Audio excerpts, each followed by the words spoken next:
I went to the guild after a long time and was surprised. The rank written on my adventurer's card is A-star. At first I thought the A-star I saw was me looking at it wrong, but no matter how many times I rubbed my eyes, the letters were the same. My rank was there, really. I thought the SS rank was a myth. A master, my rank is S as well. A Frow's 2. A we can no longer display our cards so carelessly. A at the counter, a guild employee smiles. Next to them, the guild master, the chief executive, is also there, smiling. It's creepy. A we are very happy that you have come to our guild. And don't worry, we won't divulge your secret to the rest of the adventurers. We will never say that you are the Manu Brigade, the party that defeated the Demon King. A may I shake your hand? Why Ace a broken bar.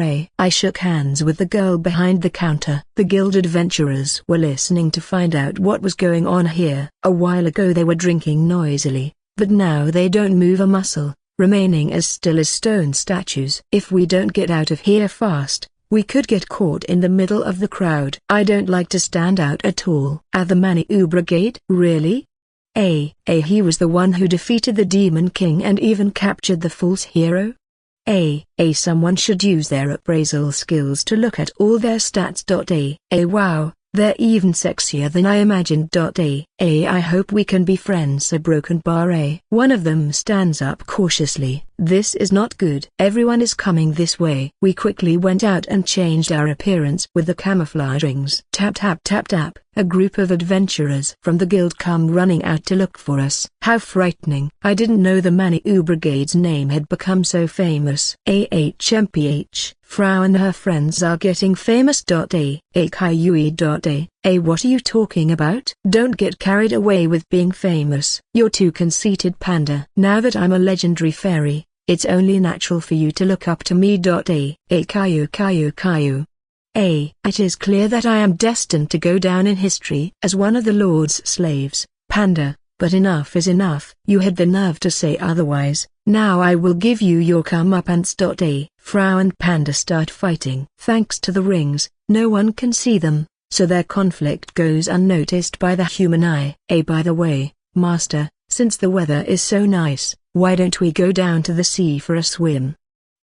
You're right. I was thinking it would be a good idea to go swimming since we have the ocean nearby. Besides, I also wanted to go to the beach where my mother had washed up. Then it's settled. We'll go to the beach.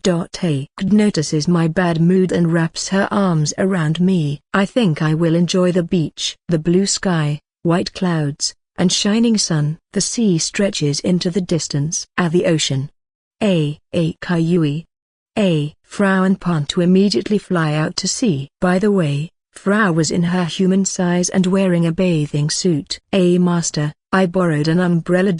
You didn't have to. It's okay, I'm a slave after all. In a bathing suit is as beautiful a sight as ever. On this beach, her style stands out and instantly captivates any viewer. Her long white hair, reflecting the dazzling sunlight, greatly stand out, increasing her beauty every time it flutters in the wind. Her pale breasts swaying every time she walked was quite a treat for the men. Her large, clear, golden eyes were like jewels sparkling under the sun. Kid walked over and placed the umbrella in the sand. It's ready. Die 1/2 Z. Let's go swimming.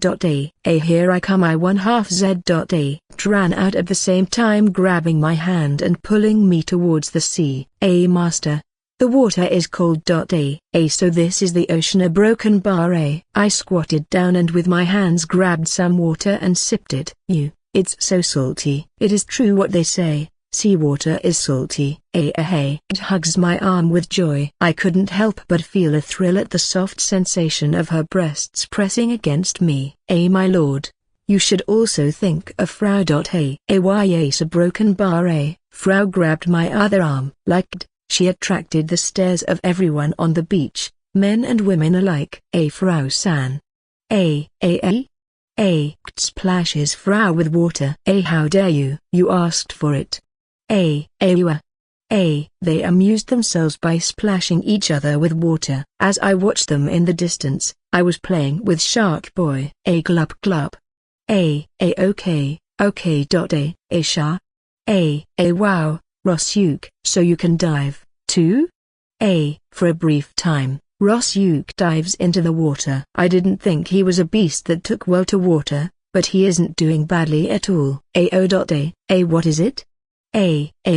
My bathing suit. A broken bar is in the water up to her neck and looks embarrassed. What is this? Something like a rope was tangled around my leg, so I grabbed it and pulled it up. It's swimsuit. Specifically, the top half that covers her breasts.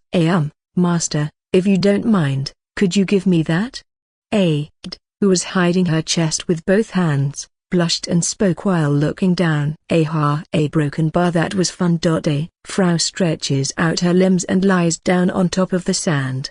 And I were already lying down as well, the umbrella covering us and the cool breeze blowing. From time to time, out of the corner of my eye, I see Panda and Rosyuk flying around. Looks like those two haven't had enough fun yet. Shark Boy is also in the water and it looks like he won't be back for a while. Master, what will we do next? Kaios is taking care of everything, and the ship will be ready to sail shortly. It looks like we were included in a plan that was almost finished. They said this offshore study was already scheduled, and then we showed up at just the right time, so they had to make some rushed adjustments. That said, there was one thing I found curious. How come we didn't know about the other continents? I opened the fold-up map to check, but the map was cut off a few dozen kilometers from land. There was an invisible wall that prevented me from going any further. But this is not because there is a physical wall, it is the limit of the scroll's capacity. We still don't know how big the world really is. It is exciting to think that there is a whole new world beyond the sea. It can be said that the Maniou Brigade's new journey begins here. I got up the white sandy beach. When I think that this is where my mother washed up, I have a strange feeling that I can't put into words. And Frau also get up and look at the same landscape. Master's mother is a foreigner just like me, right? Does the fact that the Lord is a dragonoid mean that his parents were also dragons? My mother a broken bar a dragonoid? No, I don't think so. But if you think about it, rebuilding your body is nothing more than using what's already within you as material to empower yourself. And I think the fact that the Lord was able to become a dragonoid means that he originally possessed that element. Uncharacteristically, Frau makes a strong point. In those days I was thinking about my getting stronger and my body transforming. In other words, what happened to me at that moment was all in order to make my body more efficient. I transformed into a state where I was more useful to myself. If that is the case, then surely it is strange to gain such a powerful quality that was not there at all. It is reasonable to think that it was there originally. Now I am a dragonoid, but perhaps I had inherited dragon blood from birth. I feel things are starting to make sense. Thank you, Frau. Now I know what I have to do. Compliments are always well received. While stroking her head, Frau shakes her pigtails while smiling. Maybe my mother was a half-dragon of sorts. I'll have to look for a dragonoid to find out for sure what I am. I guess that's what it means to find your roots. I looked back when I heard my name. Kaios was on the road near the beach. We have a problem, and I could really use your help. Okay, what do you need me to do? A strange ship has docked in port. A strange ship has arrived in port. That's what Kaios told us. I quickly got dressed and headed for the port, and immediately understood what he was trying to tell me upon getting there. That's the ship you're referring to? Yes. There were many people gathered in the harbor to see the ship. The ship was somewhat offshore, and from this distance one could judge how large it was. The surface faintly reflected the light, as if it were made of metal, and there were no masts or sails. I have no idea how it could work. Kaios said it was strange because the form that appeared was unknown. Lastoria's boats are all wooden, powered by wind or oars. Compared to those, this particular one seemed too strange. If I had to guess, I would say that this situation resembles that of the Gillam we encountered in the fairy forest. Are the people on board? Judging by the lack of movement, it's highly unlikely that there's anyone on it. Is there anything you want me to do? I want you to go investigate. It's possible there are demons running that ship. It is most likely a ship-shaped ruin. But how has it remained intact so far? Could it be that it is extremely durable? One more thing. If you could, I'd like you to check if it still works. You're thinking what I'm thinking, aren't you?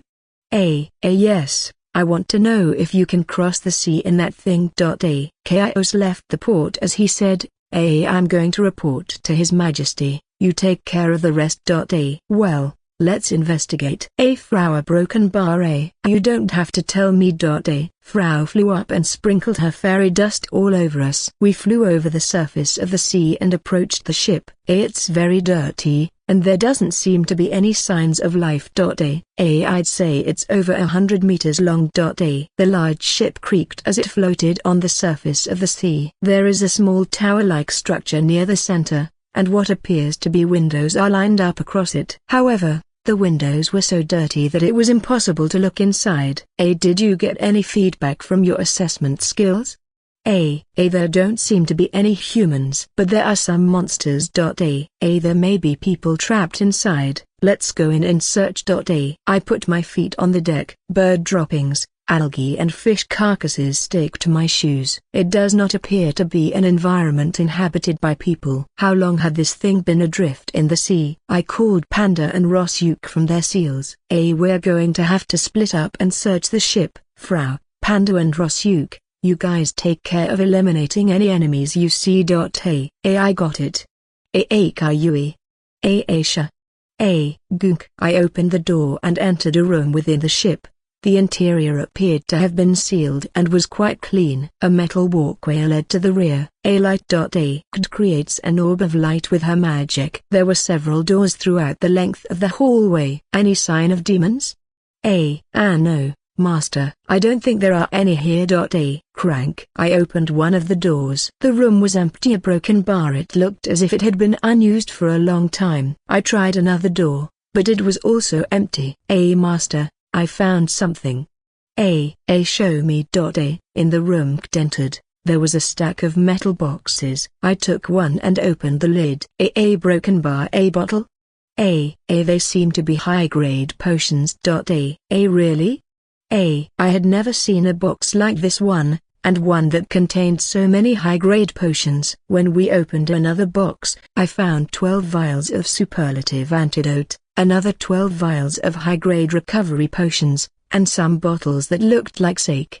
I opened one of the bottles and when I drank it, the smooth taste made me feel relaxed. It is the best sake I have ever tasted. I shudder to think how much a bottle of this would cost. After all, this ship has been wandering around for who knows how long. I'll put it in my magic storage for now. We went back out into the hallway, and then found some stairs leading up. What is this room for?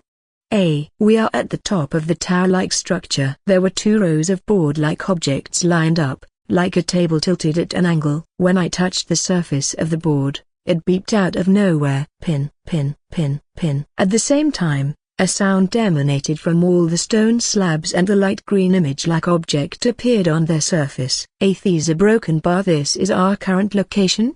Hey, is it me, or is that thing moving? I think this may be some kind of golem, Master. Kid's words surprised me. That makes a lot of sense. This must be a ship-shaped golem. I find no explanation as to how this thing came to move if it is not being powered by something. The technology of the ancient race continues to amaze me. Why did it react that way? What if it's here because I'm a dragonoid? The golem we encountered in the forest reacted the same way. If that's the case, maybe the ship came here because it was lured here by you, Master. This ice a broken bar too much, even for me. I looked at the board again and lithographs began to appear. Would you like to dock at this location? Click yes/no. Yes. The ship shook a little. Has the anchor come loose? On the other hand, it seems safe to assume that the ship is no longer at risk of being dragged further. It doesn't look like the ship has any problems, and it's in good condition. So why would they have let it wander off on its own? I don't know, maybe it had been asleep for a long time, and suddenly woke up again. I see. That may be a possibility. That would explain why the interior of the ship is so clean. Although if we are going out to sea with this boat, it will have to be cleaned some more. The inside is fine, but the outside is so dirty that I don't dare use it in this condition. A high-pressure wash with Kid's magic should suffice. We left the room and went downstairs. I can't see anything.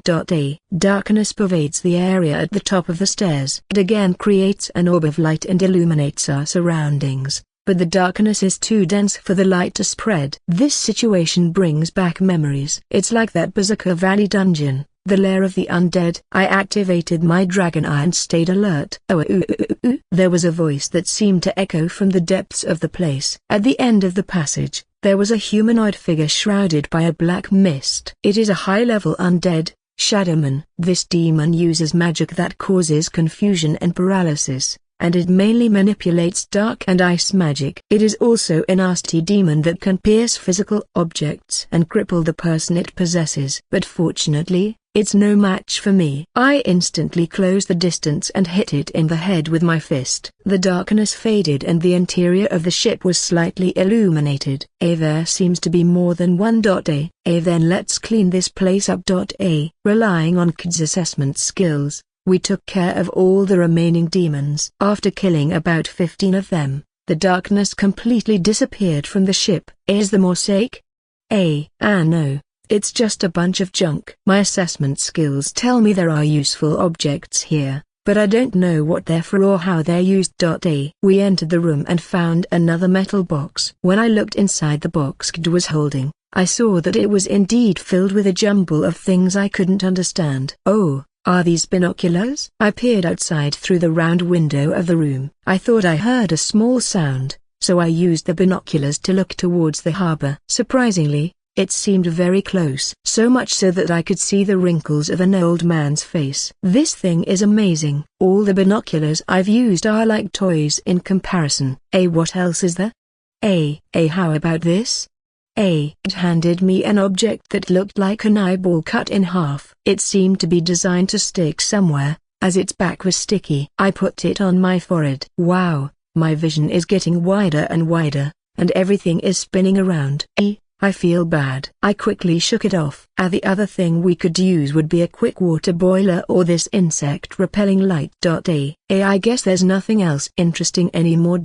We left the room and headed further downstairs. We found a bedroom that contained triple bunk beds and single beds. In one of the doors there was a room that was described as power room, and inside it there was a huge kind of organ like a beating heart, a broken bar. I closed the room quickly.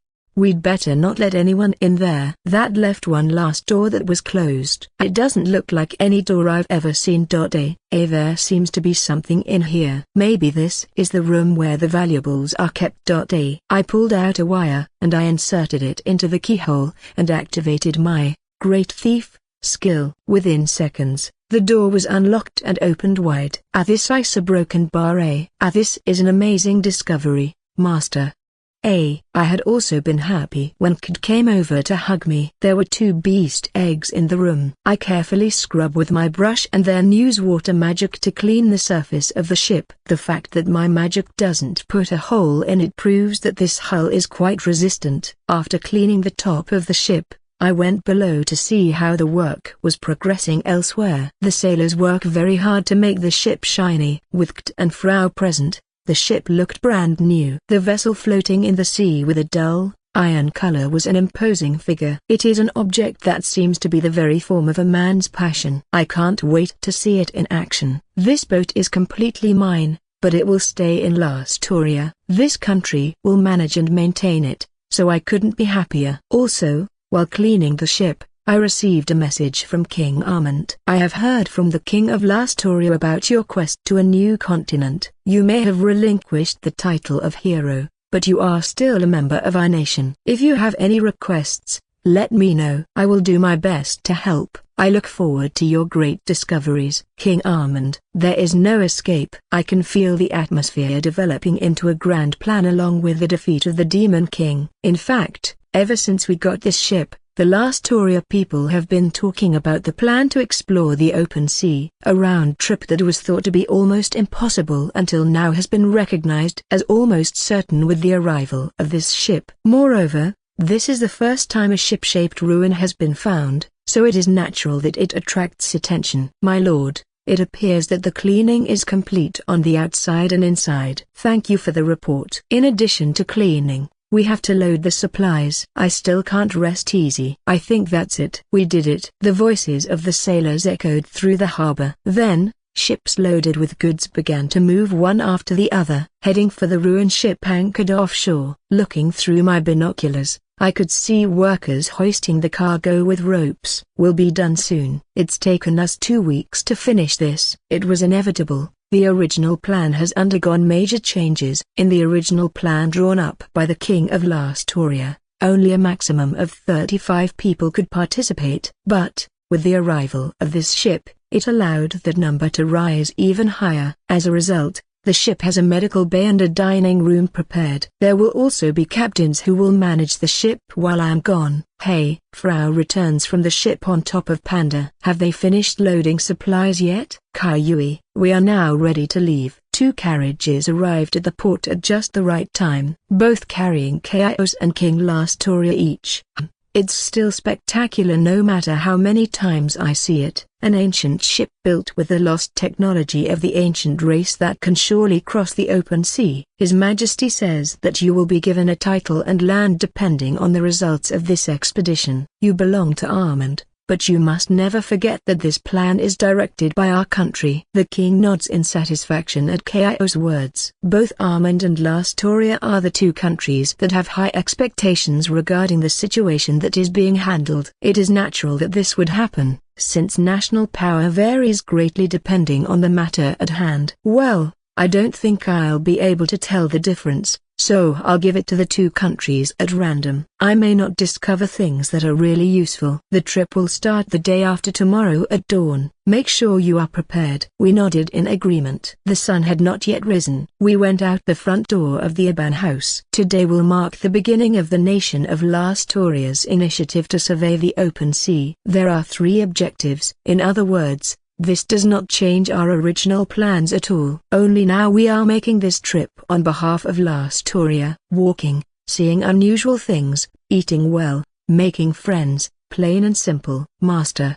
As soon as I walked out the door, I saw Kaios. I can't help but notice how calm he seems. Your mission is simple: visit places, see unusual things, eat well, and make friends. Yes, and I suppose you're also going to find out Misty's origin. He looked at the sky with his hands behind his back. I don't think she lost her memory. What do you mean? I have a feeling that there is some big secret concerning the other continents that we can't even imagine. I think she didn't want to tell us, so she pretended to have amnesia. Do you think she was hiding something? Aren't you overthinking things? I hope you are right, and that this is just mere speculation. Kaios smacked me on the back at the same time as he said, I'll be waiting for your return. You have arrived. For some reason, Bill was in port. He had his sword drawn and was blocking our way. What are you doing? If you go on this trip, you won't be back here for a long time. Before that happens, I want to settle a score with you. Which of us is the stronger man? He was doubting his words as he wielded his sword. Face me. Fight with pride like the nobleman you are. You can't help it, you're an Iban. No, I'm just a commoner. Stop saying nonsense. We're cousins. That makes you a nobleman. If anything happens to me, you'll be the successor of the Iban family. The speed of his attacks increases. Their sharpness and precision are intensified. I told Kt and Frau not to interfere. I didn't draw my sword, so I just focused on dodging his attacks. Make sure you come back alive. I won't let you die out there. I know. Don't let anyone beat you. I will defeat you. You are my rival, and I will be waiting for you, stronger than ever. I almost burst out laughing when I heard Bill's words. I guess I can't ignore his feelings and keep playing with him. So I decided to take another stance and prepared to fight. He is somewhat clumsy just like his father. He has a hard time seeing things that are in front of him, but I will not repeat the same mistakes that those 2 brothers had. I drew my sword, and in the blink of an eye I cut the blade of his sword in half. Clink. The blade fell to the ground. See you soon, Toru. Same to you, Bill. Thus concluded our farewell. I put my sword back in its sheath without looking back. We've been expecting you, sir. In the port were all the sailors who would accompany us on this trip. There was no need for them to wait for us at the port. But as a matter of principle for the captain and crew, they want to make sure that the Lord is well embarked. They say it makes them feel more secure. It is something I do not understand. On the shore was a boat gleaming under the light. It was the ruined ship Rorik. It is named after my father. He was someone who loved the sea. Chaos was very pleased. We climbed up the rope ladder to the deck. The captain and his crew of 15 were lined up. We are ready to set sail, Toru-sama. Okay, we can go now. The black-bearded captain nodded and signaled his crew. The rope ladder was picked up and a sound was heard coming from the ship to report the departure. The anchor is raised and the ship begins to silently move forward. The captain and crew have already learned how to handle the ship. Some things still took some getting used to, but getting it up and running is no problem at all. The ship entered the sea and gradually moved away from the harbor. We've finally made it, Master. I guess we won't be back for a while. Everyone in town will be jealous. We'll go to the outside world. We'll see things no one has ever seen before. Kaiyui. Yes, it's uncharted territory that we're going into. I can't help but be excited. Ah, Master. At the same time I heard Kid's voice. I saw the sun appear in the east. I squinted at the dazzling golden light. The sky seemed to have a gradation of orange to dark blue. Kit entwined her arm with mine. I will be with you wherever you go, Master. Yes, we will go together to new lands. Kaiyui. The boat was moving very smoothly through the blue sea. As I continue to watch from the deck, I realize how small I am in the vastness of the ocean. Wow! I never imagined the ocean could be so immense. Poo-poo-poo. Birds flew overhead. The wind blowing is very pleasant, and every time the ship rocks, it makes me feel strange. I had never been in such a large body of water on a ship before. I felt like I was drifting through a giant puddle in a leaf boat, or something. In the meantime, I moved to the control room. Toru-sama. How are things going? So far, no problem, sir. But this is really a wonderful ship. It has all the functions needed to cross the sea, and it even has a management function that allows you to live comfortably in each cabin. The technology of the ancient species was at a terrifying level. It looks like there's an automatic navigation system that, when used, has the ship take you to the destination you entered on its own. In fact, the ship had a map of the world. And according to the data, the place where we lived was an island compared to the rest of the world. The place I always thought was a continent turned out to be a small island. The world can become frighteningly large. This information is known only to the top echelons of Lastoria and the people on the ship. We cannot announce it to the people of our world that we live on an island. Telling them would only cause unnecessary confusion. Anyway, we are trying to get to the nearest continent. Estimated time of arrival is 2 weeks. This ship moves quite fast, but still seems to take a considerable amount of time. Captain, there's a 50-meter-long creature passing directly below us. Be alert. If it gets any closer, attack. A sailor warns in front of the monitor. The light green image shows a mass moving beneath our position. According to KT, it is called a downward locator. It reacts to objects moving directly under the hull. There are also other upward detectors that search the perimeter of the ship, but they don't seem to do much reacting. It is natural that monsters are the most vigilant in the open sea. By the way, Toru-sama, have you checked the freezer? Freezer? What's that? Oh,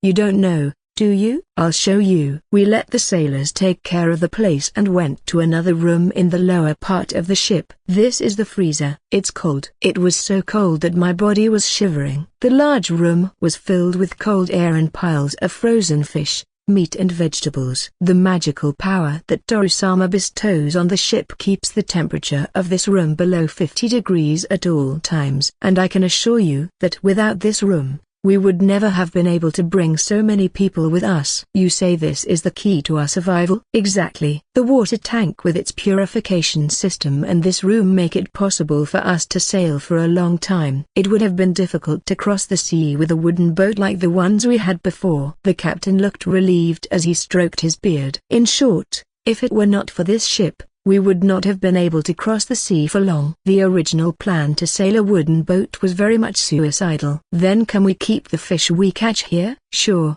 but if you catch too much, we'll be eating fish for a long time. I'll show some restraint. The captain and I left the freezer and headed for the deck. On the way, we peeked into the room where the sailors slept. There was a young man snoring in a triple bunk. The room is small and the environment is comfortable enough for 6 people. There were also 2 desks where you could write. I'll scold him later. Apparently, he had run away from his duties. The captain closed the door quietly and stroked his beard. As we stepped out onto the deck, we encountered a group of surveyors looking out to sea. It's rare to see your face around here, Toru-sama. The leader of the research team, Lavyanonthak, bowed. Although she was the daughter of a duke, she was a stranger who volunteered for this trip. Boom. The ship shakes violently. The ship is sinking. It's definitely an impact that could have caused serious damage to the ship. Lavyu-sama, calm down, it was just a wave. Oh, sorry, I was a little surprised. The vice captain tries to calm the girl down, and Lavyu tenses her expression. I guess that's normal. The group members seem to be used to it, as there is no particular reaction. I hadn't realized how bad the people down here are having a hard time. By the way, Captain, if we are attacked by a monster at sea, can you tell us what measures to take? Of course, Toru-sama, follow me this way. The captain invited us to come on deck. On the deck, there were 2 large metal plates that appeared to have been joined together. They were attached to a metal platform that looked like a hat, and had an atmosphere that somehow moved from side to side. The captain used a small box on deck to communicate with the control room. I want you to open fire. Open fire. Boom. A blue flash shot out from 2 joined metal plates, and a column of water rose in the distance. As you can see, one of our defenses is similar to a cannon. Seriously? This ship has defenses equal to that of a cannon. To be precise, it's probably more powerful than that. It would be able to kill a red dragon in one hit. Great, that's a relief. I'm very impressed with this boat. Excellent, excellent, excellent. Lavyu-sama, please calm down. Toru-sama is present. It really is a great ship. The success of our plan is assured. Lavyu tightens her expression again. By the way, a cannon is a weapon powered by magic. They are powerful, but few in number, with large and heavy designs, and are mainly used to guard the royal palace. I have come to hear that they rarely use these weapons. Lavyu-sama, who had beautiful blonde hair and pigtails on both sides, looked embarrassed for a reason.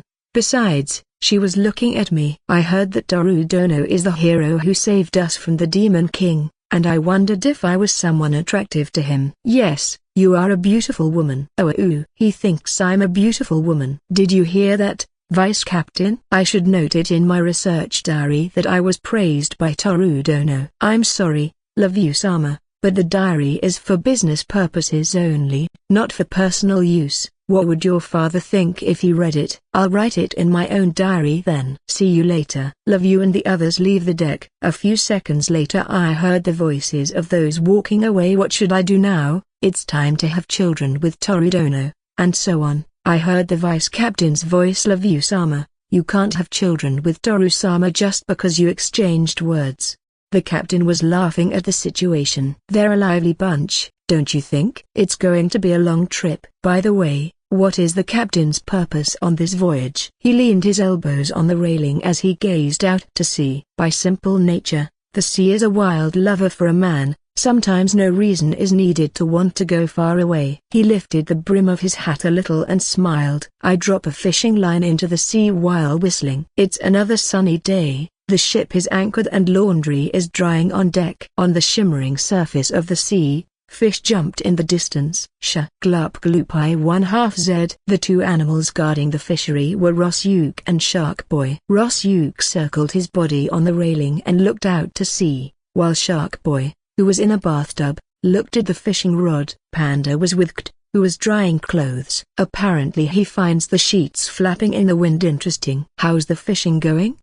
Maybe the bait isn't the right one. I still haven't gotten a bite. But the detector says there's a school of fish right below us. Is the bait the wrong one? Frau returned from the control room and informed us of the situation below the ship. I pick up the hook and set a small shrimp. Then I threw it back into the sea. I started fishing as a way to pass the time, but when I couldn't catch any fish, I felt I had to do everything I could to catch one. The captain and crew of the boat, of course, and even the research team had caught more than 3 fish each. I can't accept that I'm the only one who hasn't caught a single fish. I don't care if it's one the size of my hand, I want to catch one. Master, how's the fishing going?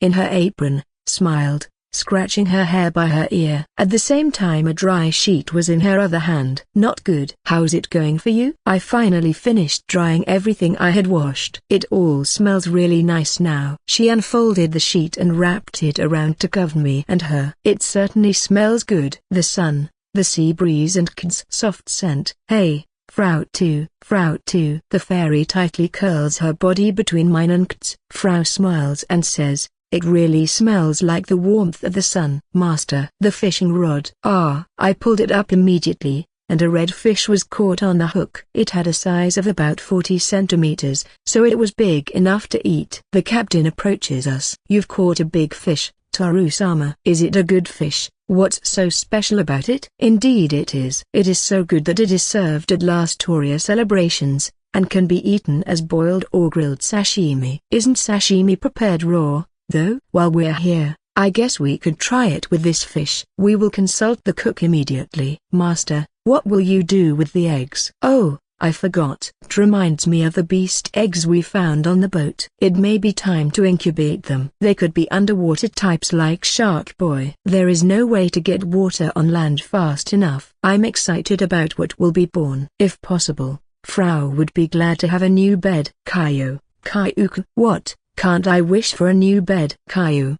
Frau is always looking for the best bed. You're just a waypoint. Hey, don't bite my hair. Frau and Panda start fighting again. I ignored them as always, and started pouring magic power into the egg. The appearance of the egg I found this time was very similar to Rosyuke's. It had bumps on the surface and bright blue spots. How's it going, Master? Who was standing next to me, was wagging her tail vigorously, as if she was having fun. After about granting the egg 30% of my magic, the magical power absorption stopped. Compared to the previous eggs, this one has absorbed the least. Could it be that it was left on the ship because it was a useless summon beast? But I think it is a mistake to think that just because an egg absorbs a large amount of energy it has to have superior abilities. It must have as much power as Rosyuke and Shark Boy. The egg had begun to leak. After I bled on it, it then opened, emitting a kind of vapor. I don't think it will come out. Look again. A few seconds later, a bird-like creature emerged from inside. Her body glowed metallic blue, with no eyes and a tiara-like ornament on her head. The overall silhouette was stocky and round. It looks like a small bird the size of a hawk. Chupe 1/2Z. The bird bounced up and over to me. She rubbed her body against my leg and pampered me. Is this a new partner? It's cute, but is it useful? Give me the details.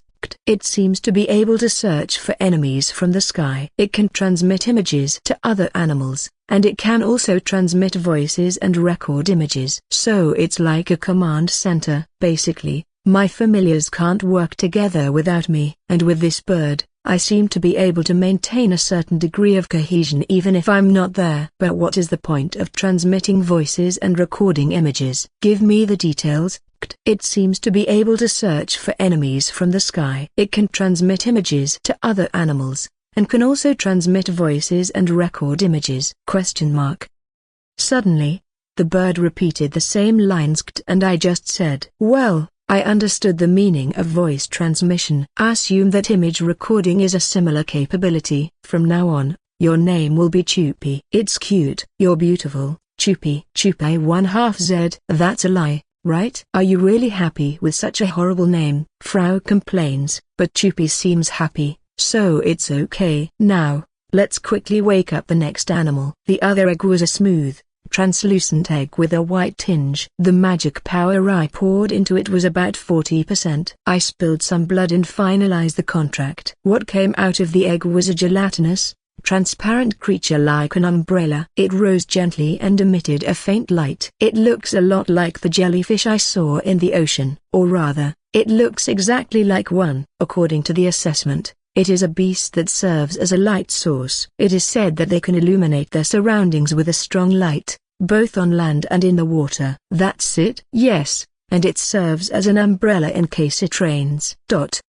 I guess there are all kinds of beasts. However, drifting jellyfish are nice to see. Like a large transparent umbrella with countless tentacles hanging down. They seem to have a laid-back personality, or perhaps they just drift along without showing any interest in me, their master. Thou shalt be called Kuratan. Cry 1/2 Z. Kuratan let out a squeak. I'm impressed that it can at least squeak. That, and he seems to be able to listen to commands. Kaiyui. Cry 1/2 Z. Kaiyui. Kuratan extended his tentacles towards Panda, pulled him close and then rubbed his body. It seems that Kuratan likes Panda. It also seems to be unexpectedly strong, as Panda cannot escape the tentacles, but is at their mercy. They're like a couple of kids. Frau also immediately climbed on Kuratan to check out the feeling. It certainly looks like it feels good to stick with him on a hot day. Kuratan does not mind being ridden by Frau, and did not show any kind of rejection. Chupi. Cry 1/2 Z. Chupi. Kaiyui. The three animals appear to be having a conversation. Kuratan releases Panda and starts floating again. It seems that Chupi immediately showed her leadership. She must have told him to let Panda go. BP. Suddenly, a sound echoed through the ship. Toru-sama, please come to the deck immediately. What I heard was the captain's voice. I had Chupi and Kuratan return to the seal and we headed for the control room. She appears to be a castaway. A woman with hardly any clothes on was lying on the deck. She had semi-long pink hair and an eye-catching appearance. She appeared to be unconscious, soaked all over and trembling slightly. Judging by her appearance, I can guess that she is someone of high status, a daughter of a noble family. Perhaps. Let's get her to the infirmary for now. We need a blanket. Wrapping the woman in a blanket, I carried her deeper into the ship. The woman was still asleep in bed. Given the circumstances, I think it's safe to say she's from distant lands. She is also an elf. We are still waiting for her to wake up.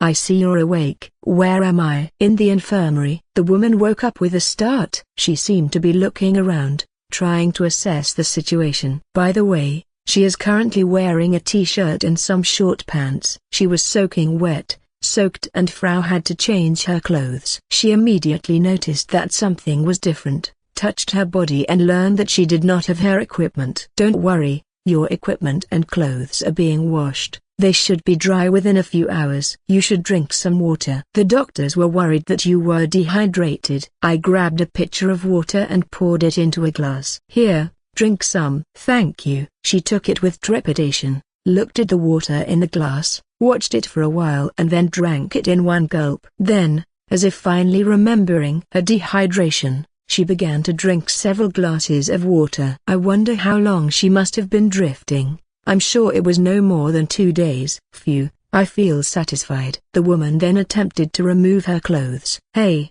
wait a minute, what are you trying to do? I'm thanking you for what you did. Please keep your clothes on. She was still determined to take off her clothes, so I grabbed her and pulled her to stop her. Let me go. I have to make it up to you for what you've done to me. A simple thank you is enough. You don't need to do that. It's not enough. It's a tradition of my clan to do this, so don't reject me. What's wrong with this woman? Master, lunch is ready. Kt enters the room at an inopportune moment. She looked at us and then grew teary-eyed. Master, if you wanted to do that, you could have just said so. I would be pleased to do anything for you.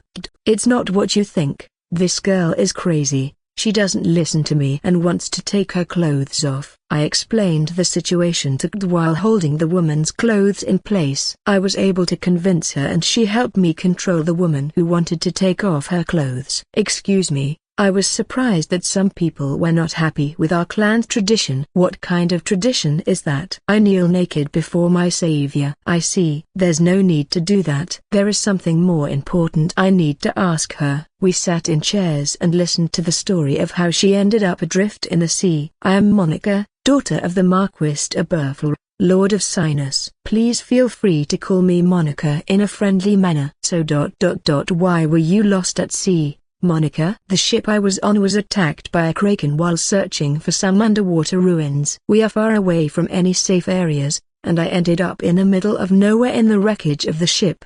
And I exchanged glances. I knew it was someone from the outside world. Considering the geographical position we were in, his story could be true. Were there any other survivors besides me? I'm sorry, we're still trying to find out if there are any other sailors on board. So they died. Thinking we should leave her alone for now, we left the room. It's a shame. There's nothing we could have done. Unfortunately, we didn't find anyone else. As I walked down the hallway, I exchanged words with Kt. I talked to her to make sure she was okay, and she doesn't seem like a bad person. If it turned out to be a problem, we planned to put her in a cell. But that won't be necessary.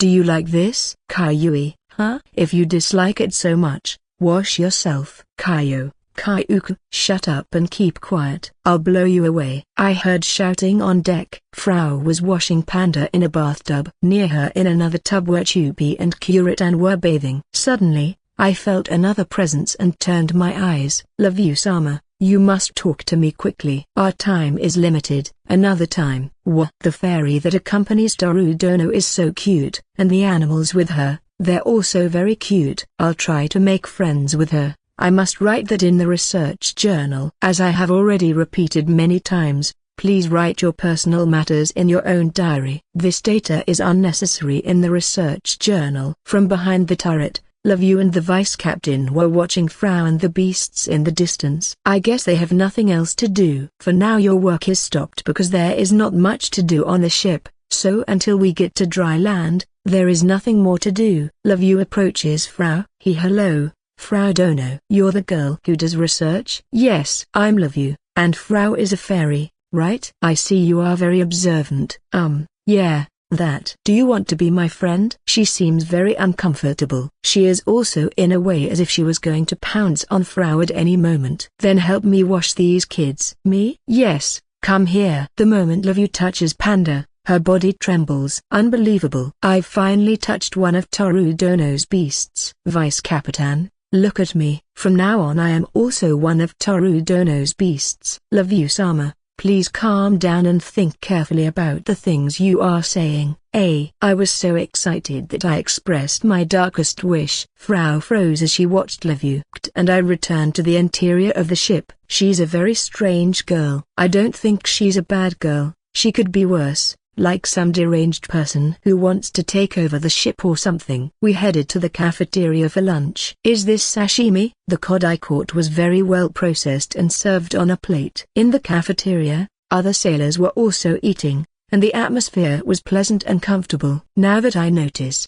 some of the people here look extremely dizzy even as they eat their meals. They even have pale faces and do not move at all. Of course, most of them are members of the research team. They have the air of being living zombies. I felt so sorry for them that I couldn't even look at them. Oh, this is good. I added a pinch of salt to the sashimi. It is slightly salty and crunchy. It was fresh and not bad to eat raw. When I finished eating, a broadcast echoed through the cafeteria. Master Toru, please report to the control room immediately. That is the voice of the captain. I wonder if something is wrong. I saw a huge monster a few miles ahead. The captain's report made me nervous. Apparently, through sight and detectors, they found something in our way. Can't we avoid it? I've changed course twice, but every time I do, it still appears on our radar. I think it's following us. What is it exactly? A kraken. A soft-bodied sea monster. Perhaps it was the same kraken that attacked Monica's boat. Prepare to attack. Roger that. Get your weapons ready. The control room becomes hectic. The gun ports on the deck are activated and locked into combat position. I took out my binoculars and looked at the horizon from the control room. Brace for impact. What? Suddenly, the surface of the sea burst into a column of water. The huge mouth of the kraken appeared in front of us. Suddenly, something came out from behind the kraken. A thick, sturdy body with blue scales covering the entire body. It was a water dragon. I don't know its size, but it seems that the head alone must measure more than 10 meters. I have never seen anything like this. The dragon pounces on the kraken and swallows it in one bite. After such a feat, it turned its gaze to the ship. The look on its face was enough to make my hair stand on end. It emanated a murderous intent. A blue water dragon appeared in front of us. Blue water dragons are water attribute creatures that are the third most powerful of the dragon species. However, as they grow into adult dragons, they become much stronger and wield the highest power among mid-ranking dragons. And the scary thing is that there is a tremendous power difference between the lower and middle ranks. To be honest, I don't know if I can even win against it. Toru-sama, what are you going to do? I guess I'll have to fight it. It's not like it's going to just let us go free. Understood. The water dragon stares at us. I would never have imagined that I would meet such an enemy at sea. Captain, how's the magic tank coming? More than 90%. Will it stop a dragon's breath attack? Probably. After giving orders to the captain, I went up to the deck with Kt and Frau Toru. Monica. I ran into Monica in the hallway. Apparently, the noise across the ship caused her to leave the infirmary. What's going on? Is it the kraken? No, it's a water dragon. Yui. I stumbled backwards from the movements of the ship. Even on another continent, a dragon is a monster that the races fear. Even if the kraken is dead, there is still a risk that the ship will be wrecked. I think the dragon sees no difference between the kraken and us. Kd came over to me and helped me to my feet. Don't worry, Master is here, and with him by our side, the dragon will be eliminated in no time. You trust me that much? But it's hard for a person to kill a mid-ranked dragon. Master is the master. I know you will be able to defeat it. That is not really encouraging. Monica tilts her head sideways. But I'm a little worried because I feel Kid's expectations of me are getting higher and higher. Even if I have a high level, I'm not invincible. We'd better get out soon. You're right, Monica. Go back to the infirmary and stay there. Yes. Monica returned to her room while I went out on deck with Kt. It's still on alert. Yes. I wish it could just go away and leave us alone. As the dragon looked at the ship, it was completely immobile. The ship will try to change course and slowly move us away from the dragon, just as I had ordered. I thought maybe it might lose interest in us. Zero. Suddenly, a roar from the dragon echoed throughout the ship. Do not run, fight. That's what I felt after hearing that roar. It's quite motivated. Maybe it thinks the ship is a living creature. So it thinks we're a monster that has entered its territory. Yes, there is no choice but to fight back. I'm going to have to unleash the power of the sacred weapons. Level 3000 A 4200. I also activate my Dragon Knight and Great Thief jobs. I called Rosyuk, Shark Boy and Chupi for support. And I accidentally let Kura out as well. It's too much trouble to bring him back, so I've decided to leave him under Chupi's command. I will put up a shield. Please be prepared for impact. A message was transmitted from the control room. The dragon was making a preliminary breathing motion. A thin pink membrane covers the ship. This was another function of the ship. Zsha. A blast of water hits the boat. But thanks to the shields, there is almost no damage. As expected of a ship built by an ancient race, its resistance is more than extraordinary. Start the bombing. A flash of light shoots out of the weapon portals and strikes the dragon. An explosion is generated and the dragon screams in pain. It appears to have been damaged. Chupi, sha. Glup glup. Chupi gives the order. Rosyuk and Shark Boy start attacking from the sky and sea. Rosyuk would fly past the dragon and smash his blades into the dragon's body. In addition, Shark Boy released a flash of light under the sea and struck the beast, penetrating its body. But the damage was so slight that it is far from being strong enough to defeat it. I will use my Master Tamer job to boost Rosyuk and Shark Boy's power. Rosyuk and Shark Boy's reinforced attacks seemed to have annoyed the dragon. The water dragon seemed to recognize that the two were enemies that needed to be defeated first, and tried to eliminate them with several bites and breath attacks. Chupi's instructions flew from above. and the two animals repeated their coordinated attacks with precision, as if they had trained beforehand. Thanks to Chupi, the beasts look more focused and powerful in their attacks. Yes, but Chupi is vulnerable because she only gives instructions, so Rosyuk and Shark Boy are forced to be on the defensive. So why doesn't it just hit her directly? The dragon's mouth turned to Chupi. Chupi, Ura. Just before the dragon released its breath, Kuratan appeared and intervened. Zusha. Kuratan was hit hard by the blast of high-pressure water. No, he wasn't. Kuratan generated a shield that blocked the attack. Meanwhile, Rosyuk and Shark Boy continued to inflict damage and reduce the dragon's strength. Chupi, Chupi, Chupi. The two began to back away after Chupi's instructions. Looks like it's my turn. I drew my sword and jumped into the sea. With the lightness of great thief, I ran over the surface of the sea. Zashu. I cut clean through the dragon's head like it was butter. My sword met no resistance as it pierced its body. That's a lot of food. We won't even be able to eat it all. Is there no choice but to pack as much as possible into storage and leave the rest as food for the monsters? The dragon's huge body floated in the sea, and on top of it, the crew was chopping it up. You defeated the dragon. Looking back, there was Monica. She approached us, leaned forward and looked at the corpse. Amazing, isn't it? The Lord defeated it. Toru-san is so powerful. Monica's eyes lit up as she looked at me. Suddenly, she grabbed my hand and pulled me close. You have great power, Toru-san. I'm impressed. It's no big deal. I don't think you should underestimate your power like that. You are too close to the master. Please step away. Stands in the middle and pushes Monica back. It looked like she was growling. The hairs on her tail stood on end. Then Kd pulls me a bit, creating a distance of more than 3 meters from Monica. Now you may continue your talk. At this distance? Yes, that's the right distance. Suddenly she wavered, looking rather pale. You're still not in perfect shape. We'll talk about it later, but for now, get some rest. I'm sorry. I held out my hand and helped Monica up. Monica leaned on Kt and returned to the infirmary. Hey, my lord. Frau appeared flying in front of me. Look, I've moved up a level. Oh yeah? How high is your level? 1300. I thought my eyes were deceiving me. As one would expect after defeating a dragon, the experience gained is nothing short of extraordinary. Kd probably also should have leveled up. I'll ask her later. In the meantime, I checked my status and discovered that my level was 3300. Chupi flies and descends to the ground before me. She squats down and starts pecking at my feet. You've done very well, Chupi. I reached out my right hand and stroked her head as she rubbed at me. She is very tender. Now, let's ask the captain when we can resume our voyage. Just after we left the deck, we heard a voice from behind us. Where is the dragon that Torudono defeated? Love-you-sama, please take a closer look at it. It's right in front of you. Wow, this is amazing. So this is a mid-rank dragon of the original species. Vice Capitan, write this down in the research journal. As I've said many times,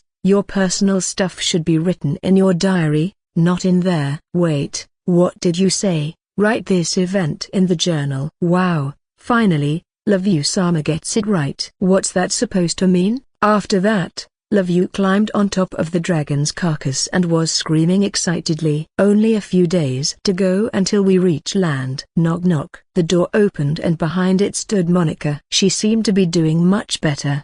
Having some rest, eating properly and drinking water had improved her health somewhat. I am very grateful for everything you've done. Not only did you rescue me from the sea, but you also gave me my own room. I am going to thank you the way we do in my clan. No, that's fine, it's not necessary. Really? That's a shame. I sat down in a chair and sighed. I don't understand this girl. How do I deal with her? Well, that doesn't matter now. I came here because there's something I want to know. Is there more land besides where Monica came from? There are, but no one has ever returned from those trips. Rumor has it that there is a legendary island. A legendary island? It is a famous story. It is said that there are many ruins and artifacts. It is the island where the first divine race appeared in this world. Personally, I wish to go there someday. A race of divine beings, probably the dragon people. The legendary island, I want to go there too. I'm excited to learn more about it. The moron still doesn't realize that the island Monica is talking about is the same place where he was born and raised. Toru's clumsiness makes me despair sometimes.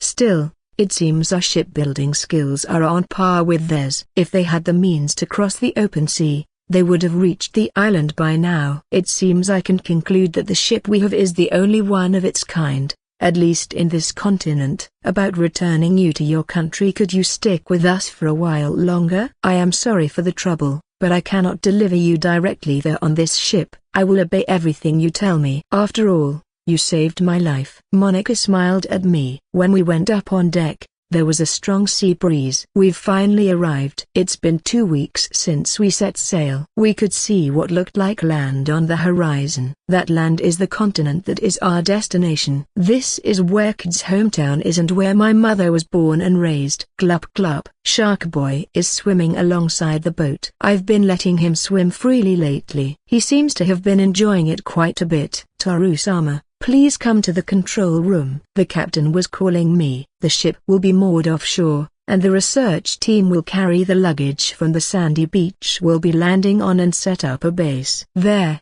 Toru-sama will land first and keep an eye out for dangerous creatures. I nodded to the captain's explanation while looking at the map. We are going to land on the edge of the continent, in a wooded and uninhabited area. The reason is simple: to secure a safe entry route that only we will know of. For us, this continent is an unknown world. The possibility of exclusion must be taken into account. Once we are ashore, a considerable source of drinking water must be secured, and food must be acquired. That's our top priority. Love-you-sama, according to this map, there seems to be a river near our campsite. I think it would be best to start our search from this area. I see. If so, water will be available sooner than we thought. Well done, Vice Captain. We had exactly the same conversation a week ago. Love-you blushed and shuddered. Indeed, a week ago, we had the same talk with the same members. I just wanted to test whether or not they had a good memory. Ho ho ho. Love-you starts laughing. Sometimes I wonder how the vice captain can deal with her. I still don't understand the relationship between the two of them. Captain, we have arrived at the established location. After the crew's report, the ship stopped. I stepped onto the sandy beach. The ship had dropped anchor offshore and sailors were unloading their belongings into small boats. It's not so different from how I imagined it. Caillou, Frau and Panda looked sullenly at the forest at the end of the beach. It certainly looks just like the one we have on our mainland. However, when I think of it as different scenery, I feel deeply moved. I instructed Rosyuk to eliminate any dangerous monsters in the vicinity, and Shark Boy to protect the sailors. What's wrong? I noticed in a daze. I was born and raised here, but I don't really feel like it. You've never been away from home. You can't blame yourself for thinking that. Maybe I have. And you, Master? Well, I still can't believe this is my mother's birthplace. Are those slimes? A few slimes came out of the forest. The monsters living here don't seem to be that different from the place where I come from. Master, the level of the slimes here. What's wrong? They're level 100. I didn't immediately understand what Kt had told me. They're level 100 slimes? Yes, that's what the evaluation indicates. A slime is a small monster that even a child can defeat. Their basic ability is the lowest of all monsters. Even if they are over 100, they don't pose a risk. But the problem here is that their level is 100 times what they are in my country. There is no way there are other monsters with a lower level than this slime. It seems that this area is high level. We chose to camp in an area that was unpopulated, but we didn't count on something like this. Should we change our camp's location? But if we move to another suitable place, it will take several days, and if that place also turns out to be the same as this near Broken Bar, that's another problem to add. There's no time for that. I'll use my skills to level up the research team. The research will last at most 1 year. If they can't fight properly, they will be annihilated in no time. We must prepare them for the unexpected and make them stronger. It is decided. I will talk to Love-you as soon as possible. My lord, I found something incredible. Kaiyui, Frau returns from the forest. What is this amazing thing? And why does Panda look dirty? Frau jumped off Panda and came running down the beach. I found a building. In the forest? Yes. There was an old citadel-like building near the river, so I thought I'd go in and investigate, but the door was locked and I couldn't open it. Frau beams with pride and says ahem, it was a good job, wasn't it? If there are no people living there, it could be used as a base. In that case, it won't be necessary to build anything here. Well done. Praise me and pet me some more. When I stroked Frau's head, her expression became relaxed, like that of a kitten. Frau led me to the building she found in the forest. The stone building is covered with ivy and is surrounded by several trees. It was also surrounded by an outer wall, making it look like some kind of fortress. We jumped over the wall and walked into the building.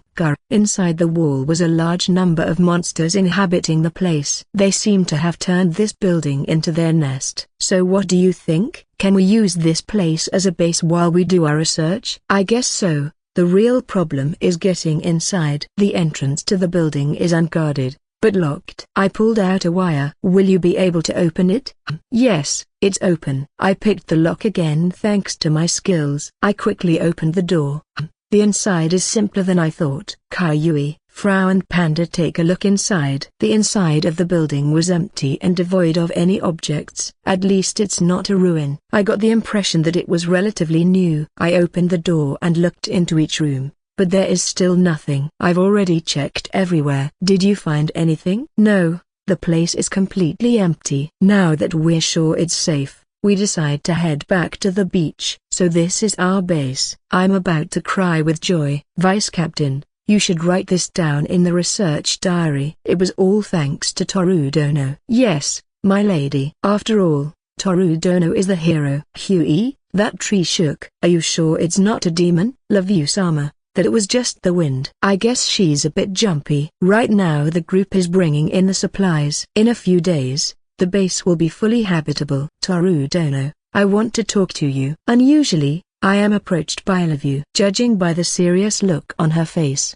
I guess it's related to the mission. To put it bluntly, I would like to ask you to have the Maniou Brigade help us level up. We are in a high-level area, and I don't think we can defend ourselves on our own should something happen. I was thinking the same thing. We'll start tomorrow. I'm very grateful to you, Torudono. We shook hands and Livia snorted excitedly. She immediately turned to the vice captain. I have shaken Torudono's hand. Now I will have his child. Lavu-sama, let's be clear. A handshake won't get you pregnant. Who told you that's how pregnancy works? The vice captain fixes his glasses as he speaks. The next day, with the support of the Maniou Brigade, the investigation and research team began to level up. It was an easy job.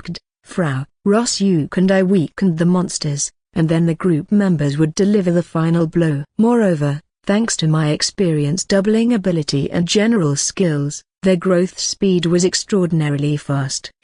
Monica slashes at the enemy with her fine sword. I thought she was a weak girl, but she turned out to be someone very capable. Her original level was also high, level 120, and it seems that her level was considered high in general on the continent. Incidentally, her current level is 320. She seems to be a type of swordsman who specializes in speed. Reaching level 300 in one day is like being in a dream. I've heard that the Forest of Death is a very scary place for high-level beings. The Forest of Death? Yes, that's where we are right now. It is also nicknamed the Forest of No Return. There are several high-level areas like this on this continent. Well, I live on an island, so I'm not too surprised. However, where I live, seeing high-level monsters is not a very common thing.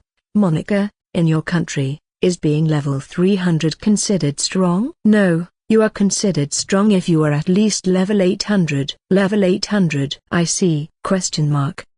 I guess I'm still too strong even in this place. I may never fight at my full strength again. As a warrior, it bothers me a bit that I can't take a fight seriously. I never thought the day would come when I would feel sad about something like this. I have leveled up. I am now 300. Just as I expected from you, Love you, Sama. In front of me was a large bathtub. Steam was emanating from the water. How Tilda? I plunged into the hot water and let out a sigh of bliss. There was a bath at the base. Apparently, this building had running water, which was being pumped from underground. Also, the number of rooms was quite large, so there was enough room for the survey team and sailors to live. The ship was anchored at sea, managed and maintained by a small group of sailors. It will stay here for a month and then return to Lastoria to report back to the king. And besides, it will be good to bring in more supplies and personnel. Glupshachupikura. The familiar beasts were also enjoying their bath. Sharkboy was enjoying the hot water, and when he felt too hot, he would jump into another tub full of cold water. On the other hand, Rosyuk was still not used to the water, so he kept jumping in and out. Kurotan, however, was floating in the air. Thanks to them, this place was full of life. We had become one big family. Master Kt, who was wrapped in a bath towel, entered the bath with me. Her face was red, so much that you could say she was embarrassed. My lord, Frau is also here. Kayui, Frau and Panda walked past and entered a nearby tub. I'm sorry to disturb you. It's okay. I also felt a little embarrassed. While avoiding looking at Kid's half-naked body, I sat down on a bath chair. Kid began to rub my back with a wet towel that had soap on it. Does that feel okay, Master? Yes, it feels fine. Fufu. I'm glad you like it. The sound of Kid's good mood also makes me feel better. I feel something soft against me. Are you hitting me with something? Yum? Oh, Yum hit me with something again. Don't tell me you're doing it on purpose. Frau, who was swimming in the bathtub, noticed. Your breasts are hitting the Lord. What? Ran out of the bath with a reddened face and saying Hyarkid is the kind of person who doesn't waste an opportunity, isn't she? Caillou. Frau and Panda stood there thinking as they put towels on their heads. Parky. What? That sound again? Parky parky parky parky. That familiar sound echoed in my head again. 8 tilde Snotis. Since the magic energy saving level has reached the upper limit, it will be paid out 100 times more. 8 tilde Snotis. The payout has increased tenfold due to the effect of skill effect up. 8 tilde Snotis. Since the skill experience saving level has reached the upper limit, it will be paid out 100 times more. 8 tilde Snotis. The payout has been increased tenfold due to the effect of the skill effect up. 8 tilde Snotis. Magic energy saving and skill experience saving have been damaged. It will take some time to repair them. 8 tilde Snotis. The skill level limit has been destroyed. A new limit will be set. Skills. Not again. A week has passed since we arrived on the mainland. Almost all the members of the research team were in the 600-700 level range, and could now operate alone in the forest. The base was now more comfortable, the surroundings had been trimmed back a bit to make it easier to operate, and a road had been built to make it easier to get from the coast to the base. I think it's time we started our mission. Frau, the captain and the deputy chief nodded silently at my words as we gathered in the briefing room. I can't believe you're leaving us, Tarudono. No. Love you, Sama. The Maniou Brigade has a more urgent job than escorting us. You must not be selfish. What a painful mission. Vice President, I want you to write down how sad I am in a mission log. That's something you should write in your diary. Okay, I'll do it. Lavia left in tears. I still don't know why she likes me so much. When I asked the vice captain why, all I got was, I don't know. She is such a strange person. I decided not to think about it and continued talking. If possible, I want to be able to secure supplies on the mainland as well as in Lastoria. To do that, we need to get out of the forest. We have the strength to defend ourselves now, but our food is limited. You are right. It takes 4 weeks for the ship to make a round trip, and if supplies run out during that time, we will be in dire straits. It is imperative that we investigate the outside world. Everyone nodded at the captain's words. His words carried more weight than mine. There are many people who respect him,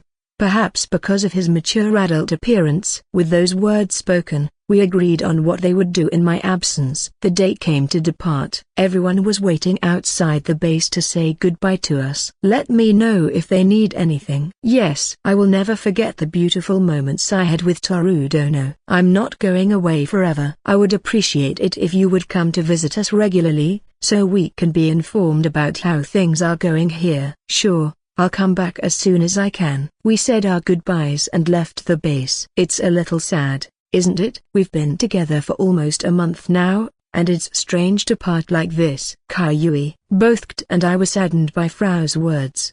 They were all very kind people. We survived together until now. We were almost like family. If possible, I hope that nothing goes wrong and that we can complete this investigation without incident. Why does Toru-sama still not want to accept my people's traditional way of saying thank you? Monica was walking behind us, muttering. I'm not about to accept something like that. I'd be in big trouble.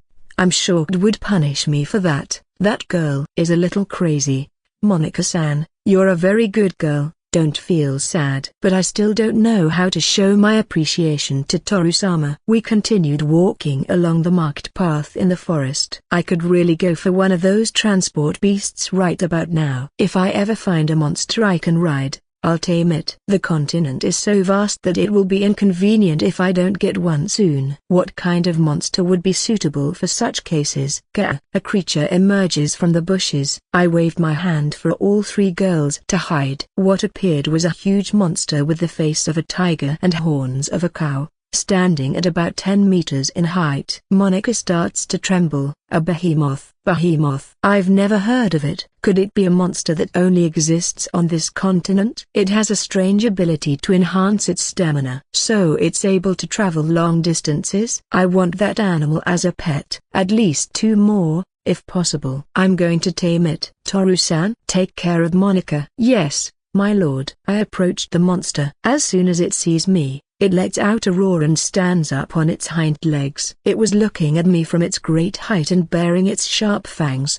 Guraewa. Its roar echoed through the air, rustling the trees. Even standing on its 2 hind legs, it's not half as intimidating as it sounds. But in a way, there is a hidden passion among men in wanting to tame such an animal. The monster swings its sharp claws toward my head. They were like sharp knives. Zun. As I caught it with my hand, my feet sank slightly into the ground. But the attack was lighter than I had assumed. You're coming with me? Grr. The behemoth was clearly surprised. Its eyes were wide and it had an expression similar to human shock on its face. I pushed its paws back, and its face twisted in fear so clearly that even I could see it. Then I slightly lifted the behemoth's huge body and threw it against the ground with great force. I climbed on top of its chest and looked squarely into its face. From now on, you are my partner. Gua. I climbed on his neck, and the big behemoth stood up. The visibility was high and I could observe everything clearly. Well done, master. You have succeeded,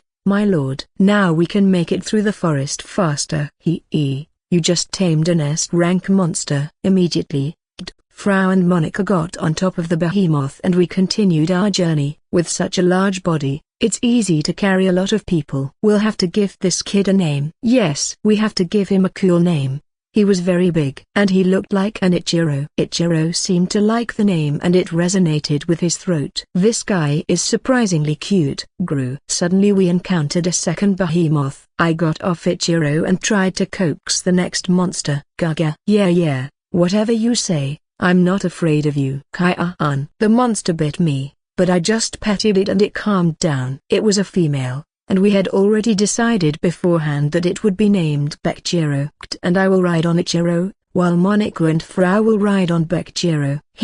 I'm on top of the behemoth so casually, it's amazing. Master, Monica looks happy. Yeah, I guess she's crying from joy. That clearly isn't the case. Whichever way you look at it, I think she's crying from fear. Caillou. As soon as we resumed our walk, another female appeared. I did the same process as with Bekjiro. Gra-ra-ra, gra-ra-ra-ra, gra-ra-ra-ra-ra-ra-ra. 3 behemoths moved through the forest. Me with Ichiro. Kid for Bekjiro. Monica and Frau for Bekizu. The 3 monsters chased away all the other monsters that appeared in our path, making our journey easier. By late afternoon, we had passed through the forest of death. The next day we left the forest and crossed the mountain.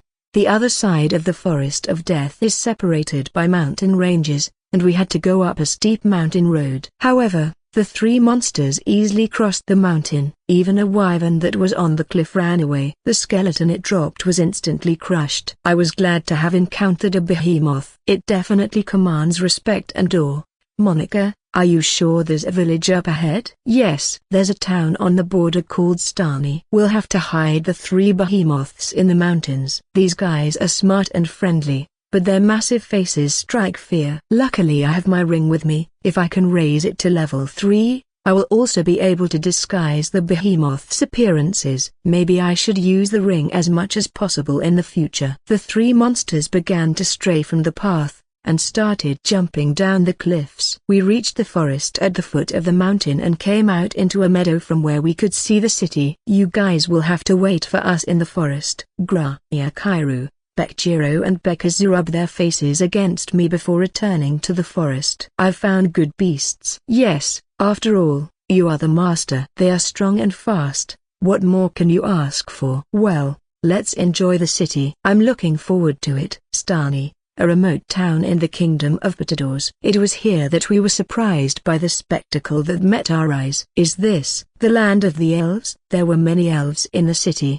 Behind them, there were humans wearing collars. Merchants, knights, adventurers, individuals of all kinds are elves. The situation is completely opposite to the island we come from. Is there a problem? No, everything is fine. This is the norm here, and as outsiders, it's probably not something we should interfere with. But I think the status of humans in this country is definitely low. Master, are you thirsty? Yes, a little. Kd heads to a stall selling cold fruit juice. However, as soon as she took out her wallet, she seemed to notice that there was no money in it. Master. Kd's eyes glaze over and she asks for help. We're in trouble. I don't have any money either. To me, however, Monica takes out her wallet and pays the store owner. Thank you very much. I'll pay you back later. It's okay, it's normal for me to pay. After all, you saved my life. Monica bought enough fruit juice for all of us. It was a nice cold orange drink,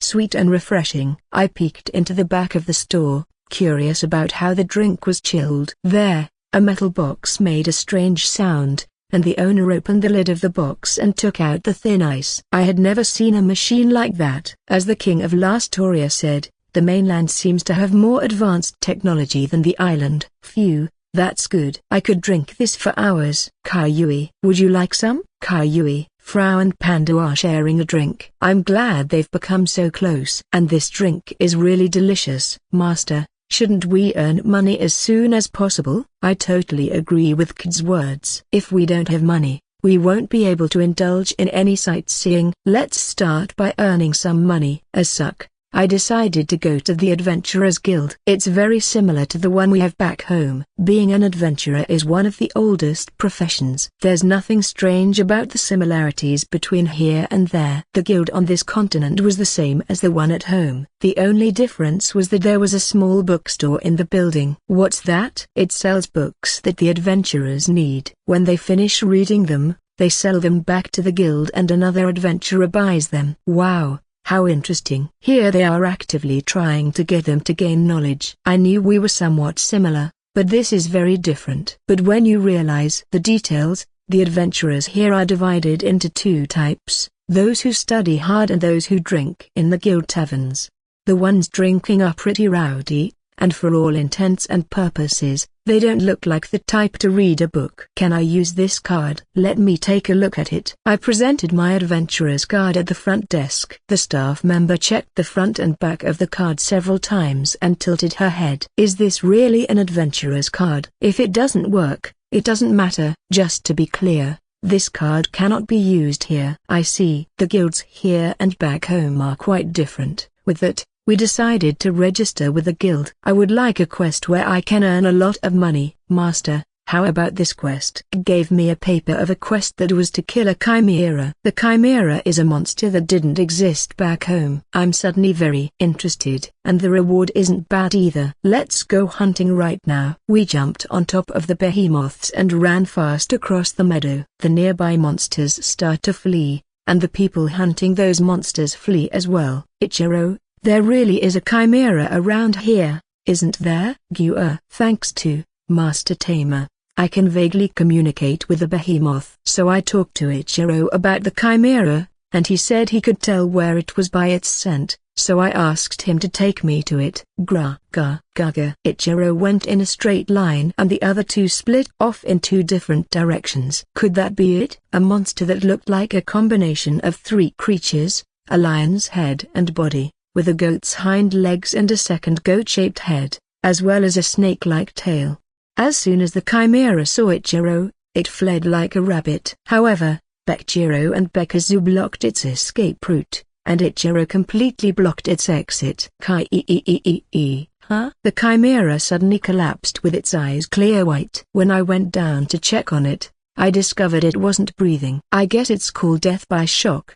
Behemoths are intimidating just for being behemoths, so it might have given up on living when it was surrounded by three of them. Master, I have recovered the chimera's corpse. Thank you. Let's head back to the city. We climbed back into the behemoths and resumed our journey. You've already hunted it down? One of the elves who were part of the guild staff shouts in amazement. It hasn't even been an hour since we accepted the quest. So it's no wonder he's astonished. The behemoth's paws were too fast. How much is the reward? Well, it's in good condition. And you also brought several other parts that were in the quest. So around 1.2 million. One of the materials the guild was requesting was the fang of a chimera, but since we brought it in whole, the reward went through the roof.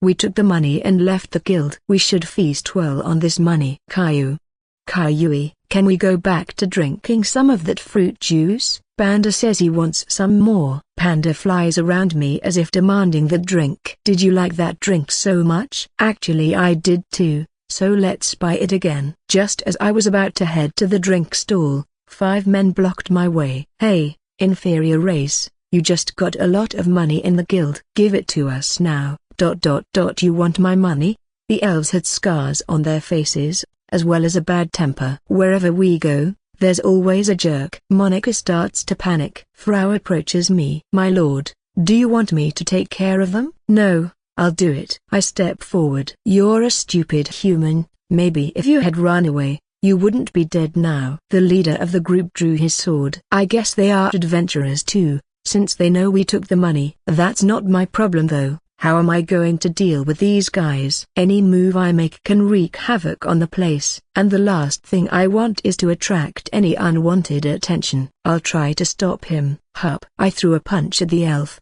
stopping right in front of his face. The man's face was shaken by a strong shockwave. The nearby buildings shook a little. Looks like this level of force will be enough to scare them. I threw another punch into the air, causing all the elves to tremble in fear. I'm still holding back, even though I'd like to use all my power. If I really wanted to hurt them, I would have already killed them with a single punch. The man in front of me sat on the ground, his crotch wet. Let's get the hell out of here. What should we do? Who is that human? When I looked up at the other 4 elves, they shouted and ran off. Well done, Master. Are you all well? Yes. Kid looks captivated and wags her tail in delight. Frau was patting Monica on the cheek to wake her up. She had fainted from fright. Hey, get up. Huh? What's wrong? Nothing. Now get up. We want to go drink juice, so you're coming with us.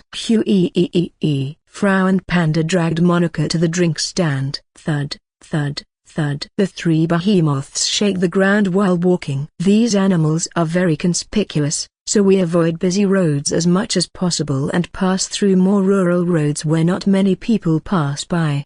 Soon we are in Sinus territory, where Monica's father rules. Once we get Monica home, we can finally take a load off our minds. The behemoths cross a stream, jump over rocky terrain and emerge over a cliff. From the highest point, he could see the city in the distance. Apollo, it seemed, was a port city, and in the distance we could see a large sword stuck in the rock. What is that? It is said to be a remnant of a great battle that took place long ago. This city was built on the ruins, so that great sword is a relic? Exactly. I didn't know such things existed in these lands. It's really interesting. This is the passion I was talking about. The love that provokes wanting to travel. We continue on foot from here. Gru. We said goodbye to the three behemoths and headed back to town. Idiot. In a room in the mansion, Monica is yelled at by her father. I told you to stop being an adventurer. I'm sorry, you leave me no choice. You will have to receive the lashes, as the clan's secret punishments dictate. Please forgive me. Anything but that. Monica was grabbed by the knight and dragged out of the room. I'm curious about that spanking thing. Why does it have to be that way? Her father crosses his legs and smiles. You saved my daughter's life. Thank you. There's nothing to be thankful for. Don't be shy. I'll pay you back handsomely. Marquis Bilfrel claps his hands and the human servant places a leather pouch on the table. From the sound,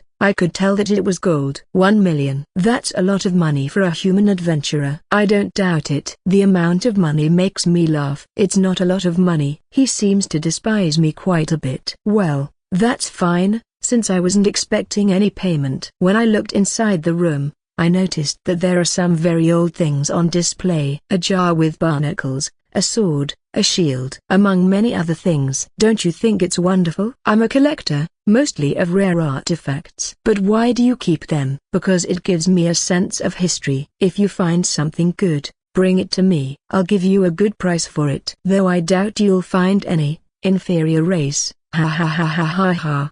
And Frau look annoyed hearing her words. I wouldn't like to stay in this place for long. Besides, I'm afraid that if we don't get out of here soon, Frau will start misbehaving. Say one more word, and her temper will cause her hammer to smash the whole place to pieces. We left the mansion after a few random conversations. What the hell is wrong with that guy? Only 1 million for rescuing his daughter? Every single thing he said irritated me. He was making fun of my lord. Kaiuki Ho? I like that idea, Panda. We're going to destroy his mansion. You too. Stop. I ordered Frau and Panda to calm down. I think we should be glad we got some tip. It's not right to complain about the small amount of money. I looked at Kt and was pleased with her attitude. She was very calm and wasn't complaining about anything at all. I can't forgive him. He made fun of the master. He thinks he's an inferior being. We're going to freeze this city. It'll be permafrost overnight. I was wrong.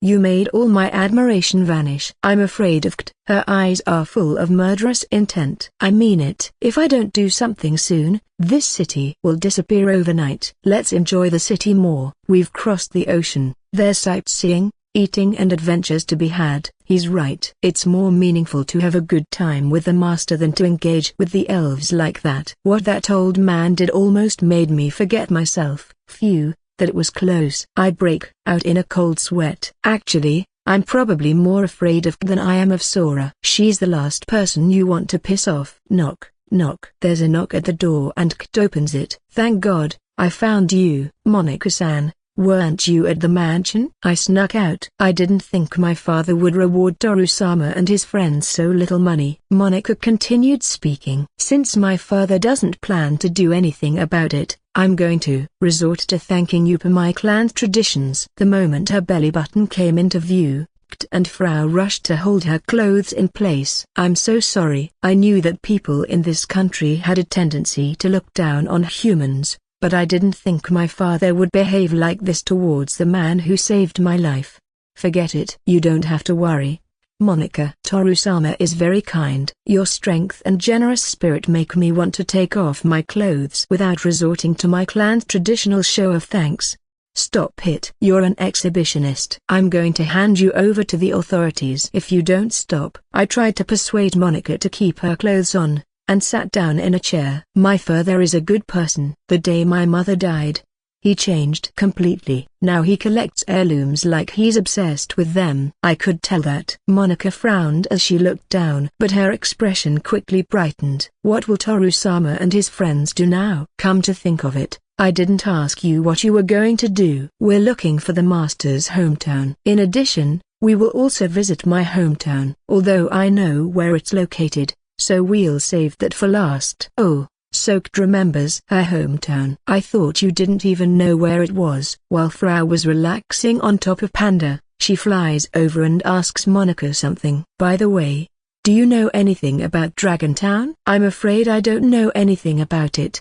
But if you go to the capital, there are people who are investigating and might be able to tell you something.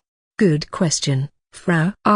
Yes, the capital. If we go there, we might find some clues about my mother's homeland. I will repay you for saving my life. I will no longer depend on my father. I will be the guide for Toru-sama and his friends. Tell me what you wish to see in this land, and I will take you there. Can you take me to where the great sword is? Caillou. Sure. I'd like to visit some souvenir shops. Sure, no problem. I want you to show me places where I can find some good food, and I want to be shown places that have nice views, preferably somewhere exciting.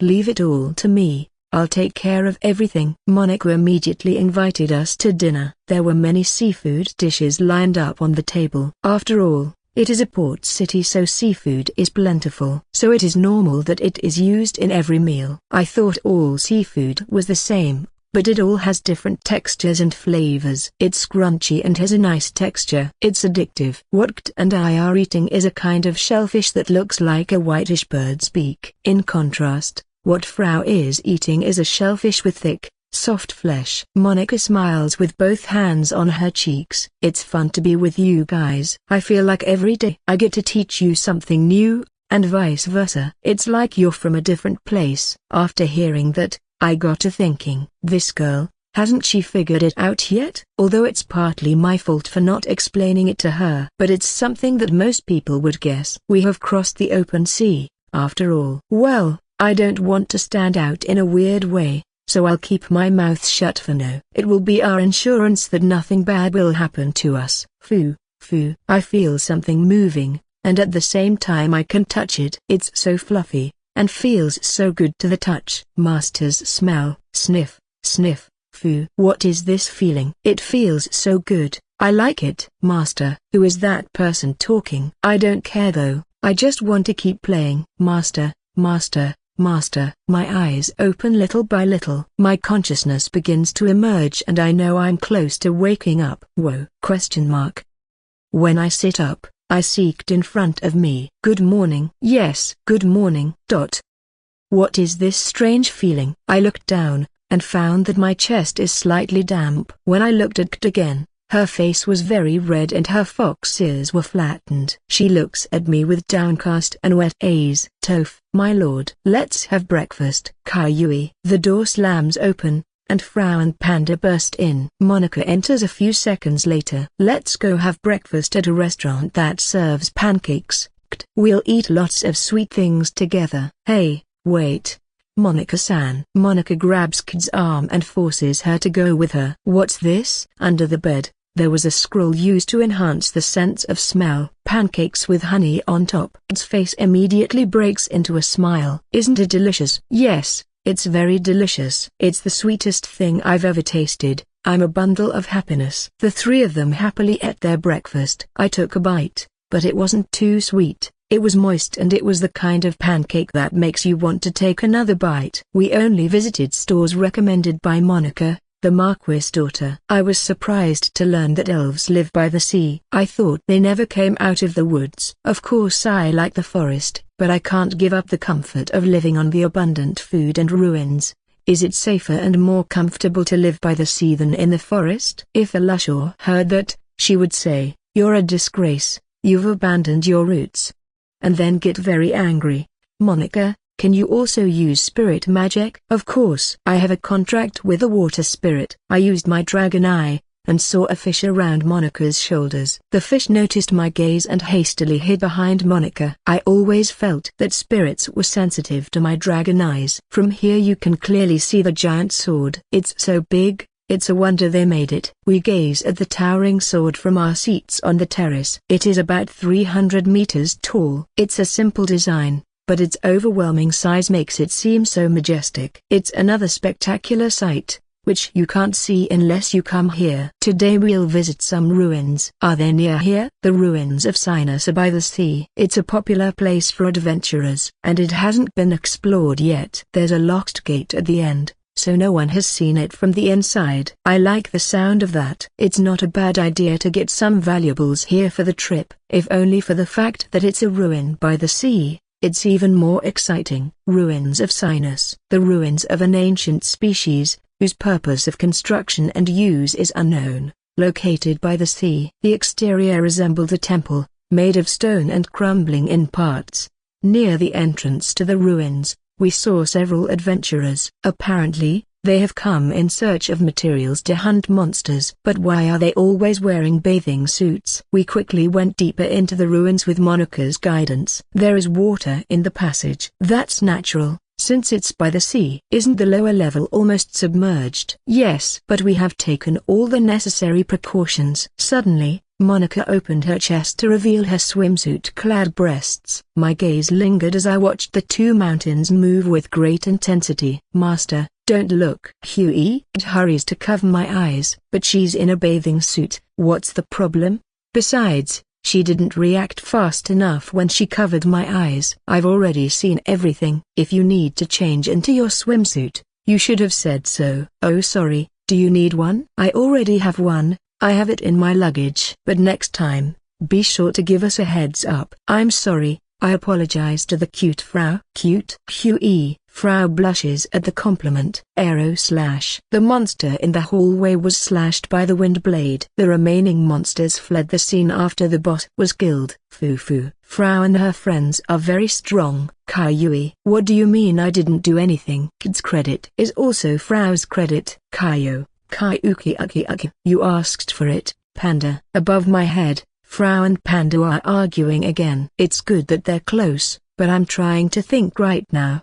Monica and I would strip the monsters of any useful materials. I'd then put away all the gathered materials in my magic storage. You'd better find a new storage room. This one has little capacity. Really? I think it's quite spacious. If you go to a dungeon, you can find lots of them. Almost 1,000 of them. They say they have a capacity of up to 10,000 items. Really? Is there a magic storage item with that much capacity around here? I guess there are items here that aren't available on the island. I would like to go to one of those dungeons at some point. Going through the old passage, we find a staircase. But it's completely filled with seawater, and we'll have to swim to continue from here. I'm going to change. Wait here a minute. Then I'll be there. I change into a bathing suit in a remote spot. I hear sounds of rustling fabric nearby. It sounds like T and Frau are changing. Have they grown even more? You think so? I didn't notice. You have a beautiful figure.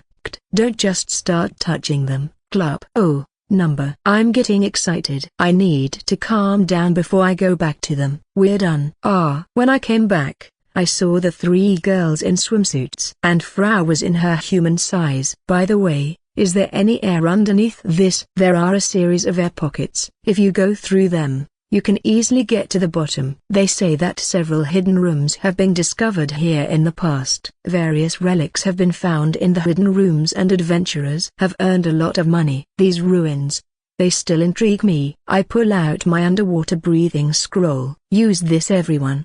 The effect of underwater breathing lasts for several hours. While the effect lasts, you can literally breathe underwater. After activating the scroll, I got into the water and called out Shark Boy. Glup glup ATM superscript A. Shark Boy rubbed his body against me. I guess he thought he wouldn't be called for a while now that we were on land. He seemed to be happy. Used her magic to create an orb of light. Wow, it's full of debris. And I see lots of fish. It might be connected to the sea somewhere.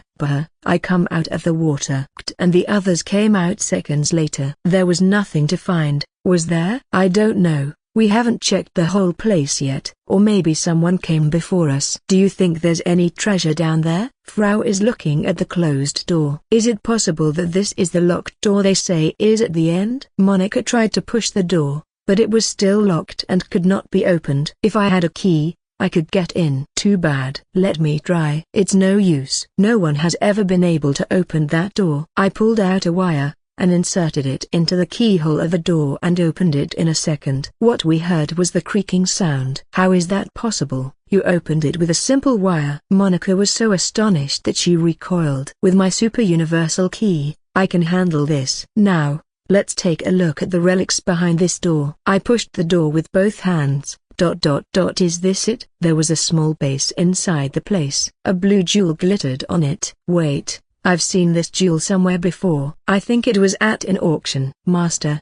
it's a life extension jewel. That's right. It was the same jewel that sold for 850 million. It's a rare item that can save you from death only once. It's not as precious as the elixir, but it's still valuable enough for anyone to want it. It's mine. I'm not giving it to anyone. Monica suddenly grabs a jewel and tries to escape. However, Frau, who moved quickly, grabbed it. What are you doing? That belongs to my lord. Give it back. Please, please give it to me. Screw you, you big-titted elf. Don't touch my breasts. Don't rub them like that. Given the bizarre situation, I decided to ask Monica what was going on. The jewel of life prolonging, a rare item that will save you from any kind of death, just by holding it, just once. However, this relic has a hidden side effect. It instantly heals the trauma or illness that directly caused the death by reviving you. But it will not heal the injury or illness that said person was affected by at the time of death. That is the occult effect of this jewel. My father started collecting relics in search of a jewel that prolongs life. My mother has been given only 1 year to live, and she suffers from an incurable disease. With this jewel, there is a chance to save her. In a room in the mansion, Monica sits on the couch in front of us and speaks. On the table sat the jewel, glittering. This was the reason you became an adventurer? Yes, I was looking for this jewel to save my mother's life. I thought the rumored ruins at the bottom of the ocean contained this valuable object, but unfortunately, we suffered an accident and the ship sank. She should have told me. I would have helped her with one of the elixirs I have with me. Clank. The door opens and the Marquis de Burful enters the room. Why are you here?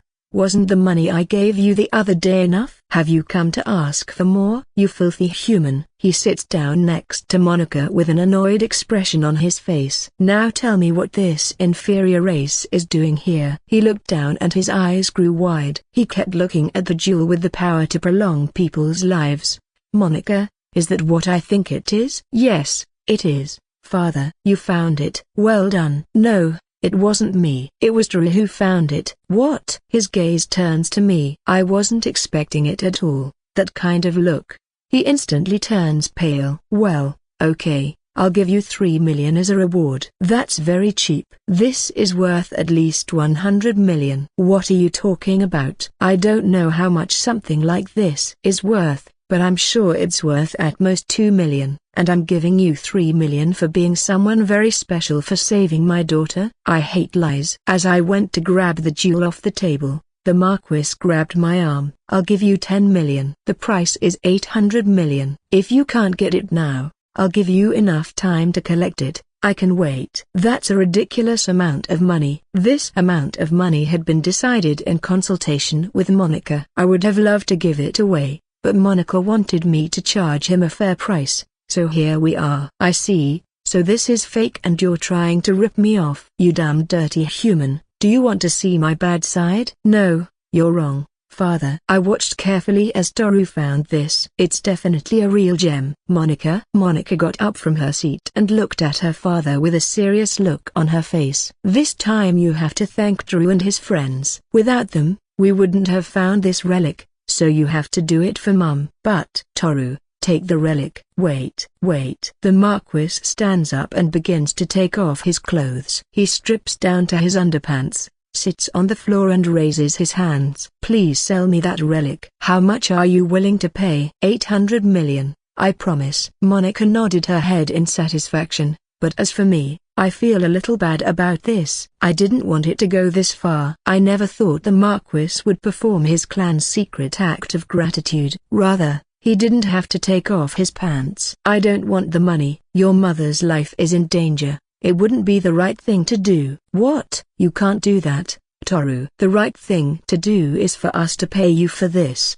Monica, this was never about money. If this can help your mother, I'll be satisfied with it. Monica smiled and her eyes moistened. She tried to take off her clothes, so I quickly stopped her. Thank you so much. I'm honored to be able to meet someone who not only saved my life, but my mother's as well. My daughter is right. I have been blinded by my hatred and contempt for your race that I didn't see what a good person you were. Oh, I felt embarrassed and scratched my cheek with my finger. Her dad's attitude has changed drastically. It's kind of weird. I'm glad he's a little calmer now, but it's still creepy. I just did the right thing, didn't I? I'm glad that my master's greatness has finally been recognized. True, it calms me down quite a bit. Kaiyue, Frau and Panda seem satisfied for some reason. We understand that you don't want money, but isn't there something else you wish for? Anything. So, is it possible that you could supply us some food and water on a regular basis? I opened the map and kept talking. I would like you to use one of your ships to deliver supplies to the people on the coast that is located here. It would be great if you could do it once a month. The Dead Forest Coast? Yes, I would like your help with this request. Of course, if it is something that might be too difficult for you, you are free to turn it down. I just need those people to receive a steady supply of food and water for a while. I see. Okay, I'm willing to do that. This will finally allow the research team to do a decent job. I'm sure we'll make a lot of progress when the Sinus territory and the research team can interact. But it's still not enough. It's not enough to have saved the lives of my daughter and my wife. If you don't mind, I'd like to ask you to wait a little longer. I'll be sure to return the favor to your satisfaction. Really, that's not necessary. Please, I insist. The Marquis' words were so firm that they made me nervous. With that intimidating aura around him, there was no way I could refuse. Frau sprinkles some fairy dust around us and we take to the skies. It's been a few days since I've come to this city. I've been to most of the places I could visit, and we still had one last stop left to see, and it was up there. I flew vertically and aimed at the top of the giant sword. Gently,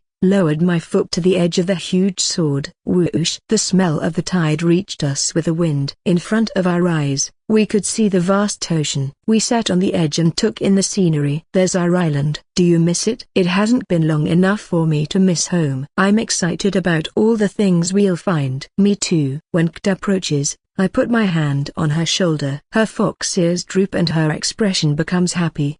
Stop cheating. Frau wants some too. Okay, fine. I put my arm around Frau, which was easy since she was in her human size. Caillou Panda flew above my head. It was a very pretty sight. Once we get off of here, we won't be seeing the ocean for a while. I have to engrave this image well in my memory. We won't see Monica again, right? Exactly. I asked her if she wanted to join us, but she declined because she wanted to spend time with her mother.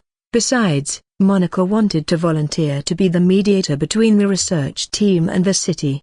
I'm sure everyone on the coast will be relieved to have contact with someone who is already known by us. The next day, we met up with the behemoths and said goodbye to Monica. I will miss you. I'd like to see you again. We will definitely come back. Take care of yourself, Monica. You too. Best of luck. I shook hands with Monica. The Marquis de Burfler is also here. He handed me a necklace. The decoration was engraved with what looked like a family crest depicting a carved shark and anchor. This is an item that we at Bilfrel only give to those we trust. If you wear it, you will be treated as one of our own. Is it like I'm part of your household? In a way, yes. I am ashamed to say that this country does not regard humans in the same way as elves. The days ahead will be difficult for you. I see. Thank you very much. This is nothing compared to what you have done for me. Toru Dono, since you are heading to the capital, this item I have bestowed upon you will open many doors for you. I also shook hands with the Marquis de Burfler. See you later. Goodbye, Monica. Goodbye, Kaiyue. The behemoths that were waiting for us in the bushes jumped out of them. They stood on two legs, and said goodbye to Monica. The Marquis de Burfler froze with his mouth open. We are now heading for the royal capital. It is the center of the kingdom of Potatoes. They say there is someone there who knows about dragon folk. Garuga, Gararu. The three beasts ran ferociously down the road. People who crossed our path screamed in fear.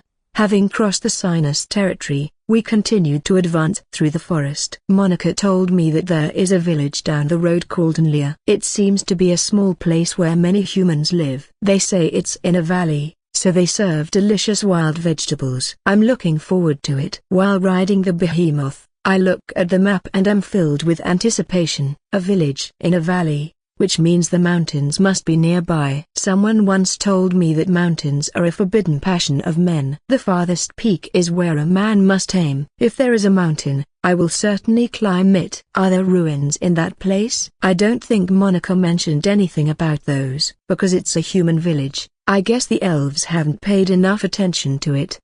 Then I guess we won't find any treasure. I'm sure we'll find a great adventure soon. There are quite a few ruins on this continent. It's a fine day, with the white clouds beautifully standing out against the blue sky. Master, there seems to be a river nearby. Let's take a break there. Once we reached the river, I got off Ichiro and sat down on my knees in front of the stream. I dipped my hands in to scoop up some of the crystal clear water and bring it to my mouth. It is cold and delicious. I took out my water bottle and filled it. Then I washed my face. When I turned around, Kd was behind me, offering me a handkerchief with her outstretched hand.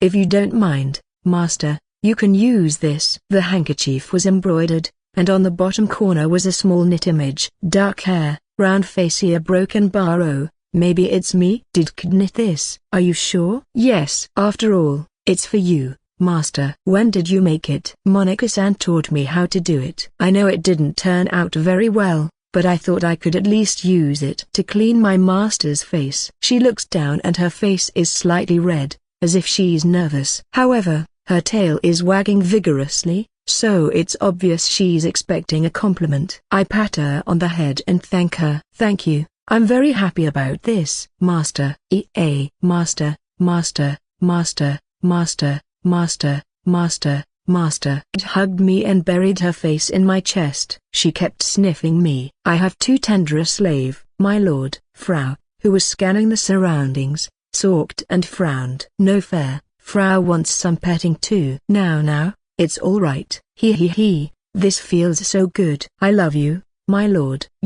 Thank you. Suddenly a window appears in front of me. 8 Snotis. Experience saving repair has been completed. A. I knew it was about time. The words keep popping up. 8 Snotis. The level of the camouflage ring has increased to level 3. 8. The fog is getting thicker and thicker. It's not like a normal fog. I can feel a bit of magic in it. It's like someone created it. The area was completely white because of the fog. Ichiro and the other two slowed down and advanced cautiously. The fog seems to cover a large area, and even if we advance, we can't get through the white maze. Is it the work of a monster or a person? Hey, isn't that the village? Yes, but there is a strange smell in the air. Is it blood? Ahead of us, we see a shadow that looks like a group of buildings. We get off right near the village and decide to go inside. There's no one here. True, but I can still sense people. The village was quite small. A dense fog had crept in and filled the place with an eerie silence. It gave the impression that the village itself had fallen into a deep sleep. Master, there's a person over there. I find a person sitting down,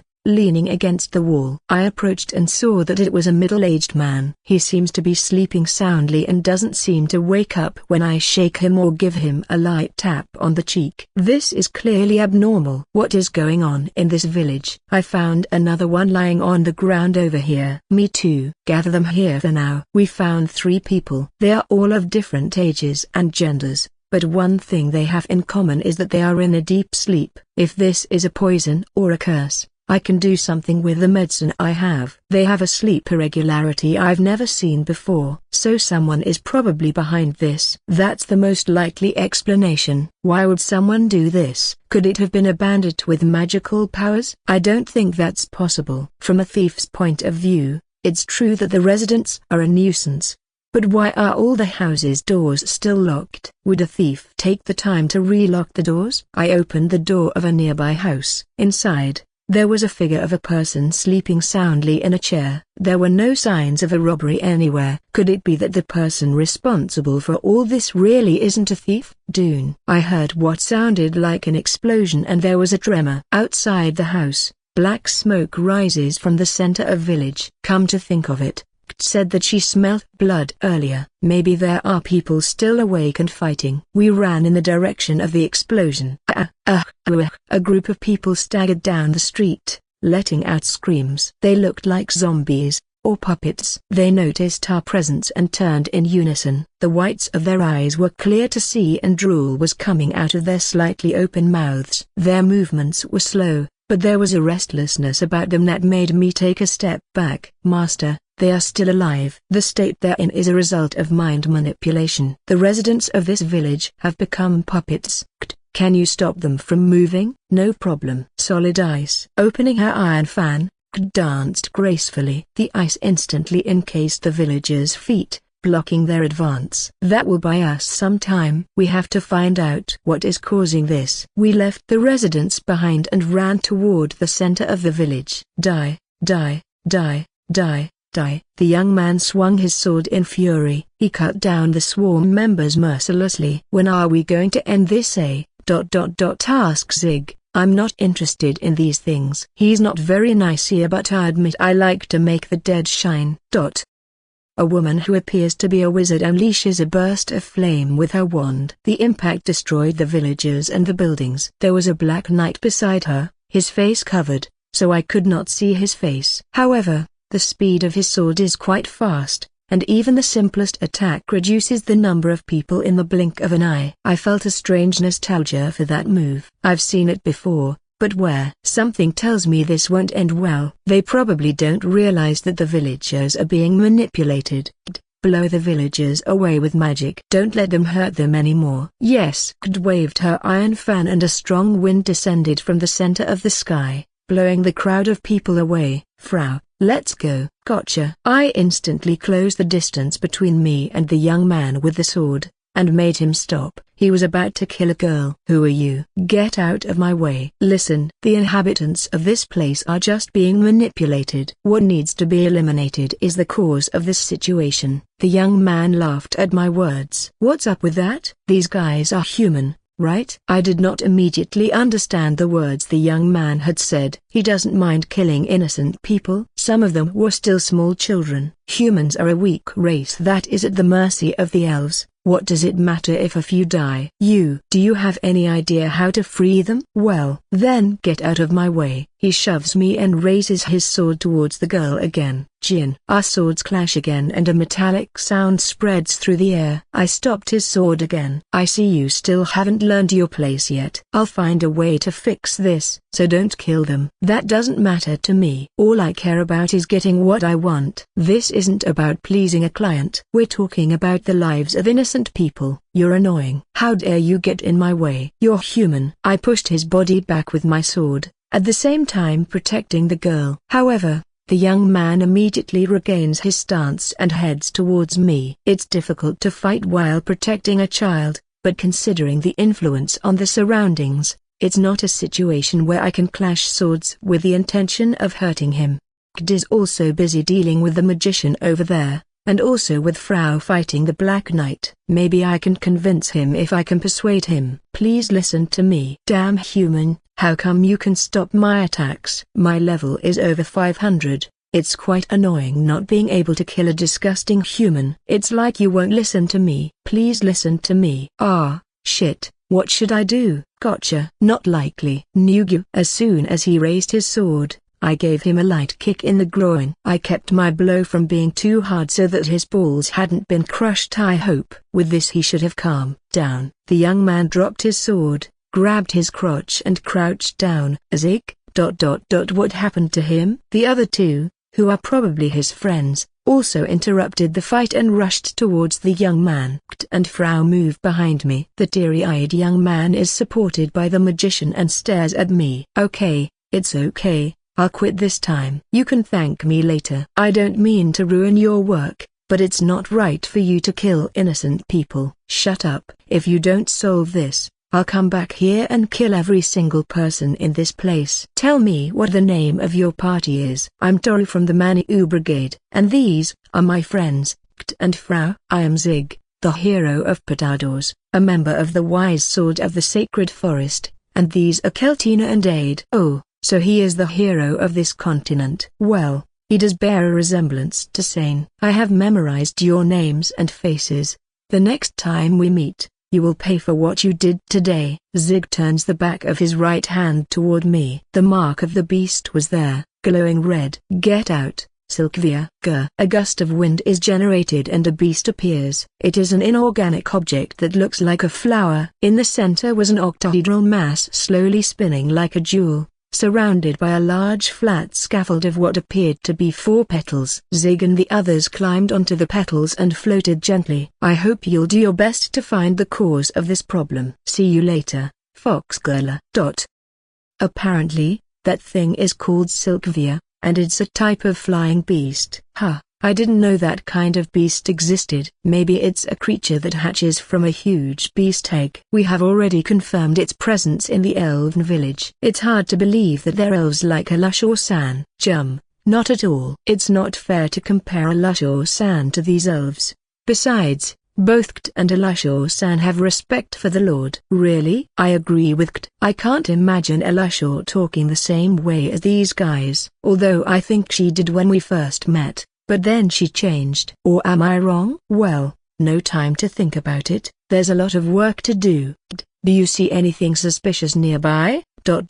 Number. There doesn't seem to be anything in the vicinity that's causing this. It's possible it's hidden. Frau, is there anything we can detect? Number. At least it's not hiding in this area. I'll check again from above. Frau flies directly overhead, further extending her range of visibility. Icefall. Snowflake-inducing magic dyes the ground pure white. The feet of the approaching villagers are now covered in ice and cannot move. This will buy us some time. As expected of Kt, she can always be counted on. There's a lake over there. Judging by the density of the fog, I'd say that's where it's coming from. That means there's something that's creating this crazy fog. Shall we go to the lake then? Yes. Kt and I decided to head to the lake following Frau's guidance. What do you think? Are there any suspicious creatures? I noticed a large reaction in the center of the lake. It appears to be an aquatic creature called a mistmaker. According to my appraisal, it creates a hypnotic fog and manipulates living creatures. It's a monster I've never heard of.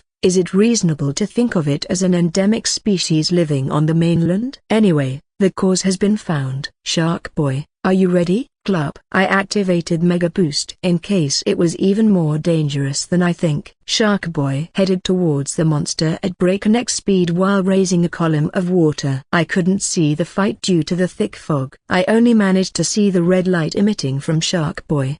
Besides that, I could hear the roars of the monster and Shark Boy. The thick fog starts to fade. Maybe it's over. What is that thing coming towards us? As Frau said, there is a large mass floating on the surface of the lake, coming towards us. But it's not swimming, it's like drifting. It came to the water's edge with the current. The mistmaker. It looked completely like an octopus. It was about 10 meters long, with a slimy body surface and a dark blue color. On its head, there were innumerable holes that looked like exit wounds. It looked like it had been mauled by a shark, and there were many burned holes on it. Also, its lungs seemed to have stopped completely. Glup glup. Shark Boy came out of the water. I patted him on the head, and he began to shake his body with glee. I guess now the villagers here should be back to normal. Wow, I never imagined there would be monsters like that around here. Frau isn't very good with octopi or animals with soft bodies. Kt smiled as Frau poked the monster with a branch. Thank you for your help. I'm sorry I couldn't save everyone. Don't be sorry for that. Without you, the adventurer would have killed us all. The village chief shook my hand in gratitude. The survivors present also nodded at his words. More than 30 residents were killed by Zig and his companions. It's a shame to think that I could have saved them had I arrived earlier. Thank you for saving me, Anna-chan. I'm glad you're okay. The girl's smile seemed to save me a little. The Wise Sword of the Sacred Forest. If I ever get the chance to see you again, I'll punch you in the face. I don't care if you are a hero of this country. I will never approve of your way of doing things. The sound of crackling fire echoed as Kt stirred a steaming pot with her ladle. In the pot are many mushrooms that were given to us in the village, and although they look green, They give off a very pleasant aroma that stimulates the appetite. The forest is quiet at night, with Rosyuk and Kuratan keeping watch over the place. Chupi is perched on a tree branch, and Panda is happily being groomed by Frau. A quiet dinner, the most relaxing time of day. I see you like it. Kaiyue 1/2 Z. You should thank Frau for brushing you like this every day. Kaiyue, huh? It's only natural for my sweat to have a sweet smell this time of year. Besides, it's not like I sweat that much, right? Hey, why are you looking away? Frau was not only looking at Panda, but at us as well. And I avert our eyes. Frau's back has such a sweet smell that, if placed next to an ant hill, they would surely all crawl up her body in a second. I never imagined that a fairy's sweat would smell sweet at a certain time of the year. The people of this village are very grateful to us. Yes, I felt a little bad when they insisted we stay a year with them. With a hero like that in this country, they must be desperate. You mean that party? The heroic sword of the sacred forest, led by the hero Zig, the most famous adventurer in the country. At present, his reputation is quite good, and he has already accomplished great feats. Of course, that is the reputation he has among the elves, but the opposite is true for humans and other races. I don't think it's misinformation from what I witnessed before. Well, I must say it's impressive what an amazing beast they have. To be able to fly several meters high with multiple people on board, it's to be admired. Kaiyue, Panda was in shock. I looked at his eye as it started to tear up. Panda jumped onto Kid's chest. Frau, please think about Panda's feelings. My mistake, I'm sorry. The good thing about Panda is that he's not tall enough to fly. And you have a soft and fluffy feel to you as well as being delicious looking. Kaiyue 1/2 Z. Why are you crying again? Poor Panda, his pride has been broken in every possible way. The next day, we could not continue our journey due to it raining heavily since early morning. We took shelter from the rain under a large tree, and stayed and waited while listening to the sound of rainfall. Cry 1/2 Z. Thank you, Kuratan. Kuratan, who is protecting us from the rain, hands a ball of yarn to Kid with one of his tentacles. She was busy knitting something. She really been getting into sewing and knitting lately, and since I told her how happy I was with the scarf she made for me, she seems to have picked up more impetus to go on. Master ATM superscript A Master ATM superscript A Master ATM superscript A Master ATM superscript A Master ATM superscript A. Hey, can't you do something about that weird song? What, was I singing that? Yes, you were. She refocused on her hands, and began humming as she wagged her tail. Panda was behind her, chasing her tail with his gaze. Frau is sitting on the branch of a big tree, eating cookies. I squat in the rain while watching my friends. Rainy days are great for strength training. You get sweaty and clean at the same time. I've always decided that weather like this is a workout. I see that the Lord likes to exercise a lot. Yes, the Annie-san who lived next door to me when I was a kid did it all the time, and that's how it became a habit for me. She had big breasts, didn't she? How did you know? The only reason for the young master to go to the trouble of training in the pouring rain is because he loved to see his neighbor's breasts become visible through her wet shirt as it clings to her body. So every time it rains, those memories come to mind. Am I right? That's right. Does she have a detective job, or is it that she can see the past now? The reason I like breasts is because of my neighbor's influence. My stay in town was short,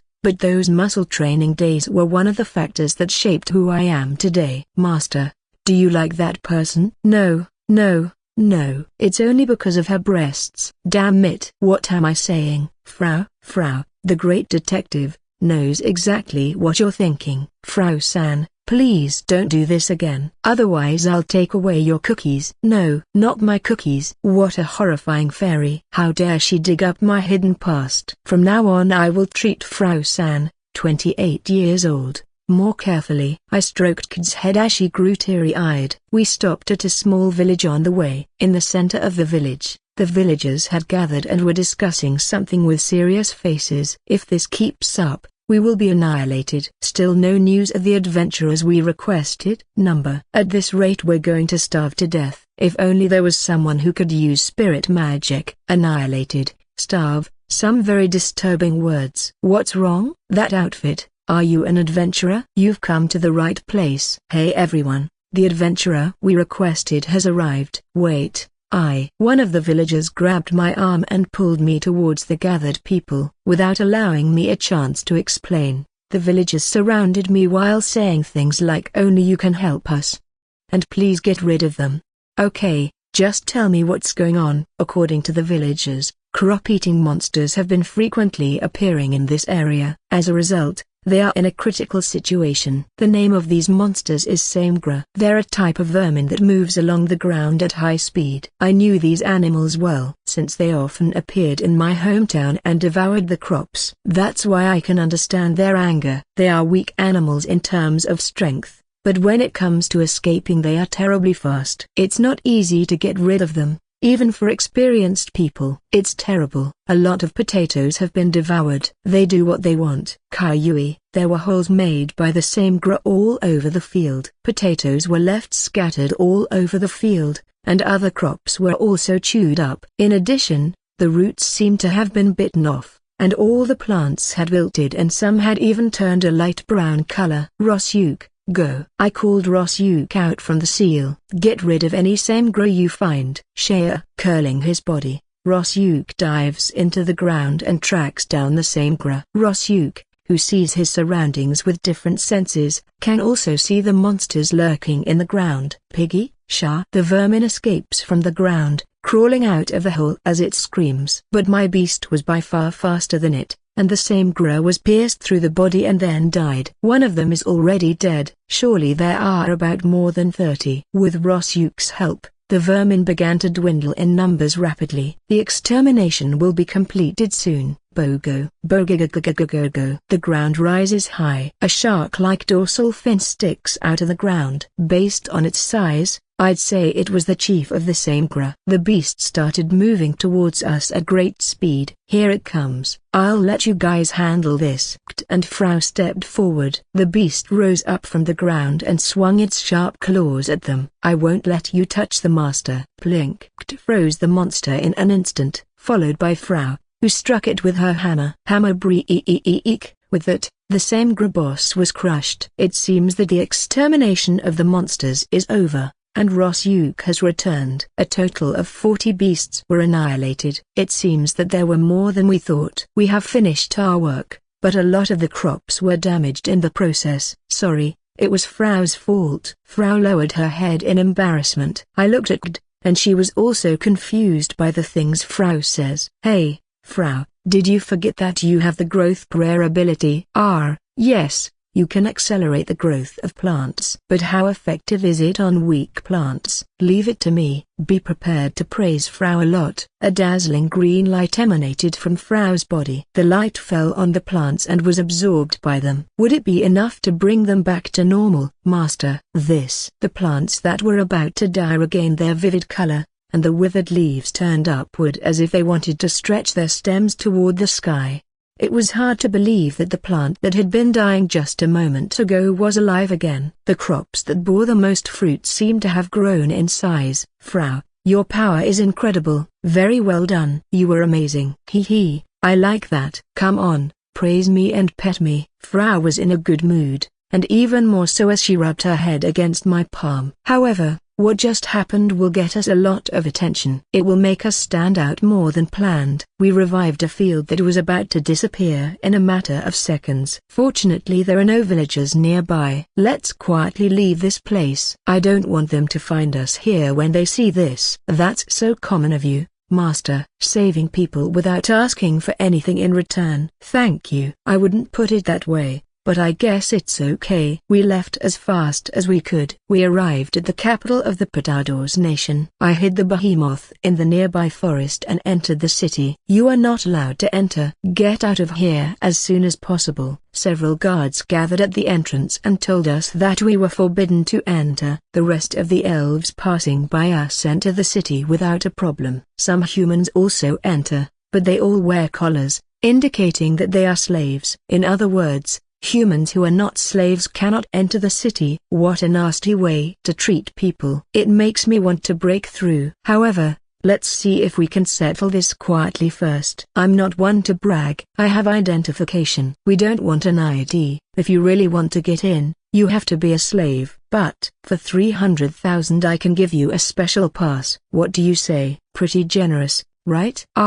So it's about money. There's a way for non-slave humans to get in. But in exchange for the scorn, they charge you quite a high price. But most of all, why do we have to be the only ones to pay? What is this nonsense about elves being good and humans being bad? If they discriminate against us, we'll go in with all our might. I don't plan to pay you to enter the city, but I'll still take the liberty of doing so. What the hell are you talking about, human man? Hurry up and pay me, or do you want to pay with the slave behind you? Step aside. The guards pointed their spears at me, but I ignored them and continued on my way into the city. After 4 steps, a spear was thrust into my abdomen. But the point didn't even penetrate the skin, and the guards were astonished. It didn't go through. It's like stabbing a stone. Guys, don't let them in. Who? I thought elves were superior to humans. Can't they stand against me? The handle of the spear snapped. I pushed forward,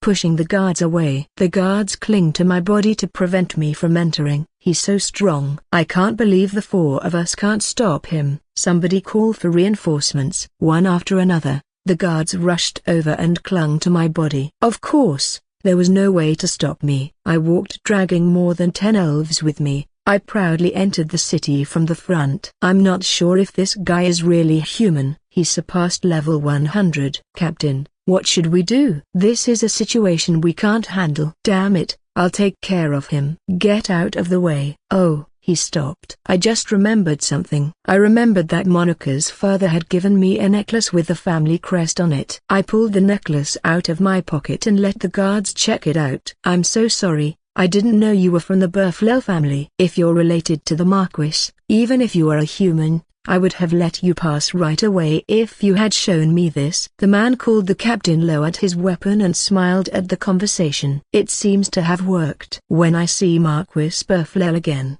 I will thank him properly. Captain, is the necklace real? I thought Marquis Burflel didn't like humans. I don't care if they're fake or real. If they cause any more trouble they'll probably get us fired. But keep an eye on those guys just in case.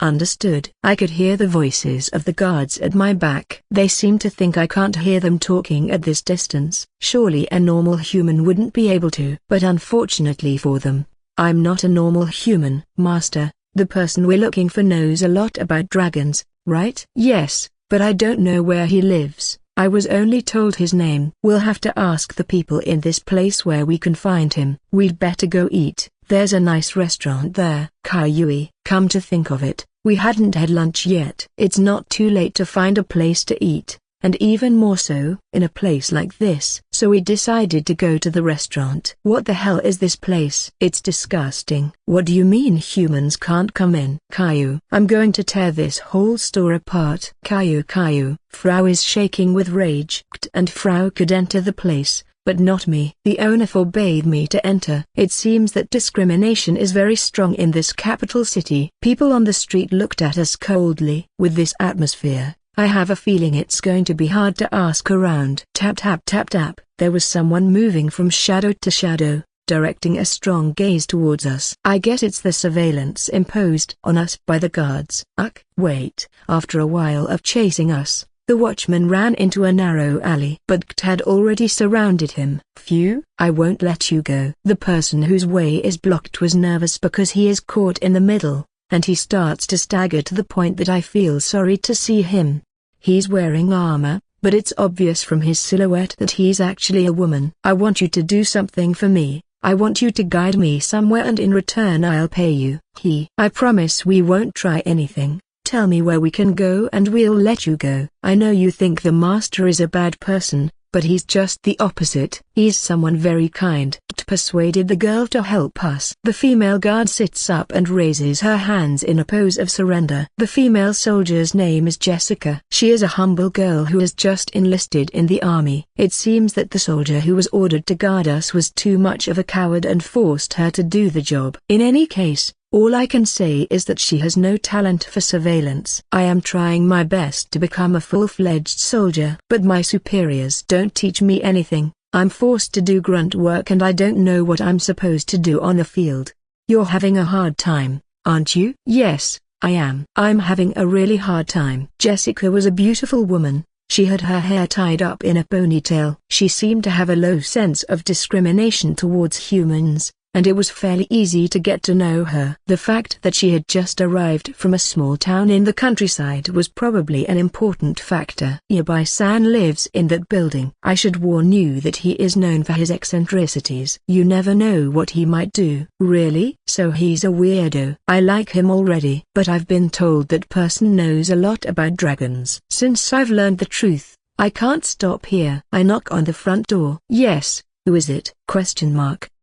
The one who opened the door was a woman in a maid's uniform. But I immediately had a strange feeling. There was no sign of life in her. It was as if he was looking at a doll in front of me. What can I do for you? We are adventurers and we are on a mission. I would like to ask Yabai-san a few questions. Status confirmation. Attention. Camouflage is applied. Confirmation of genetic information. SS evaluation. Administrator authority accepted. Welcome, Master 2. The maid ushers us into the building. Wow, there's a lot of clutter and junk in here. What's going on here? There's a maid here, but she hasn't cleaned up anything. No, I was wrong. Looking closely, everything is different. At first glance, it seems to be in a chaotic state, but it looks like it's sorted properly by type. It's amazing. What is this place? Kaiyui. Oh, so the rumors about him being a weird guy are true. Master, why did she call you Master 2? I don't know. I'll ask Yabai-san when I see him. The maid led us down a narrow hallway with a big pile of knickknacks piled up, to a staircase going down. Master, a customer has arrived. Send him away, I'm busy. But he's already here. Who ordered you to let them in, you pompous maid? I demand correction. I am a machine that functions perfectly in all its capacities. Perhaps the problem is in the master's mind. Shut up. I will dismantle you into silence. Try if you can, but I know master won't be able to do it. Ha ha. The old man and the maid started fighting, so we decided to wait for them to finish. 30 minutes have passed. The quarrel between the two is still not over. The master should bathe at least once a week. His smell is so strong you can see it. You have no idea of the things the neighbors say about you. Let them say what they want. Why do you even spend so much time dwelling on things that don't matter, like the smell of the person who made you? Turn off your olfactory sensors. I beg to disagree. Master, why should this machine sacrifice its sense of smell for the sake of its master's selfishness? It is so questionable that I doubt your sanity. You are my maid. Since when did you get the misconception that a maid will listen to your every word? How long is this going to go on? Frau is so bored she's falling asleep. And Jessica, on the other hand, was already asleep. I think you should stop them. I don't want to be a nuisance by getting in their way. The basement was just as cluttered as the upstairs. There were various oddly shaped glass containers, metal pipes and pots, bottled herbs and the monstrous materials, countless scrolls on the shelves, and a large magic circle on the floor. Perhaps he is an alchemist. Stupid. You're stupid. Oh bastard. Oh master. Oh alchemist who can only do to damn it. Somebody kill me. I want to die right now. Victory. The maid flashed a V sign with her hand while remaining expressionless, but she looked somewhat proud of herself. I don't care what just happened, I just want her to introduce us already. And why don't you comfort your master? He's crying. My name is Yabai, an alchemist. Yabai, red-eyed, took a sip of his tea and introduced himself. To him sat the maid. Hey, why are you sitting next to me? You need to know your place. Since when do you think this machine is beneath you? All right, do what you want. You just ordered me to, so I'm free to do it. Yabai speaks again. So, Toru, you want to know about an ancient species, right? The dragon people. Yes, I'd like to know more about them. I'm willing to pay you whatever you want for that information. That is, of course, If the information is correct. I don't care about money, I want to know why. I'm interested in your motives. I'm speechless. I don't know how I'm going to explain it. If I start from the beginning, it will take a long time, and the fact that I am a dragonoid will be revealed. Even I'm not stupid enough to think it's a good idea to reveal a secret to someone you don't even know you can trust. This man is 99.9% dragonoid, and judging by his genetic information, he's the son of Master One. Oh, so you're a survivor of an ancient species. Then it makes sense. What? How did you know I was a dragonoid? The maid just revealed my identity to the old man. What just happened? Kukaku, I see you're surprised. She has a human appearance, but she's actually a golem, one of the original ones created by the ancient race. Life Support Golem LLO223, Life Support Golem. In other words, it's an artificial object? Yes, Master 2. The maid made a V sign without changing her expression. Frau Panda, who showed interest, approached the maid and observed her closely. She seems to be alive, even if she's not real. Kaiyui. Of course, this machine is one of the beings that can be called the crystallization of wisdom. It's a high-performance maid golem that can meet all kinds of demands. Originally, it shouldn't be in a place like this. And you're also a first-class foul-mouthed one. Yeah.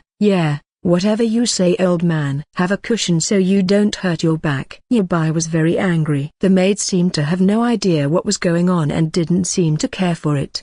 Who had been keeping an eye on the situation, laughs. Since you saw me, you've been calling me Master 2. What does that mean? It means Second Lord. Me after Yabai? No. Master 2. Yabai-sama is a temporary master. The official master registered to me is your mother. What do you mean by that? My mother is your first master? If so, why is she here? I looked at Yabai again. He looked away, seemingly angry. Master, talk to this young man. I don't want to. You explain it to him. This machine doesn't know what happened before it woke up. It must be the genius alchemist, Yabai-sama, who explains, as only you know the circumstances. Genius alchemist? Yabai reacted with a jerk. I would like the rare genius Yabai-sama, who is overflowing with talent and has won all kinds of honors, but has discarded them all to continue his research in solitude, to explain himself. Very well, I'll do it. The motivated Yabai begins to speak. Yabai had always shown great interest in the ancient race. In the process, he researched various ruins and artifacts, and managed to duplicate some of them, making Yabai's name widely known. One rainy day, an unknown woman appeared at his door. She was carrying something wrapped in cloth and told him she was a dragon person. Yabai was skeptical of her words, but with the use of an appraisal scroll, he knew it was the undeniable truth.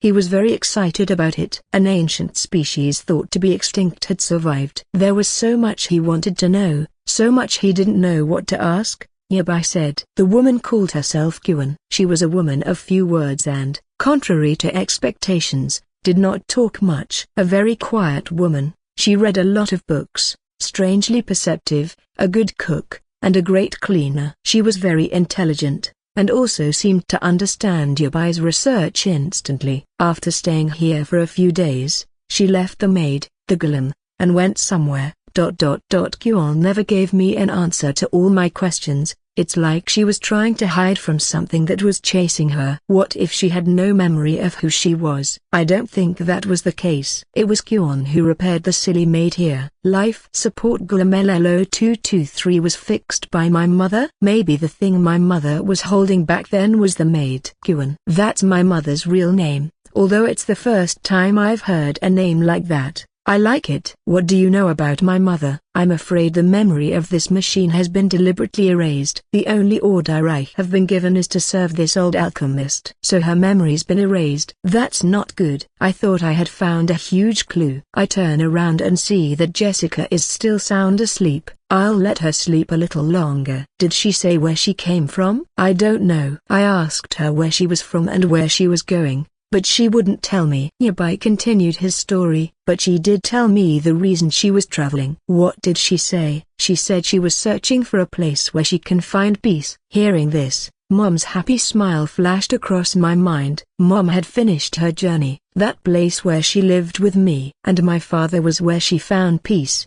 wasn't it? When I think about it, I feel a warmth deep in my heart. That's all I needed to hear. Thank you. Yeah, bye. Wait a minute. I don't know where she came from, but I know someone who might. Really? You should have said that earlier. Yabai pulls an old book off his shelf. He flips through it and shows me a page. In this world, there is a race called celestial beasts who possess unimaginable power. It is said that they are the progenitors of the beast tribe, and that they served the ancient race. Celestial beasts. A woman with fox ears who looked like it appeared in the book. On our return to the palace, we knelt gallantly before Her Majesty the Queen. Hello, Zig. How was the mission? I'm sorry, Your Majesty. We couldn't complete the mission. A human interfered, so we couldn't fully exterminate the villagers who were possessed by the mist. Don't worry about that. Never mind the lives of the lower races. I sent you there to get everything under control, but whether they live or die is something that shouldn't matter. Thank you for your generosity. A mental smile forms in my head. I knew this would happen anyway. As Her Majesty's favorite, I wouldn't be blamed. After this,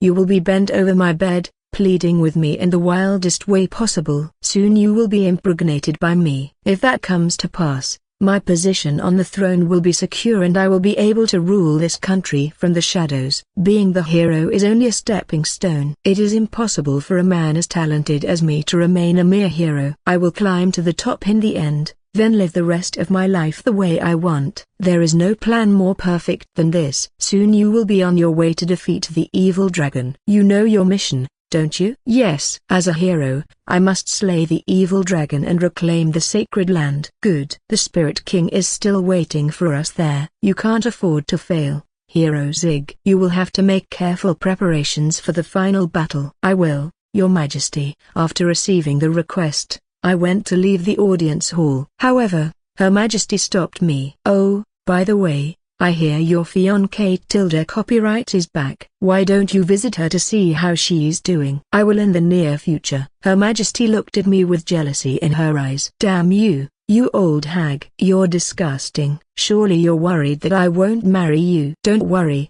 I won't leave you. You are necessary to fulfill my wishes. They've already been defeated. When I arrived at the village, I received unexpected news. The other day, a group of adventurers accepted the job of killing the Samgra. In addition, the adventurers revived a field that was about to disappear and left without receiving any reward. The villagers praised them, saying, they were our saviors. What's going on? I am supposed to be the one who accepted this job. Why was it done by someone I don't know? I don't like this. You've got to be kidding me. Please accept one of our maniou vegetables. Hero. Maniou vegetables? What's that? We call them maniou vegetables on behalf of our saviors. They have grown sweeter and bigger with the help of those people. We are all very grateful to them for making our village famous. I squeezed the tomato offered to me by the villagers with my hand. Why do I have to eat the thing? I'm the one who should be praised. Zig, let's get out of this disgusting toner.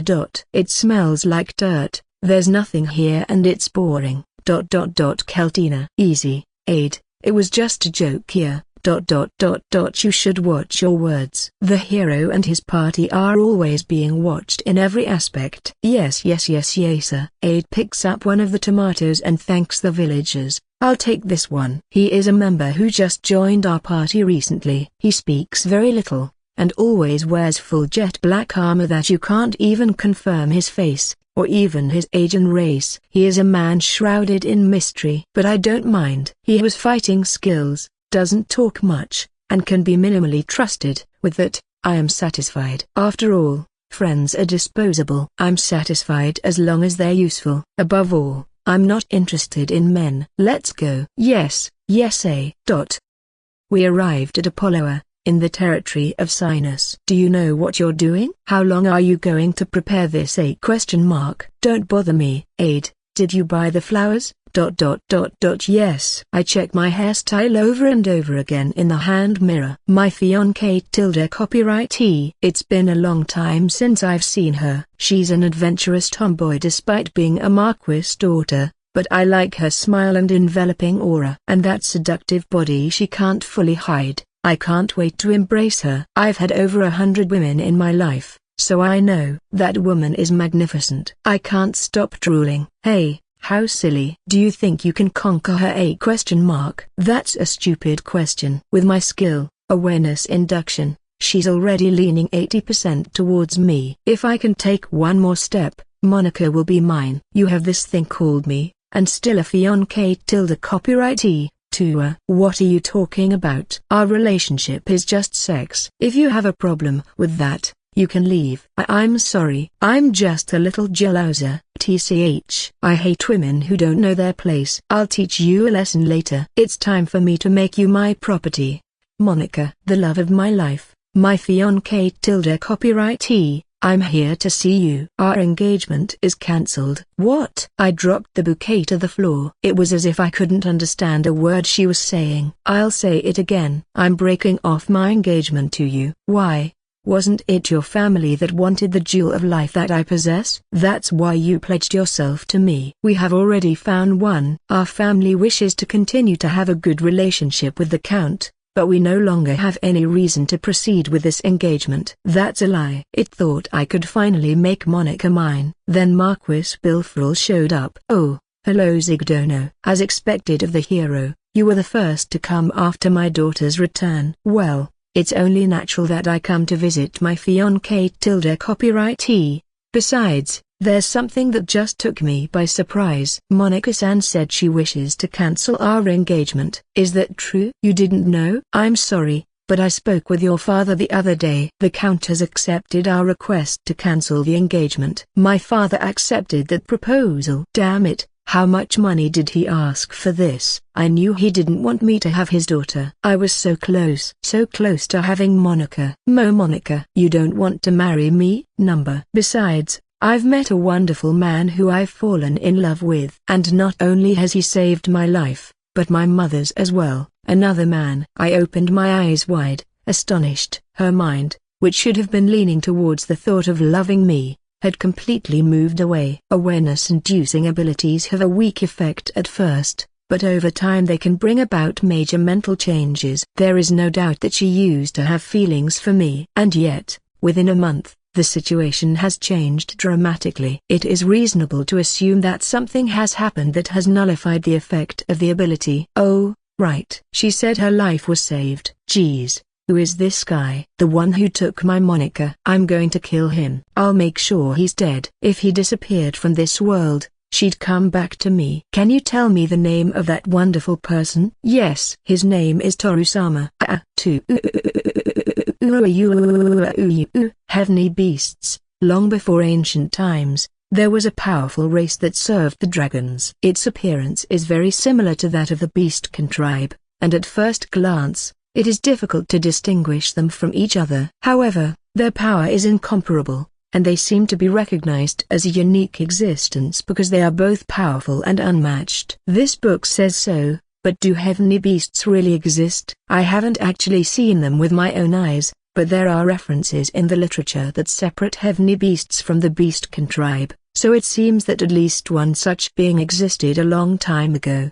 And what do you expect me to do with this information? Do you want me to go out and find one and ask them about my mother? That's exactly what I'm saying. It's very likely that a heavenly beast has been in contact with Kuan. It may even know where she came from. You want me to go meet the species whose location I don't even know? This is insane. It's also a very bad idea. Of course. The problem lies in the fact that we don't know where to find them. That's why you'll have to go to the Spirit King. The Spirit King, as the name implies.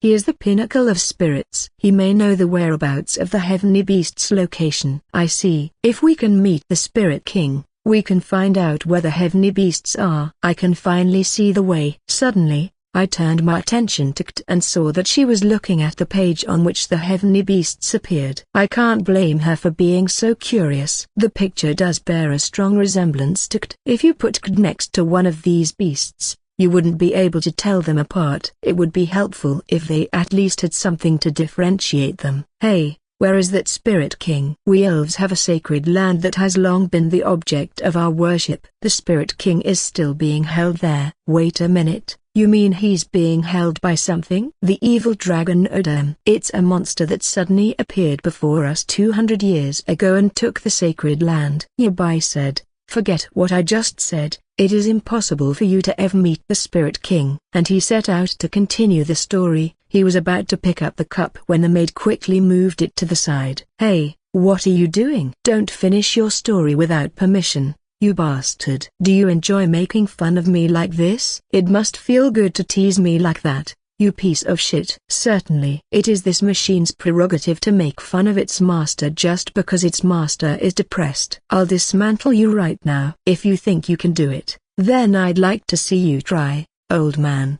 The quarreling begins again. "I wonder how my mother could resurrect such a twisted Gillam. Just tell me where that sacred place is." Instantly, Yabai stops moving. "Are you really planning to go there?" The evil dragon residing in the shrine is an opponent that even tens of thousands of elves can't defeat. "I don't like complicated things. I just know that I have to face that dragon, slay it, and talk to the Spirit King." "You're a bit of an idiot." "I think so too." "There's nothing wrong with being stupid. As long as you know what you should aim for and know what you should do, you can get ahead unexpectedly." "I'm also quite interested in how strong the evil dragon is, and it will be even better if it's a monster that I can use all my strength on." Yabai grabbed a pen as he said, "I guess it's inevitable," and started writing a letter. He then stuffed the sheet into an envelope and handed it to me. "No ordinary person can enter the sacred land. You will need the Queen's permission." "Sorry for all the trouble." "That's all right." Kyon had a curious attitude and didn't speak much at all, but she's given me quite a capable maid here, so it's okay if I consider it a small favor. "Master, HMM, it's hard to live alone when you're old." "Hey, weren't you casually teasing me? Don't shut up, say something." When the fight resumes, I wake Jessica up and we leave the place. "You guys are going to do what?" "It's exactly as you heard. We're going to the Holy Land to kill the evil dragon." Nukt smiles bitterly at Jessica, who looks up at her. She's been asleep the whole time, so she doesn't know what we're talking about. Master, huh?" Kt calls out with a serious expression.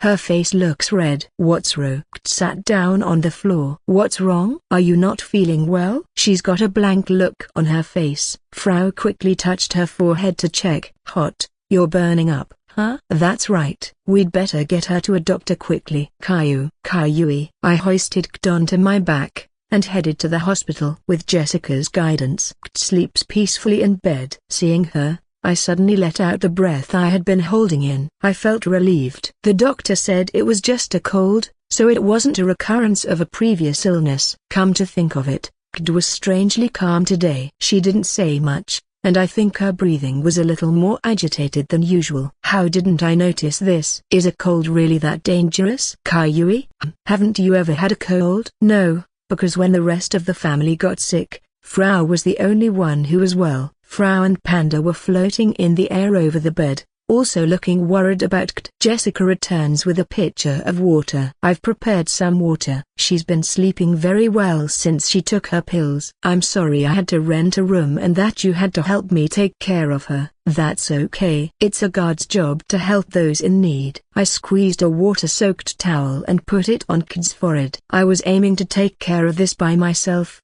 but Jessica ended up helping me. Unlike me, is smart, caring and gets it all done before I can say anything. Without realizing it, I was pushing her too hard. My lord, do you remember that day when it rained?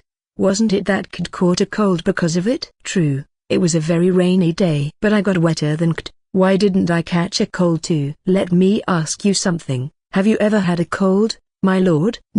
I see. Well, the logical answer is that Kd is weaker than you. That's right. Kd is fragile. I had forgotten. I'll take care of Kd. Jessica, you must have guard duties, so you can go if you need to. Don't worry. I've been assigned to watch Drew and his friends, so I can take care of the rest. I'll bring something to eat. Sorry again. No worries. My father used to say, don't be the kind of elf who abandons those in need. Jessica smiled and said goodbye as she went to buy food. Kd opens her eyes slowly. Her gaze wanders for a while, finally settling on my face. She smiles even while her face is red. I'm sorry, master, I got sick. No need to get up, go back to sleep. Yes. I took a warm towel, soaked it in water and put it on her forehead. She seemed to be sweating, Maybe it was too hot. I'll have Frau wipe her later. It reminds me of the time when we just met. Master did this back then too. Cough cough. Don't strain yourself. Jessica is out now buying something nutritious. Do you think you can eat? I think I can eat a little. I stroked Kid's tired head. Please don't stop. Keep stroking me more. Okay. It's good to get sick once in a while. She looks kind of happy. I hope she recovers soon. It was very late at night. All the lights in the city were off, except for the small dim light in Kid's room.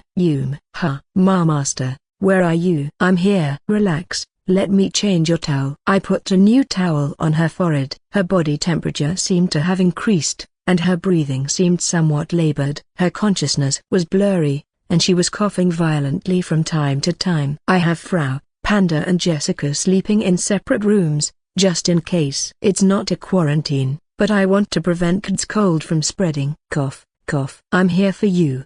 I grabbed Kid's hand which was protruding from under the sheet. Then Kid, who had fallen asleep again, instantly softened her expression as if relieved. Her breathing calmed down and she began to sleep peacefully. Kid's eyes opened again.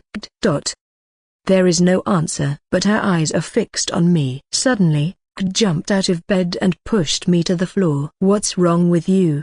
Ha, ha, ha. Master. Her face was still red and the fever didn't seem to have gone down. Her eyes wore an expression of madness. Kid climbed on top of me, burying her face in my chest and rubbing her cheek against it. Master, I love you. I love you. Ah, Master, Master, Master, Master, Master, Master, Master. I love you. I love you so much I'm going to die. Hey.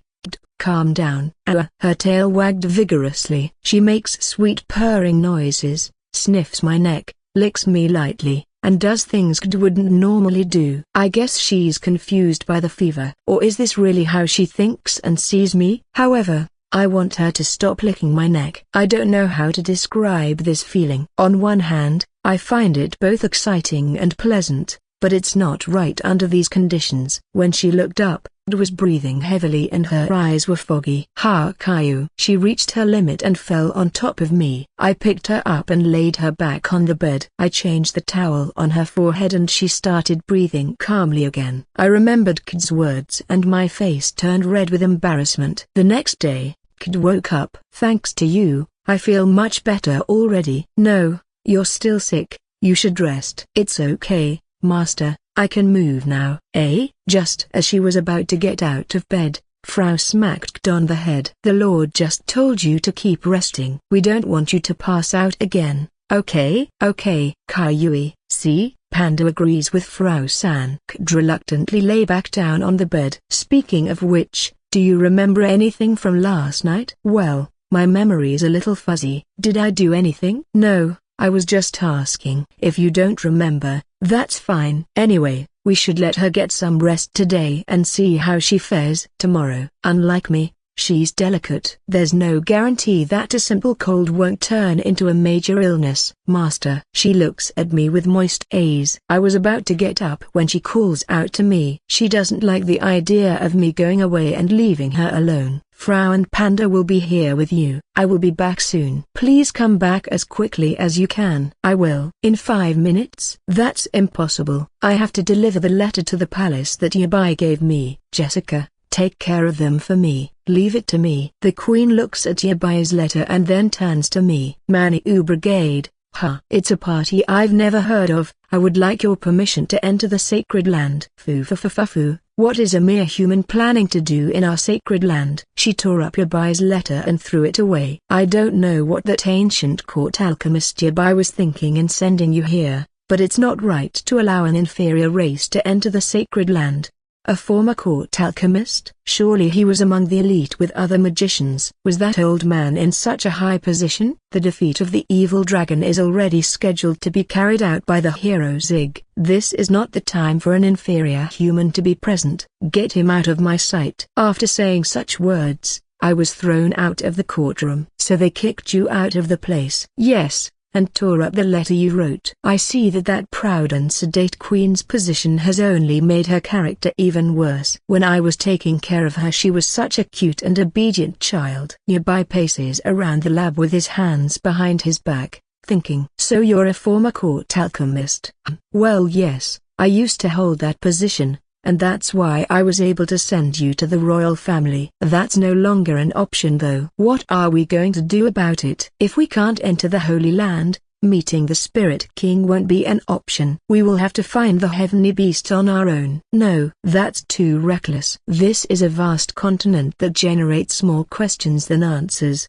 If you were a noble, you could enter the Holy Land without a problem. Wait, I think we found the solution for that. I pulled out a necklace from my pocket. I showed it to Yabai and his reaction was, huh? That's... His face suddenly turned pale. That's the symbol of the Bilfrel family. How did you get it? Well, a lot of things happened. You didn't steal it, did you? No, although if it's going to get me in trouble, I might as well give it back. Although I don't remember Monika's further telling me to return it to him. Yabai's expression changed from surprise to a smirk. Toru, I see you do not understand the value of this object. This is the symbol given to the representative of the Bilfrel family. In other words, whatever you say or ask for, it will be under the consensus of the Bilfrel family.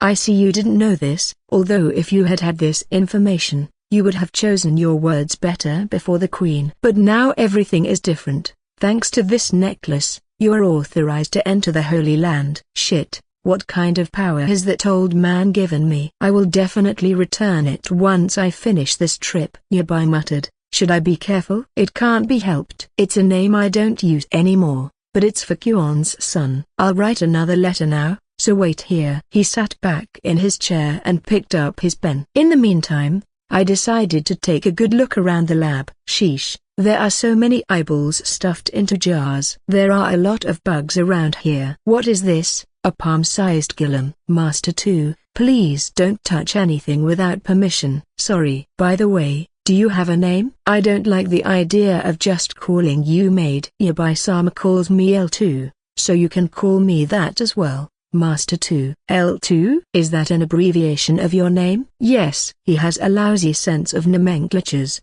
but this one is barely above average, so we've adopted it. I suppose it's a very good name. Oops, no time for this. I have to get back to KT as soon as possible. Haven't they finished writing the letter yet? Here it is. As the third son of a duke, I wrote this letter. It may not be immensely effective, but it should serve to identify Drew as the owner of the necklace. I didn't steal it. This country is skeptical of humans. It's better to be safe. If that's the case, I'll gladly accept it. What a strange young man. It almost makes me feel like you can easily succeed in slaying the evil dragon. I didn't say I'll definitely defeat him, but okay. The evil dragon gets in the way of meeting the Spirit King. I guess we'll have to defeat it after all. I'm a little hopeful though. I'm glad I can have a fight that takes me seriously. Thank you, old man. I should be the one to say thank you. I'm just returning a favor. Thank you. I hope to see you again soon. I'll be praying for your safety. Master 2. Well,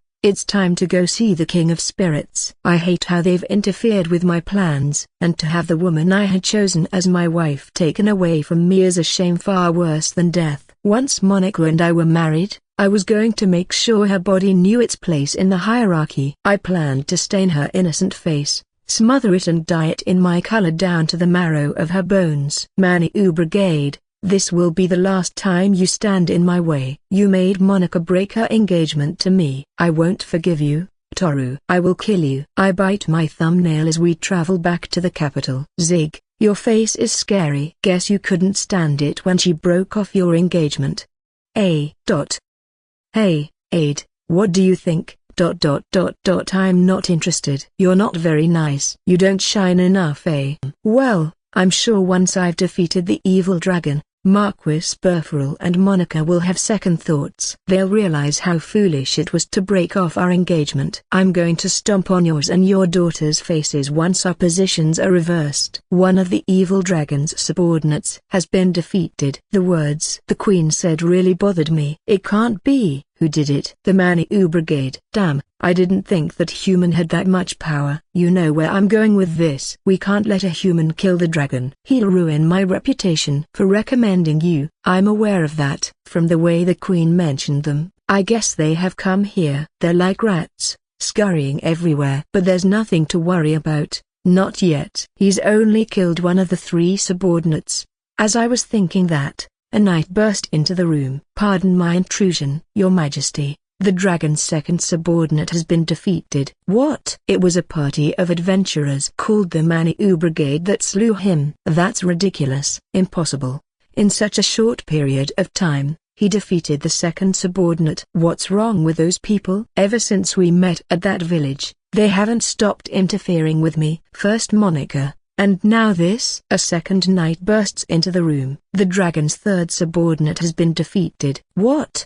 He was killed by the Maniou Brigade. Zig, hurry up and head towards the evil dragon. At once. I could feel the Queen's impatience. If the humans defeat the dragon, it will be a huge failure for me as a hero and for the royal family with the Queen at its head. I will lose all my honor. Not only me, but all the elves of this country. We absolutely must avoid being the laughingstock of other nations. But how could a mere human defeat 3 of the dragon's strongest subordinates? Perhaps they must have used cowardly methods. Humans are greedy and cunning. I wouldn't put it past him to have slaughtered them in a way that an innocent elf would never have thought of. Another knight appeared in the audience chamber. The evil dragon has been defeated by the Maniou Brigade. What? It couldn't be. The whole place was bustling. He was defeated by the humans. We were able to retake the sacred land, but now the image of our country is completely ruined. Our nation, which proclaims that elves are the best and strongest of all races, has no place here anymore. Anger permeated my mind. I had never been humiliated like this. My clenched fists trembled slightly. Damn you, Maniou Brigade. You're angrier than usual, but aren't you glad we took back the sacred land? Shut up. A commoner like you couldn't understand the humiliation that I, a noble elf, feel from being looked down upon as something lower than a mere human. Zig, the noble elf. Ha ha. Don't laugh, I'll kill you. As I try to raise my fist, I notice the stares around me. We were in a tavern. Not a good idea to raise my hand like I usually do. Easy. Zig, who do you think you are to order me around? I don't plan to, but you can still make up for this. Aid's words left me frozen. How can I profit from this? The evil dragon has been defeated. Think about it. Where did the evil dragon come from? Is there still a mastermind to defeat? I can't say for sure, but it's natural to think so. The Spirit King is an immensely powerful being, and it's not unlikely to think that there are those who don't like him. When you put it that way, I think it might make a lot of sense. So there's another enemy to defeat? Aid nods. He's right. I felt encouraged yet again. The plan can still be modified. A better life still awaits me. This time, some simple humans got in my way. But they are just that simple, pathetic humans. No matter how hard they try, I will always get the last laugh. By the way, Zig, you have the seal breaker skill, don't you? How do you know that? You showed me your status before. That's when it came to my attention. Oh, was it that time? We showed each other our stats once, when we had just met. Aid was quite surprised by my stats. Wasn't he? Of course. I have the job, hero, as well as powerful skills. Actually, one of my abilities was sealed a long time ago, and I need your help to release it. That's interesting. What kind of ability is it? I can't tell you yet. How suspicious. For someone to have bothered to seal this ability of his, it must be because he was someone very powerful. There's no guarantee that this guy won't betray me. I don't think it's a good idea to do that. I'm sorry, but I see, but if you change your mind, this skill will definitely come in handy. That reassured me a little. It was here that I finally got curious about who Aid really was. He said he was a simple adventurer, but I feel like he's hiding something from me. Who the hell is this guy? We don't even know if he's an elf. Zig, what are you going to do now? He's talking about a mastermind, but we're on standby. Hey, if Aid's telling the truth, a subjugation order will be given in the not-too-distant future, since there is still the story of the Spirit King left to hear. That's right, our chance will come. The knight's report said that the Maniou Brigade had left the country. The chance for us to kill them is gone, but it's reassuring to think that we won't see them again. I'm sure there will be a chance to get Monica back sooner or later. Damn it. You're a dirty, pathetic human, but I must admit you've done very well. I congratulate you. Manu Brigade. Not bad for an inferior race. So you are here. A knight enters the tavern and approaches me. From his mood, it seems he was looking for me. Zigsama, the queen wants to see you at the castle. All right. He's here. He's finally here. My job isn't over yet. My days of glory are drawing near. We set course for the Holy Land. I'm on top of the behemoth. My lord, why have you brought Jessica? Frau was not happy. It's probably because Jessica, who came with us, was making too much noise. I understand how you feel, but don't look at me like that. We couldn't get to where we're going on our own. Besides, Jessica was in charge of watching them. If we left her behind, she'd probably get punished for it. In addition, not only was she begging me to bring her along with tears in her eyes, but I also owe her for the room. I don't think I'll be able to get married anymore. Is there a rule that you can't get married if you ride a behemoth? Gyuyu. Bakjiro squeaks sadly. Master. Yes, I see it. A city could be seen on the horizon, from which multiple plumes of black smoke were billowing out. It looks like they're being attacked by a monster. Let's go save them. Riding the behemoths, we hurried into the city. We found that the city was being ravaged by a giant, worm-like creature. It has a mouth on its head with a circular row of sharp teeth. Ape. It's one of the dragon's minions. You two, check for anyone who's injured. I'll take care of the monster. Jessica, you stay with Bakjiro. Yes, my lord. Understood. Bakjiro started to run while I pulled the sword from my back to face the monster. A flash of light shone through the area, and in the blink of an eye, I had cut the monster in half. The earthworm seized up and soon stopped moving. I wondered how strong it was because it was under the evil dragon's control, but it was incredibly weak. Wow, Nichan is a human. I don't know who you are, but thank you. Hey, we've got an incredibly strong human here. That cow is really big. The villagers gather and surround me and Ichiro. By the way, Ichiro is disguised to look like a huge cow. The second minion of the evil dragon comes out of the ground. Was there another one? The giant worm twists its body and rushes at me to swallow me whole. I know what they are capable of. No need to dodge it. I swung my sword again, and aimed it at the monster. I slashed downward through the air, and the monster crashed to the ground as it twitched. Woohoo! He just killed the second one. The big worm is nothing compared to Toru. From what I heard, there's 3 monsters. You are a very interesting human. Not at all. Even the hero can defeat one of these. Who are you? Hey, you want to know? They're the Manu Brigade. Toru-sama and his friends are awesome. They even ride behemoths. Frau quickly kicked Jessica, who almost said something dangerous. Behemoths? Sorry, but we're in a hurry. Oh, I see. Bye. We quickly left the city. Kid's magic freezes the giant worm. Quickly, Frau smashed it with her hammer. As I looked at the shredded pieces of flesh, I put my great sword away in its sheath. They've killed the third one. Hooray, hooray, hooray. Hug. You're too loud. Frau lightly chopped Jessica's neck, causing her to faint and fall on Bakjiro's back.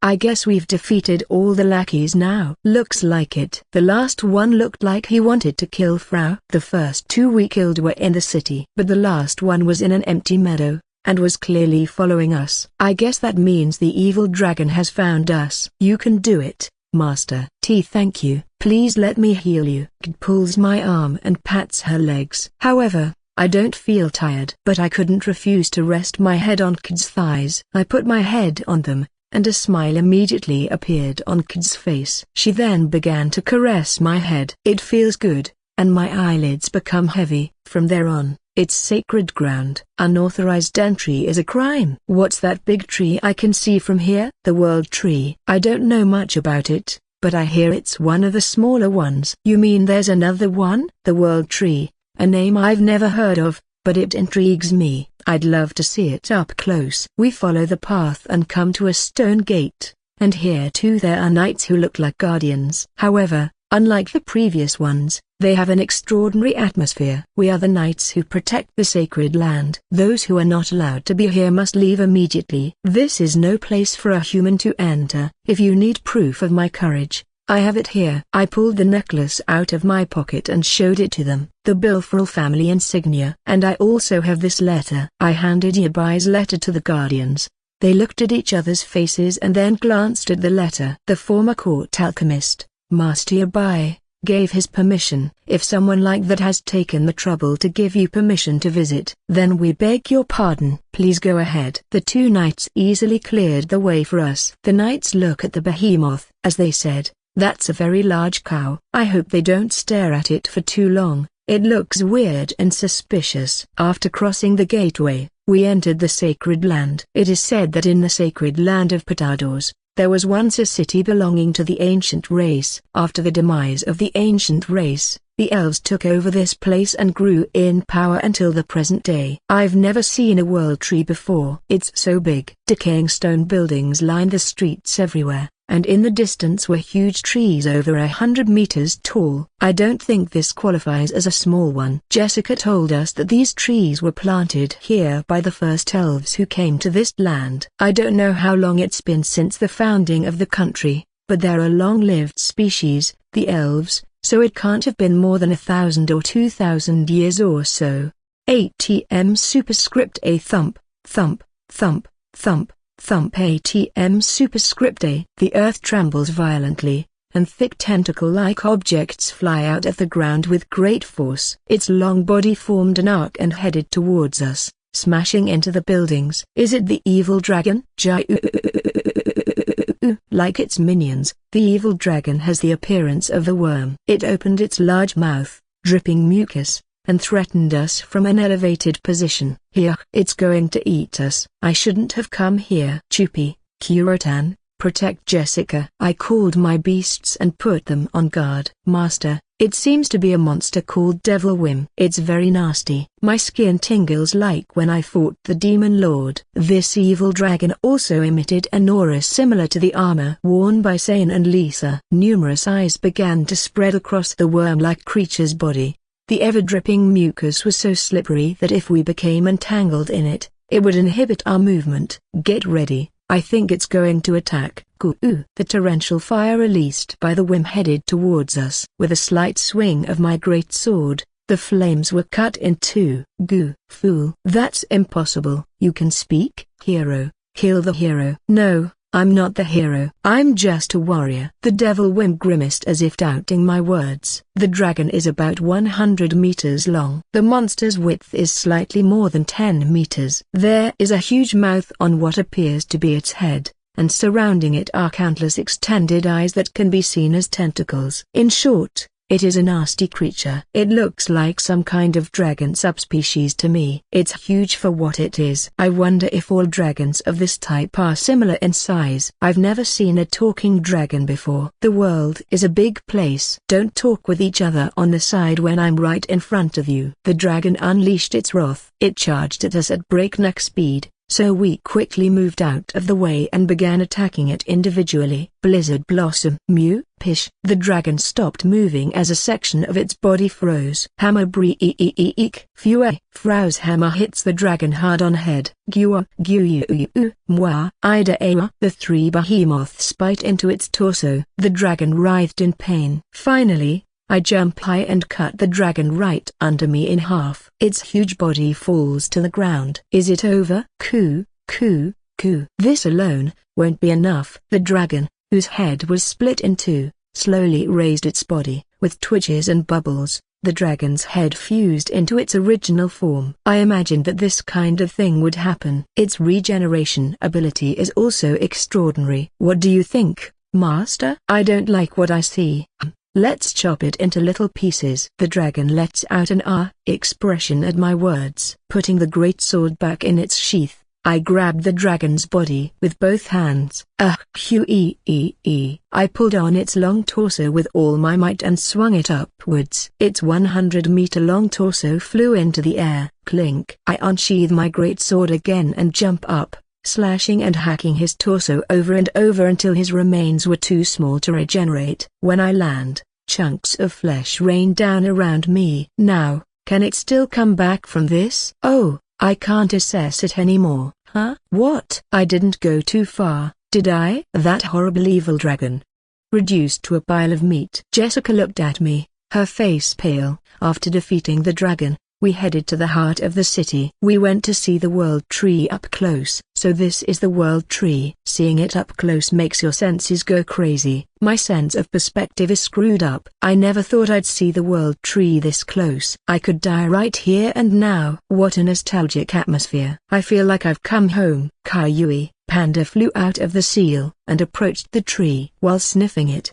And I turned to look at Frau. Well, what I mean is that it smells very nostalgic and relaxing. Yes, I get that feeling too. The world tree makes you feel all warm and fuzzy. I don't get it. I have no idea what the two of them are talking about. I don't feel anything. There was a dazzling light in the trunk of the tree. Its outline becomes clear as the light takes a shape similar to that of a human being. Greetings, son of man. What appeared was a very beautiful woman with a divine aura. She landed silently on the ground and her breasts jiggled. The only thing covering her was a white cloth. I squinted to see if I could see through the cloth. Mastery 1/2 Z. It's not what you think. Not this again. Why are we meeting another woman with big breasts? Guan. Kaiyui 1/2 Z. Big-breasted women, I envy you. I wish I had that size. I know, right? Story of my life. As the others talked, I noticed that I didn't ask her who she was. I turned my attention back to the woman before me and fixed the expression on my face. My name is Elohim, the Queen of Spirits. Wawa. Queen of Spirits, greetings. My name is Jessica. Hello, Jessica. You must be from the Kingdom of Patados. I'm glad you could make it this far. You are very kind. I came to the capital from a very small town. I wanted to help my parents, but I couldn't get a good job. So I was forced to work as a guard, and it was pure agony. Before I knew it, I was fighting the horrible evil dragon of all things. And then, I'd love to continue hearing your story later on. But first there's something I want to know about him. The spirit's eyes rested on me. Jessica covered her mouth with her hands and made an embarrassed face as if she realized she was being talkative. Thank you for defeating the dragon. Because of you, I was finally able to get out. Able to get out? Where had you been hiding all this time? In the world tree. The spirit queen points to the tree as she speaks. This tree has the function of balancing the earth and correcting any disturbances in the magical vein. But when that monster appeared, the tree's energy began to dwindle. Seeing this, I was forced into hiding so I could replenish the stolen magic and restore any resulting damage. I don't understand anything she's talking about. But given the expression on her face, I could sense that she knew that explaining these things to me wouldn't help much. So I decided to ask my question. I need to know where the celestial beasts are. Are you looking for the familiars that serve me? Yes. I don't think I can lead you to them, but I understand that there is a group of celestial beasts called the White Wolves to the west of here. If you go there, they will provide you with the information you desire. So west of here, and there's more of them. But the book I saw depicted a fox. Well, we'll find out when we get there. Now that we've received the information we needed, let's resume our journey. Please wait. There's still something I have to tell you. That evil dragon is under the control of Demon Lord Rudra. He sent it here for the purpose of containing me, the Demon King. I'm sorry, I'm not interested. Wait. Listen to me. Elohim grabs my arm. Oh, the Spirit Queen can touch people? Although she was surprised too. But no matter what she has to say, this smells like trouble. When I came here, it was with the goal of not standing out. Now, judging by the look on her face and how far this situation can escalate, she will ask for my help to defeat him, and personally, I don't want to have to face a Demon King ever again. I don't care if he's a hero or a Demon King. Sane and Lisa were already enough for me. Rudra is a relatively young Demon King. But his plans... Hey, it's no use plugging your ears. I'm talking to you while magically enchanting my voice. I see it's no use at all. Rudra is a powerful Demon King who has been rapidly expanding his power for the past few hundred years. Eventually, the heroes of each country and the ancient Demon Kings will begin to move, but by then, the blood of many innocent people will have been spilled. You, who carries the blood of the great race, have the duty to defeat Rudra. Damn it, I've heard everything. Why me? Is it because I easily defeated that dragon? I should have made it look harder. Master, don't say anything. The Elohim Spirit Queen had a look of satisfaction on her face. After returning to the capital of Patados, we headed to see Yabai. Did you defeat the dragon? Yes. Yabai jumps for joy all over the place. On the other hand, L2 had an expressionless look on her face. After all, Master 2 is the son of Master 1. This was a natural outcome. At least feign a little surprise. Scrap metal. Unlike the incompetent Master Yabai, this machine is capable of advanced arithmetic processing. Master 2's victory was a logical outcome I had predicted after meeting him. Even if that were the case, it would at least be nice if you showed a little joy. You're a maid, don't you know those basic manners? What a surprise! The useless old man just admonished this top-notch machine. L2 walked up to me, grabbed my hand and smiled as she said, "Congratulations, Master." I scratched my cheek after that, feeling embarrassed. "See you later, old man." Bye L2. "Come see me when you can. I'm too old to live another 50 years. Take care of yourself, Master 2. I look forward to hearing about your exploits on the pseudo-lathes." What the heck is a pseudo-lathe? We also said goodbye to Jessica. Truly, Toru and his friends gave me courage. They taught me that even a small person can defeat such a huge monster. I may be a lowly soldier now, but one day I will be as strong as Toru and his friends. Good luck with that. We'll be rooting for you. Oh, and these are vegetables from my hometown. My father came and left them for me. I received a basket full of vegetables. All the vegetables looked big and fresh. This potato looks very delicious. They are called Maniu vegetables. Apparently they've grown in abundance thanks to a miracle. Maniu vegetables? Wow, it's probably a coincidence, but these vegetables have the same name as our party. I feel like I'm forgetting something. I looked at Kt and Frau as we were about to leave town when we heard Jessica's voice behind us. "What is this? I'm level 600 now." "Oh number." The experience notices flowed to Jessica. "I have a feeling this is going to bring us trouble." "Toru, what does this mean?" "Sorry, I can't hear you." We jumped on top of the behemoths and left in a hurry. A few days have passed since we left the capital. We moved unhurriedly towards the border. The sun shining on the meadows was warm and welcoming. Frau and Panda were flying across the meadow. "This is the kind of weather that makes you want to take a nap." "Yeah." I gushed at those words. Kid was also wagging her fluffy white tail and smiling at me. The behemoths following me from behind also looked a bit distracted. 8 Snotis, magic saving has been restored. 8 Snotis, skill experience saving has been restored. 8 I let out a sigh at the words appearing in my vision. Please don't break again. I don't want to get more power-ups than I already have. By the way, our current stats are as follows. Skills. My stats have increased too much. I miss the days when I was happy with 300. Master, what's wrong? Kid shyly looks at me with lowered eyes. She is strangely restless and uneasy, and she was constantly making sure Frau was away from us. Would you mind stroking my ears? That's a simple enough request. Come to think of it, this is the first time I've ever petted her fox ears. I usually stroke her head a lot, but I've never touched her ears. But how am I supposed to do it? Like this? Or like this? That tickles. Oh. It's no good inside. How complicated. Then I'm going to go around the base. Oh yeah, that feels really good. The expression on her face immediately changed to a more relaxed one. She seemed to like it. Her tail was waving a lot, which helped me understand that she was happy.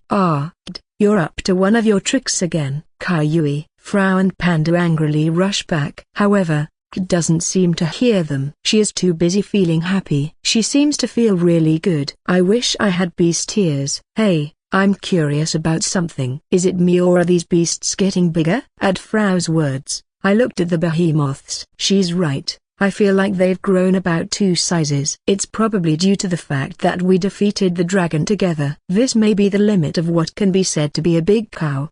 8 Monica told me that behemoths are as feared by people as dragons. They were rather cute at their former size, but now that they're this big, they could alarm anyone who sees them. I don't think we can keep fooling people for long. We'll take it on foot from here. Garu? The 3 beasts rush around me and lick my face. They seem to be begging me not to leave them. That's clearly not my intention. I don't want to abandon them or leave them to their fate. I just want them to go back to the Forest of Death where the research team is. And I'm also concerned about Levu and the others. It could be beneficial if the behemoths return to the forest and protect the research team. We will meet again soon, but I need you to return to the forest and protect the others for now. Gurkhyun-kun. I patted their heads and we said our goodbyes. The next time we see them, I'll feed them a full barrel of meat. Do it. Frau sprinkled fairy dust on them, and the three animals began to float off in the direction of the forest. We crossed the border and entered the neighboring country of Jonan. According to what I heard beforehand,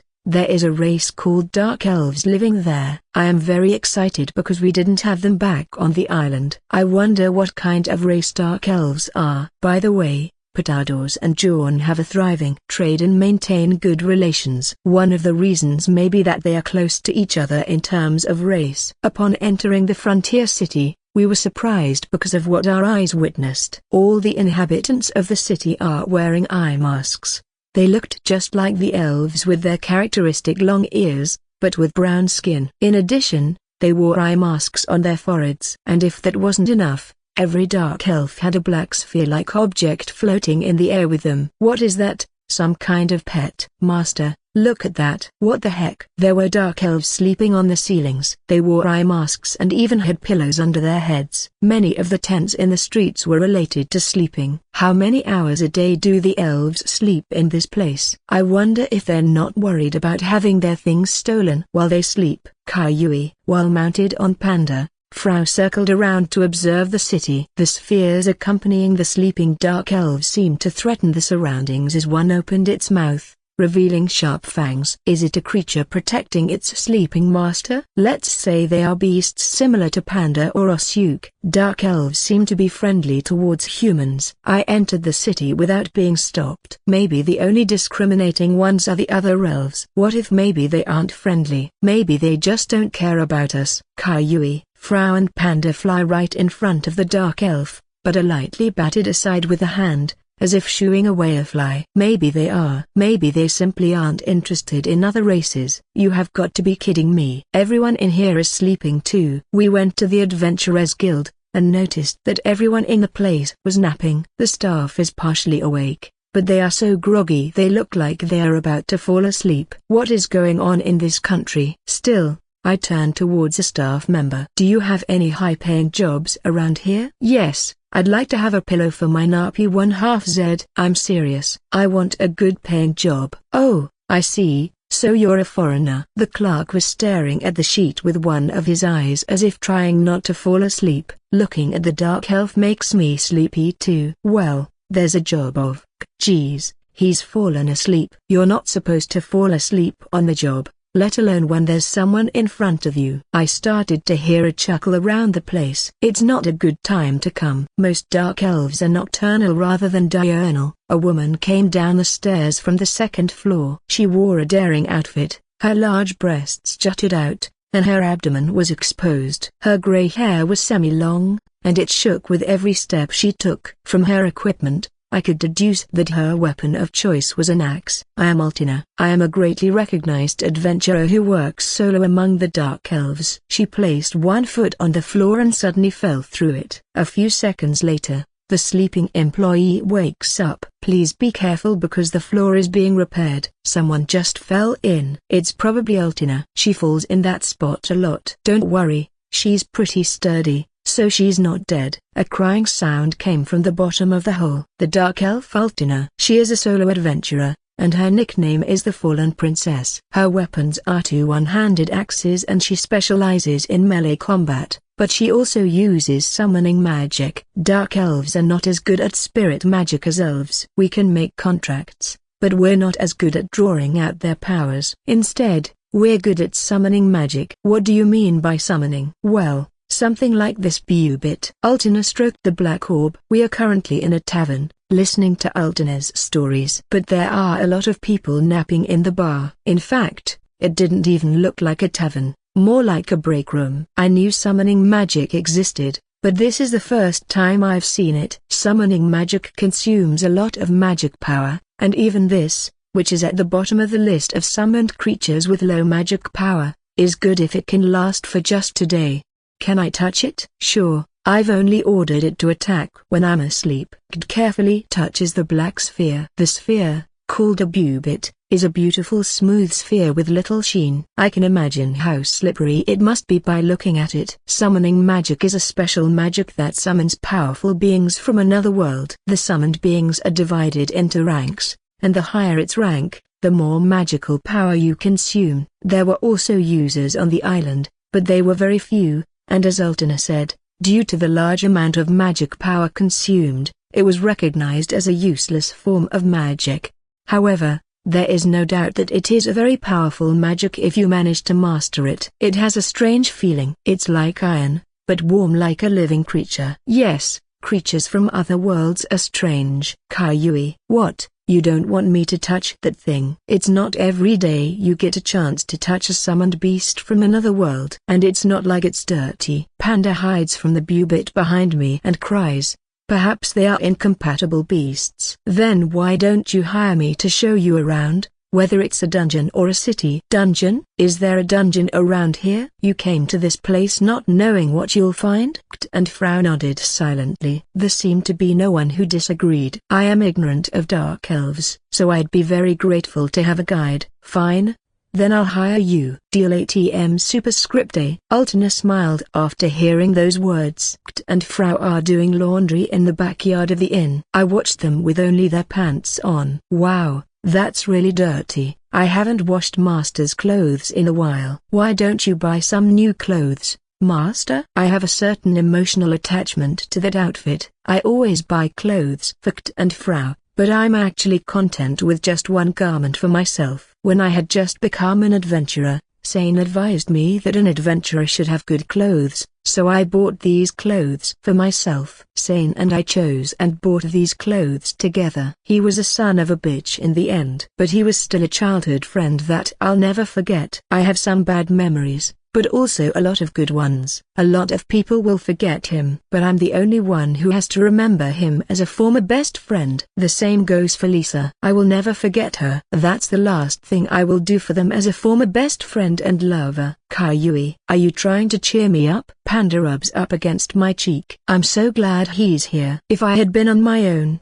I would never have made it this far. I hold Panda in my arms and pet him. Kaiyui 1/2 Z. Yes, I'll take care of you too. Panda, even though you're a little selfish and don't listen to me, I know you're trying hard to be helpful. The wind blew strongly. Something flew into my face and covered my eyes. What is it? It's my underwear. Kid grew teary-eyed from embarrassment. Are you getting used to the city? A little. I answered Ultana's question. Today we started with sightseeing. I received a quest from the guild, but I'm not in a hurry, so I plan to take it easy. I recommend going to the orchard. You can eat as much as you want, and the grapes are delicious this time of year. All you can eat? That sounds great. Caillou, Master, let's go eat lots of grapes. Sure. Frau and Panda were excited. Come to think of it, we don't really eat sweets that often. I guess some grapes are good for a change. Wow, what is this? Frau's eyes sparkle and she twirls in the air. The fruits hanging from the treetops and the sweet aroma would lure you in even if you aren't an insect. It's a luxury to be able to eat as much as you want. The dark elf caretaker, with sleepy eyes, receives the fee for the number of people entering and leaves. Why does everyone look so sleepy? I just told you, dark elves are nocturnal. Some of them, like me, lead normal lives. What do they do at night? Work. It's much easier to do things that way. They work at night? That's strange. But I don't think it's just that. I feel like they have a strong obsession with sleeping. Kaiyui, I think I should take advantage of this time to eat. Although there's an all-you-can-eat pass, there's a time limit. Master, these grapes look delicious. Yes, they really do. As I tried to pluck the grapes, Kid's hands and mine touched. She hastily withdrew her hand and lowered her face in embarrassment. Conversely, her tail wagged and I could see that she was somewhat happy. I plucked a grape and offered it to her. Here, eat first. But I am a slave. The master must eat first. That's an order. Eat. Yes, master. For some reason, Kid is happy. However, sometimes I can't understand what makes her happy. Is she happy that I'm ordering her? She took the grape with her slender, white fingers and gently put it in her mouth. It's sweet. See what a good idea it was to come here? I come here regularly for these fruits. You don't live here, Altina-san? No, I was born in a small village far away from here. I just came on an errand. While Kt and Altina were talking, I ate some grapes. Wow, how delicious. The taste is good and the aftertaste is refreshing. It's also filled with lots of juice. What are you doing? Frau found this first. Kayui. Kayui. What? Did you lick it before, Frau? Ah, how dare you? Eat it all. Frau and Panda start fighting again. I don't understand why they have to fight over everything. There are plenty of grapes to go around. There's no need to fight over something like this. While Panda was running for his life, he crashed into Altina's face. Ah, thump. A dry sound suddenly rang out. The next moment, Altina had disappeared from the spot. I forgot to tell you that a mole dug a gug hole in the hat area. When the caretaker returned, he saw the hole with the wooden lid removed and fell silent. I heard Altina's voice crying from the bottom. The city was full of life. Although it was close to midnight, the lights were shining brightly and the dark elves, who were sleepy during the day, were completely different at night. The adventurers also go to work one after another. Everything is so different at night. That's what I said. Besides, we can see better and our senses are more heightened at night, so there's no need to be active at a time of day we don't like. True, but there are several creatures that are active during the day. Are you talking about how we keep our city protected? That's not a problem. There are people like me who adjust their activity time. The rest of us are asleep, but half of our brains are awake. They are different after all. Frau, who was drinking alcohol at the table, exhaled. The fruit wine in this city is so good. It doesn't beat the mead from my village, though. It's very delicious. Try it, master. Thank you. He tilde. Probably a little drunk. Seems to react like a child to my compliments. I took a sip and realized that it has a high alcohol content. It's best not to let her drink too much. Is there anything interesting to see near here? A dungeon, although it's somewhat different, since it's an above-ground maze. Oh, that's interesting. I've only been in an above-ground dungeon once, but it was a different thrill than the underground kind. Not a bad idea to check it out. While sightseeing, has it been explored yet? It's not the hardest place in the world to get through, but no one has completed it in 20 years. I want to go there tomorrow. Can we go? No problem. I'll be there to support you every step of the way. Altina lightly smacked her fist against my chest with confidence. Mastery 1/2 Z. Mastery 1/2 Z. Do you want water? Yes. Yes. I returned to the inn and entered the room with Kt, whose face was on fire. In her drunken state, she wrapped her arms around me and sniffed my neck over and over again. She smiled happily and her fox ears drooped. Fruit wine is too delicious, so she ended up drinking too much. It pained me to see her ignoring the high alcohol content. Kt is still a child, isn't she? She shouldn't get drunk like that. Frau-san, please don't go on. Who are you calling? San. It's funny, Frau suddenly got drunk. She averted her gaze at the same time as she said, I'll go to bed. In my mind, I saw Frau drinking some delicious sake straight from the bottle. Master tilde, I love you tilde, I will always be with you. I will also be with you forever. Now sleep. Master tilde, we'll be together. Yes, we will. He. I laid her down on the bed and covered her with the sheets. As I sat on a nearby chair, Kid reached out and took my hand, then she rubbed it on her face. Master's scent tilde, it's my favorite scent. You're so drunk. Caillou. Both Frau and Panda were shocked. This is cute. I'd like to see my pretty slave drunk from time to time. It's a long trip we're going on. I guess it's okay to let loose a little. You held her head, her brow furrowed. She was suffering from a hangover. Are you okay? If you think you can't go out, you're free to stay. No problem. I've been drinking a lot of water, and also turned her head and stared at Frau. Caillou. I'm not going to throw up on Panda. Just let me lie down for a while longer. Caillou. Frau lay down on top of Panda, looking as if she was about to die. After I brought Kt over last night, Frau begged me to visit another bar. She drank a lot there, and that's why she's in that state. I stopped when I felt I reached my limit. Are you guys hungover? We're about to go to the dungeon and if you don't pull yourselves together, you'll die. I'm sorry. I'll do my best not to be a hindrance. It's not a problem. I'll fight for the both of us. Frau, if you two feel like you can't go on, Please tell me and we'll take a break. Mastery 1/2 Z. Kid's eyes grew moist. Well, she's not sick. She'll be fine by noon. There was a dungeon 3 hours outside the city. It is commonly referred to as the Flower Garden Maze. It is an above-ground dungeon formed by hedge-like walls of trees. It is not like the underground dungeons where the internal structure changes over time. When it comes to those, it's common to hear that a map from a month ago is useless now. According to Ultina, the internal structure of this place changes of its own free will every week, and the difficulty level is just above medium.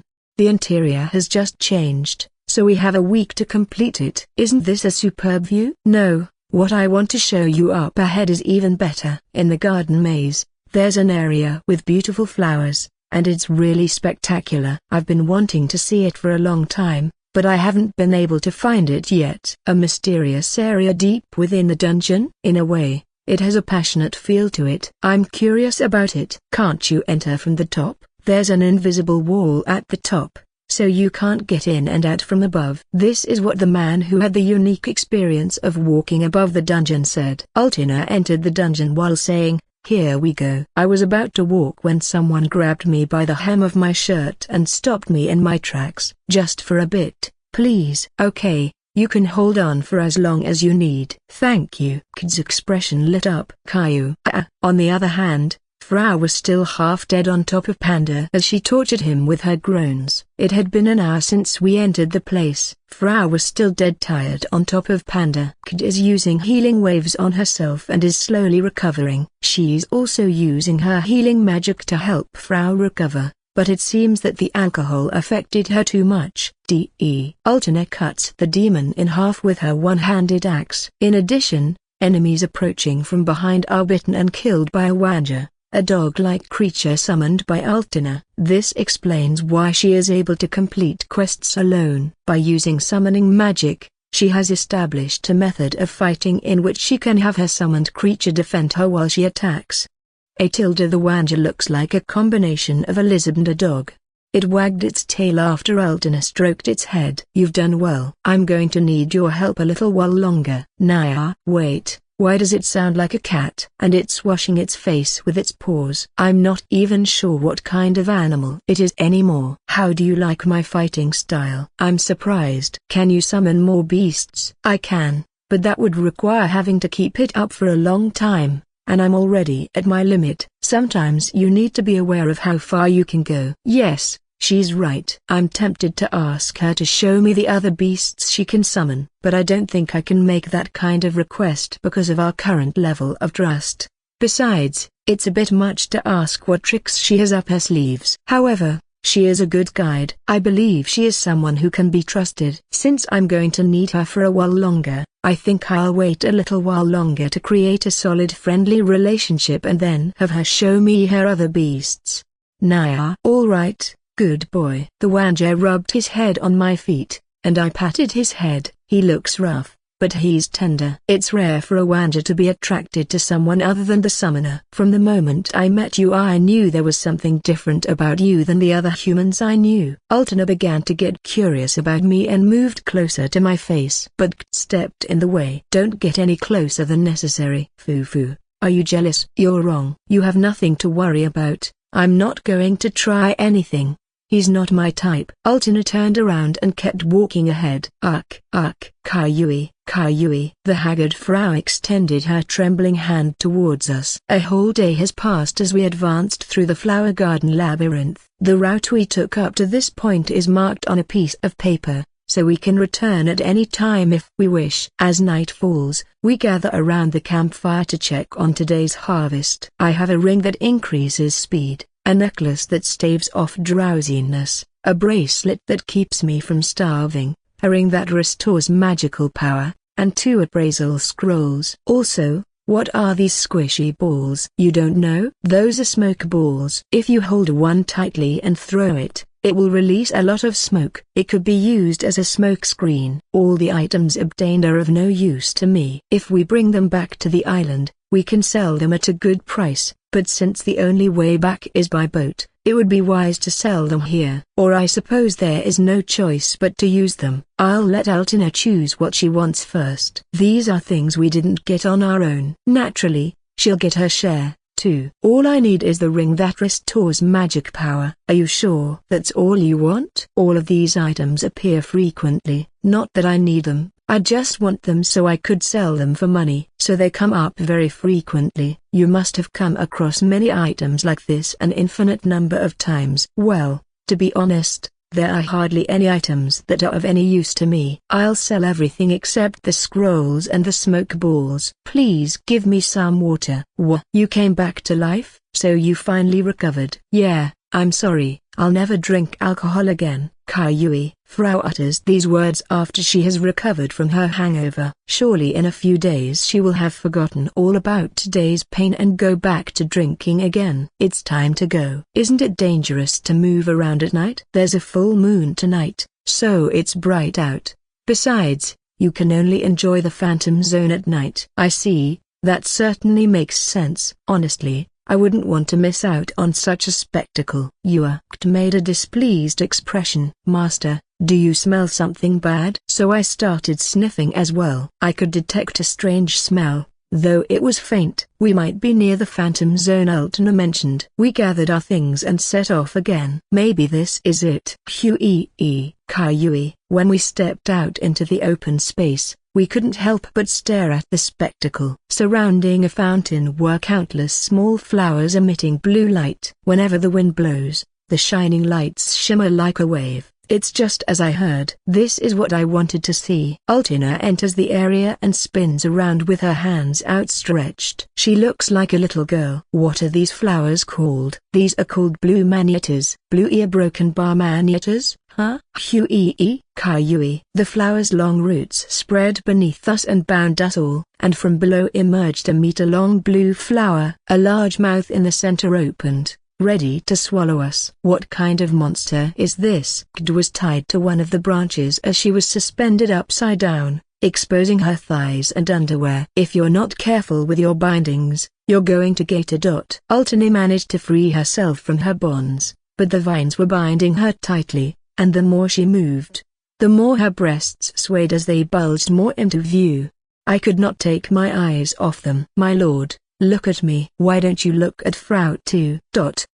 It's because of my breasts, isn't it? That's why you won't look at me. You only want large breasts like the ones those two have. Frau looks so frustrated that she's about to shed tears of blood. Stop talking about such things. Focus on the current situation. The monster has yet to decide on who to eat first, turning its body around as it looked between Kt and Altina. Master, can you help us?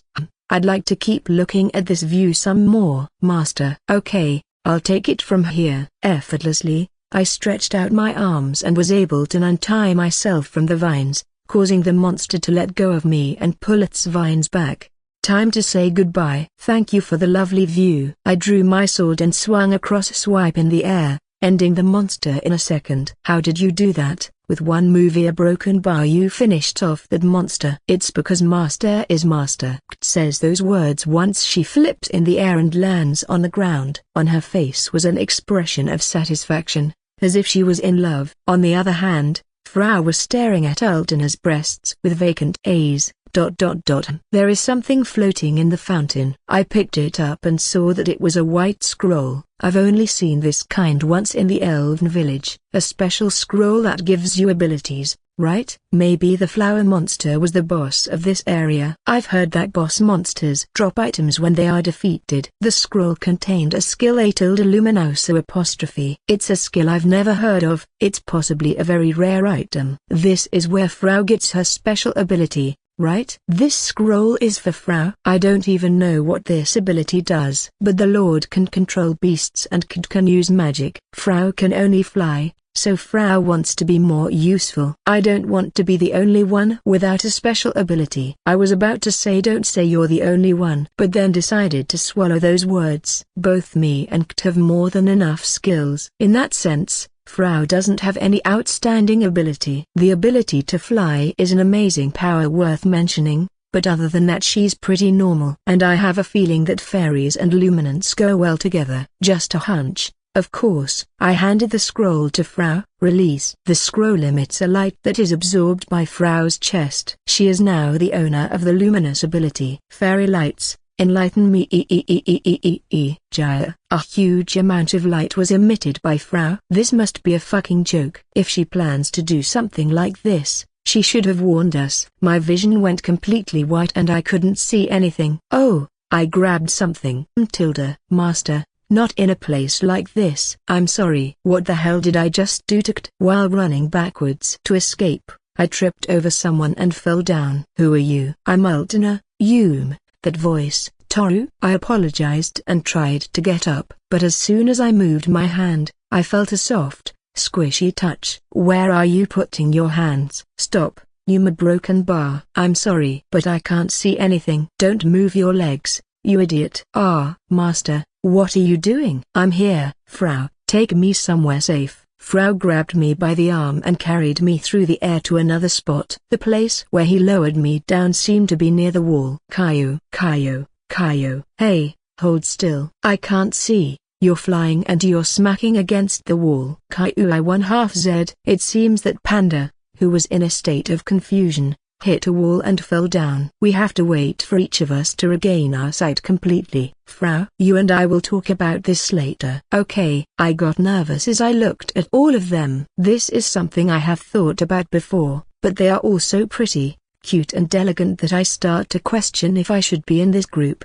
Hello everyone. I would like to thank you all for coming here. The reason we are all here today is because of Toru-sama. Marianne began to speak. The people who were present here were Marianne, the Countess of Armand, Luna, the Princess of Greyfield, Lin, a cat-type beastkin and a member of the Flamax clan, Elisha, from the village of the elves, his childhood friend, Sora, his other childhood friend, and me, Pion, of the demon race. It all started with a message I received from Marianne. It was an invitation to a tea party to talk about Toru-sama. For me, who had no friends of the same age, I was very happy with this invitation. I always wanted to be with other girls and talk about our love lives, our hobbies, and have a slumber party. But when I got to this place, I was so nervous that I cringed. Like I said before, everyone is so beautiful and cute that I feel out of place. But really, that's just a pretext. I want to take this opportunity to deepen my friendship with you. Although we are rivals, we are also friends and members of the Manu Brigade. That's right.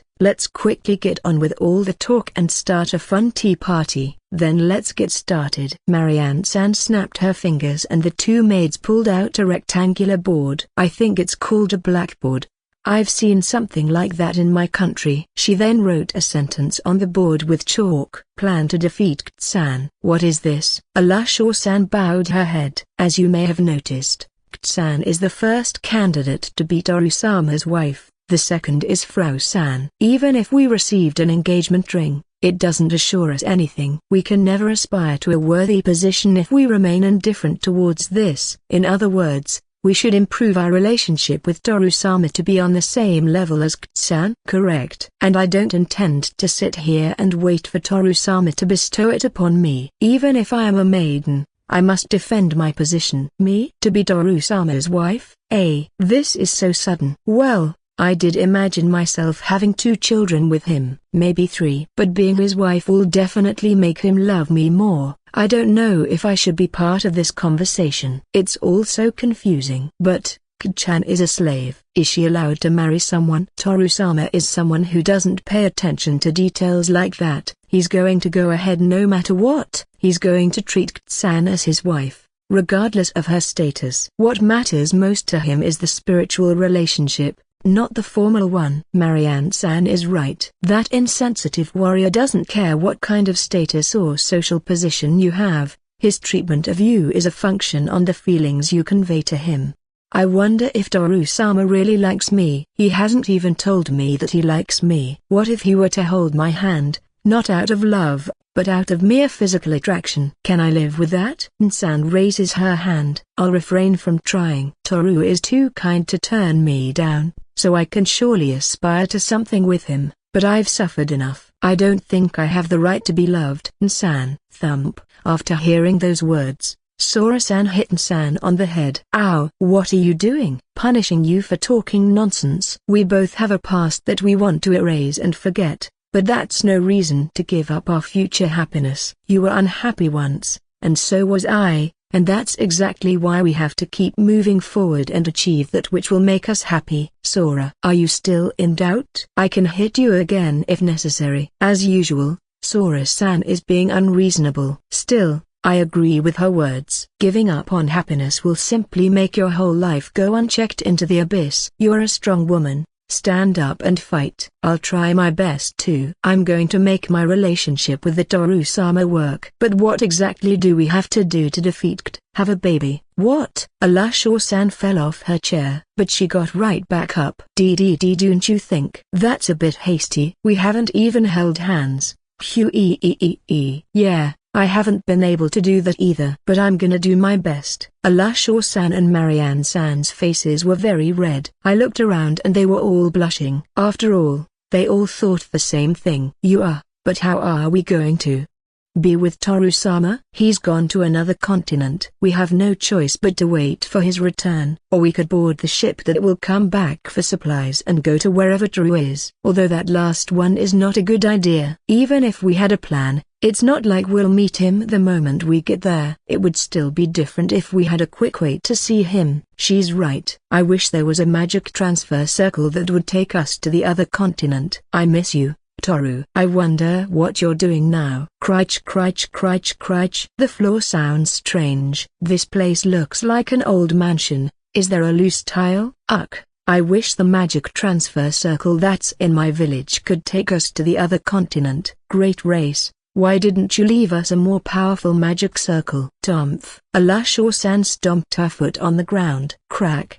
There was a crack in the ground. So I leaned my body forward to get a closer look. Oh no, the ground is sinking.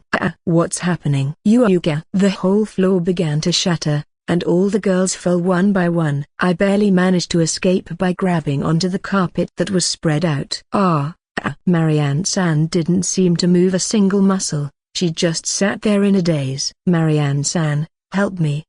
Yes. The sharp wood ripped the carpet bit by bit. I could feel myself slipping more. Give me your hand, Yume. I tried to grab her hand, but I couldn't do it in time. The carpet ripped apart completely and my body fell backwards. A low circle glowed beneath me. The moment I fell to the ground, I lost consciousness.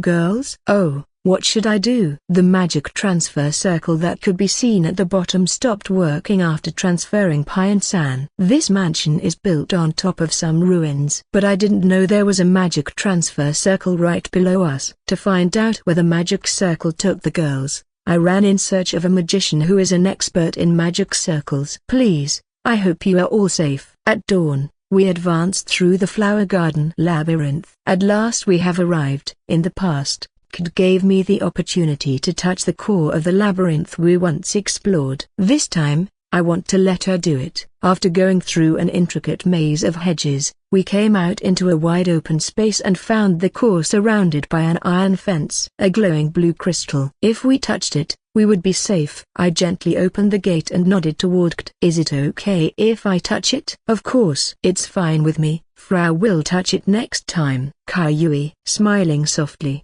Kd approached the stone and touched it gently with her fingertips. 8 tildes. Congratulations for breaking through the flower garden labyrinth. You shall now receive the clearing rewarder. 8 tildes. Reward. A memory box will be awarded as a clear privilege. A ball of light appeared and landed on Kd's hand. When the glow disappeared, there was a white, square box. In the center of the box was a round glass inlay, which had a look that could only be described as strange. What is this? What does appraisal say? It says it's a tool that allows you to photograph the landscape beyond the lens by pressing the shutter button. We exchanged words with our eyes. The thought running through all our minds was, what does that mean? Meanwhile, Kd pressed the button towards the sky. Wow! A piece of paper came out. A sheet of thick paper came out from the bottom of the box. An elaborate drawing of a blue sky appeared on the paper. Could it be that this thing could draw the landscape before it in an instant? Quite some time ago,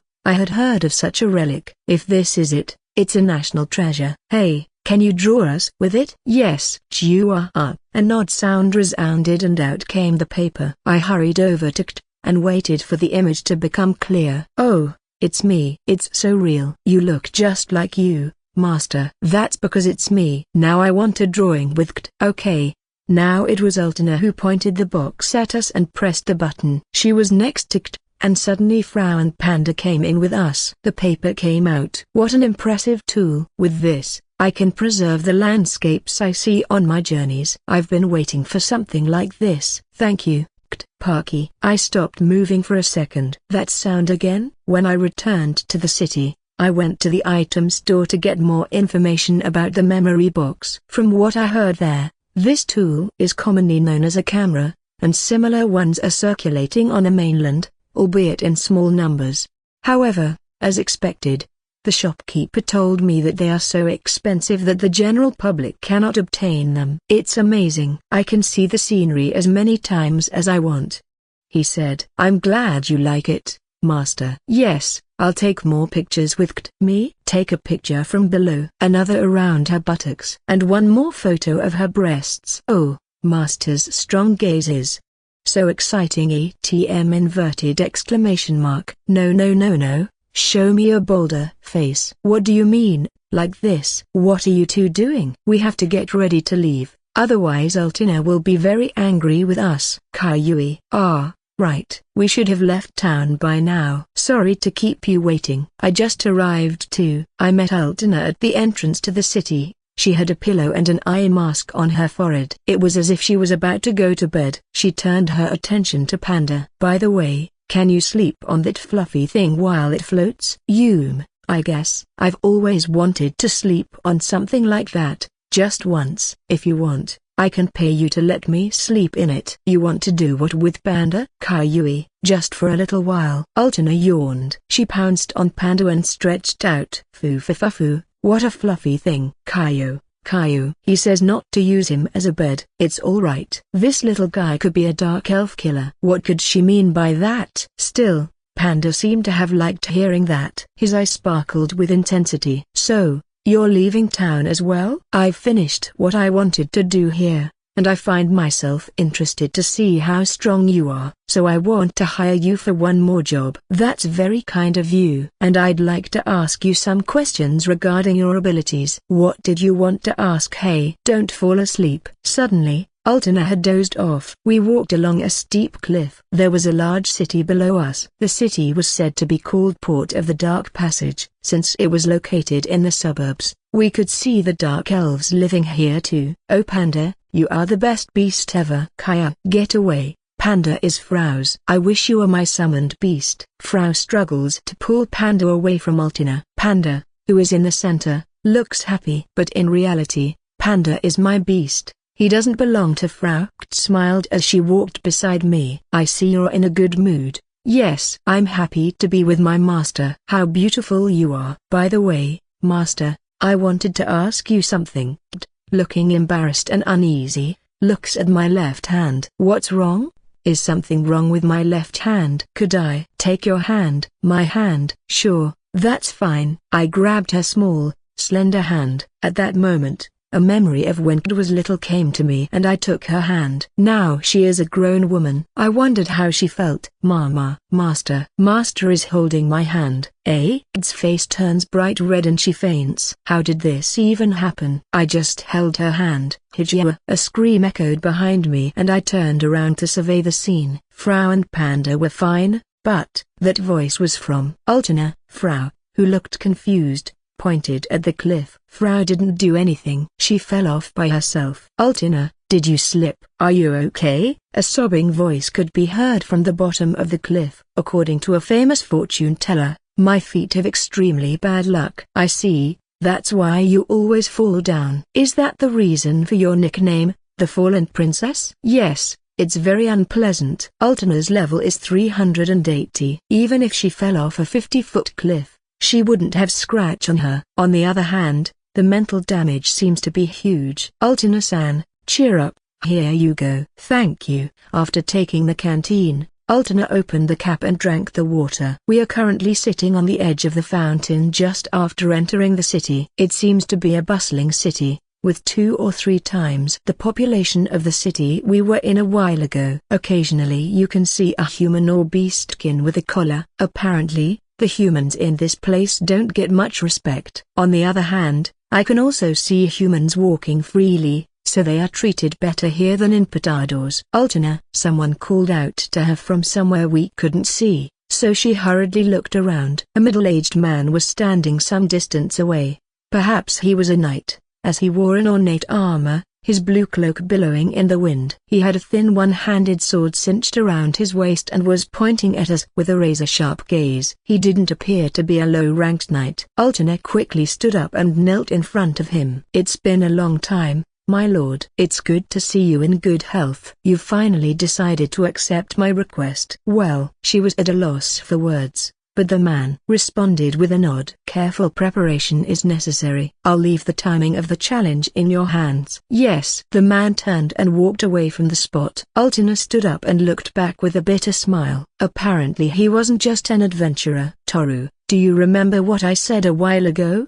You wanted me to do something for you?" "Yes. If you help me, I'll pay you back handsomely." "So it's a personal request. I'll have to ask Kt and Frau if they'll accept it." In the meantime, I made eye contact with Kt and Frau, but their response was, "We will do as you command." In this city, there is an underground ruin called the Dark Passage. It is a dark space that absorbs any light and cannot be fully mapped. I have to find out where the ruins lead to. Ruins that absorb light? The Dark Passage is said to be a ruin that has existed in the city of Safuro for a long time. It is a place that is shrouded by darkness, making it difficult to see, and absorbs any light that enters. It is also inhabited by monsters and have been sealed for a long time, and was classified as a place forbidden to explore. His Excellency wants to use the Dark Passage as a sort of direct route. So you don't know where it leads to? There is a dark path near the city, and we believe it connects to it. The request is to validate that information. We were drinking tea in a restaurant while listening to the story. "So who was that guy?" "General Joe. I used to be with the Knights and have had a long relationship with him. Because of his position, it's hard to turn down a request like this, even though it's kind of impossible." She also told us that she tried several ways and the methods to explore this passage, but failed miserably every time. "I don't think it's right for a stranger like me to tell her what to do." She accepted the request, understanding that it was an impossible mission to accomplish. Even if there is no possibility of succeeding, there will always be requests that cannot be refused due to personal interests. For example, someone who owes you a favor. Please lend me your strength. I'll do anything if we succeed." "Anything?" A jolt passed through my entire body. The beautiful dark elf before me will do anything for me. Anything. I don't know if there is any man who wouldn't be moved by these words. However, I thought I saw Kid's eyes grow teary, so I quickly replied, "We'll take 70% of whatever we find in the ruins." "I don't want a paycheck for this job." "Are you sure about that? I mean, there might not be anything there." "It's okay if there's nothing. It's like sightseeing. The place we're entering is forbidden. Plus I can't rule out the possibility that there are valuable objects there. If there are relics to be found, I'll be able to make a lot of money. Since this deal is already mutually beneficial, there's no problem. But I still don't know how we'll be able to enter that place if all light is absorbed. If we use light magic, we can make it. I don't think everything will be absorbed in an instant, and you already know part of the way." "What do you think?" Altena was silent for a while and then nodded her head. "I think we can do it. Frau's ability can emit enough light to illuminate the place, plus, if I regulate the energy, you can use me as a torch." "Then it's settled. I'm relieved to know that we've found a solution to that problem." I didn't think Frau had refined the power of her light skill. It might be a more dangerous ability than I imagined. Kt and Panda had traces of fear in their expressions. The Dark Passage is on the outskirts of the city. The entrance was locked by a solid metal door. General Joe unlocked it with a key and opened the door for us. "Be careful. There are some nasty monsters roaming around down there." "We'll be fine." HMPH. I missed that look. I remember those days when you were my second in command. How many times have I rescued you from one pit or another? Your Excellency, don't bring up something like that now. I'm sorry, I forgot your companions were here. Now I see why you couldn't refuse this job. Altina doesn't make eye contact and goes downstairs first, saying, "Come on, take care of her." "I will." I nod at Jo's words as we follow her. "I can't see anything." "I'll turn on the light." Altina turns on a lamp, but the light got smaller and smaller in an instant, till it was the size of a firefly. So this is the dark passage. I can understand why it hasn't been explored until now. This is where Frau comes in. Cover your eyes. The light that appeared in front of us was so intense that I could see it even with my eyes closed. When I opened my eyelids in fear, I saw that Frau was illuminating the surroundings with a light equivalent to the intensity of a torch. Now we could really explore the passage. "Are you all right?" "Yes. I think I'll be able to hold it for some time." "Let me know when you can't anymore. I don't want you to risk it." Frau and Altina lead us down the hallway. Behind them was Kt mapping the surroundings, and at the end was Rosyuk and me. Luckily Rosyuk is a beast that doesn't rely on vision, so he'll be able to perform well with his senses here. I was wondering, why did the Great Race build a place like this? Surely they were trying to hide something. "Master, is there a treasure here?" "My job, Great Thief, is detecting it." "There is treasure here." Something akin to a sense of smell picked it up. "Yes, there is a very rare item hidden here." "Parky Kai." That sound again. It seems like this moment has finally arrived. 8 Notice, your labor saving has reached the upper limit, so your payment will be updated a dot. 8 Notice. The payout will be increased by the effect of skill up. 8 Notice, you have acquired the job, Illusionist. Illusionist. That's it? 8 I was a little hopeful that I could get a good job. No, this is okay. I have too much power as it is. Even if I have a lot of job classes, if I don't choose them, it'd be a waste. Suddenly, a disturbing sign appeared in my field of vision. 8 report. The first job limit layer has been destroyed. 8 what the heck? Does that mean I'll still get many more in the future? Please stop. Take it out, Wanja. Naya. The Wanja was pitted against a snake, which it then mauled to death. They say that snakes can sense heat, so they must be able to perform in a place like this. Beyond the road, the dark passage split in 2 directions. There's a breeze coming from there. It smells of flowers and grass. So that's the way to the capital. What should we do, Altina? I'd like to check the route to the capital first. Now I understand everything. That's what we're here for. This town is far away from the capital, but if you use this passage as a direct connection,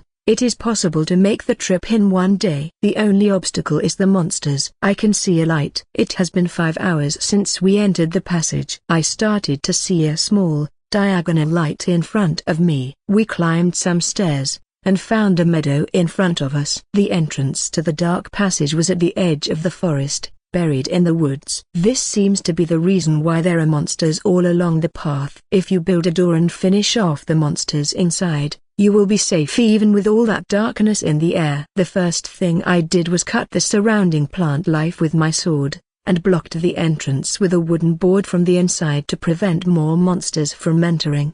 Now all we have to do is get rid of the remaining monsters inside and we will have accomplished our mission. Thank you very much for your help. I hope I can repay you in some way for this. You can thank Frau. It was thanks to her that we were able to get this far. Hearing those words, Frau thrusts her chest out with pride. Exactly, thank me. Without Frau here, you wouldn't have been able to explore the place. I'm no longer just a washboard with wings. I never said that. Altina looked at Frau's chest, then thanked her with a smile. We returned to the fork in the passage and, after some rest, resumed our search. The other path seemed to lead further down, and we descended the stairs several times. Altina's axe slashed through one of the enemies. She began wheezing, slowly approaching her limit. Time to switch. My turn. I'll take care of the enemies we encounter. I'm sorry, I think I've reached my limit. It's okay, it's time for you to rest. I eliminated all the monsters that came our way with my bare hands. Finally, We came to a door. Why is there a door in such a big space? Were there any other hidden doors along the way? No, great thief, didn't detect anything. If there had been, I'm pretty sure I would have found it. I grab the doorknob and turn it. It's locked. Time to pull out the super universal key. I pulled the cable out and opened the door. Gee, the door slowly swings open. Woo! This is a great treasure. There were countless relics stored in the room. And there's also a magic circle on the floor that seems to have stopped working. Fash! A black shadow darts across the corner of the room. It hid behind a relic and held its breath. Master, I know. Prepare to fight. I pulled my sword out of its sheath. Come on out. I kicked the ground hard and ran to where the shadow was. I quickly confirmed the appearance of what was hiding there, and stopped abruptly because of how shocked I was. What I saw was Luna, who looked haggard. Luna? Toru. Kun? Suddenly, she burst into tears and pounced on me. Why is Luna here? She should have been waiting for our return back home. Luna wasn't in the best condition to explain herself as she kept crying. It must have been because of the magic transfer circle. Luna must have stepped on it and was brought to this place. You mean Luna climbed to the top of that steep rock mountain? No, that place's circle still doesn't work. Surely, she must have discovered a new magic transfer circle that we don't know about. I think that would be the most logical conclusion. I see, that makes a lot of sense. After the magic circle brought Luna in, its magic power ran out and it stopped working. One can only say it was bad luck. But how long had she been here? There are dozens of empty bottles lying on the floor. It looks like she was just barely staying hydrated with the potions. Altina, unable to believe the situation, folded her arms and frowned. It's about time you explain to me what's going on here. You'll get your explanation later, but my priority right now is Luna. We returned to the surface with Luna on my back.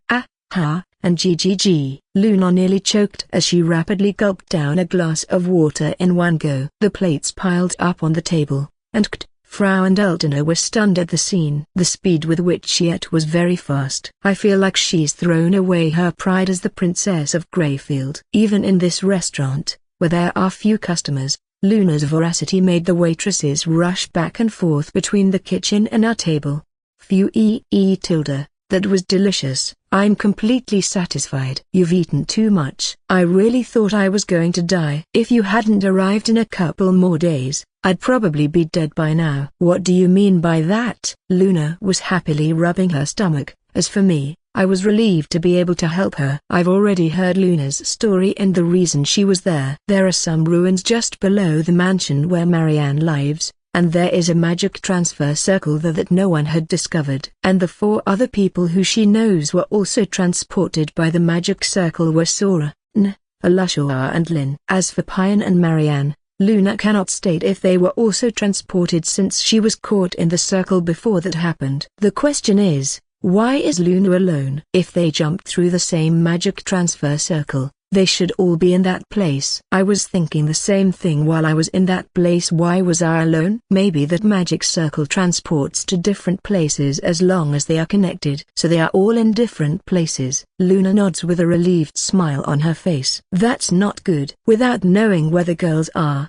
it's hard to know where to go. All I can say for sure is that there is an unidentified shifting magic circle on this continent, and our friends jumped into it. The silver lining in all of this is that they are all able to fend for themselves. Now I have a new reason to continue my journey. Well, you have nothing to worry about. If you go to the base now, you can ride the boat home. Oh, I'm going back? Aren't you glad? Of course I am. But I'm on another continent and I've met Toru-kun again. I think it's kind of sad to go back and not be able to enjoy it. Luna stuck her fork into the dessert on the table and said, I've had a terrible time. I should have a reward. I didn't know what to say, so I turned my gaze to Kt and Frau. It would be the proper thing to spend some time with Luna. She spent so many days alone locked up in that dark, cold place. She needs to feel protected now. That's true. Frau wouldn't like to spend much time alone in such a place without being with the Lord. Kayui, I'm not quite sure what's going on,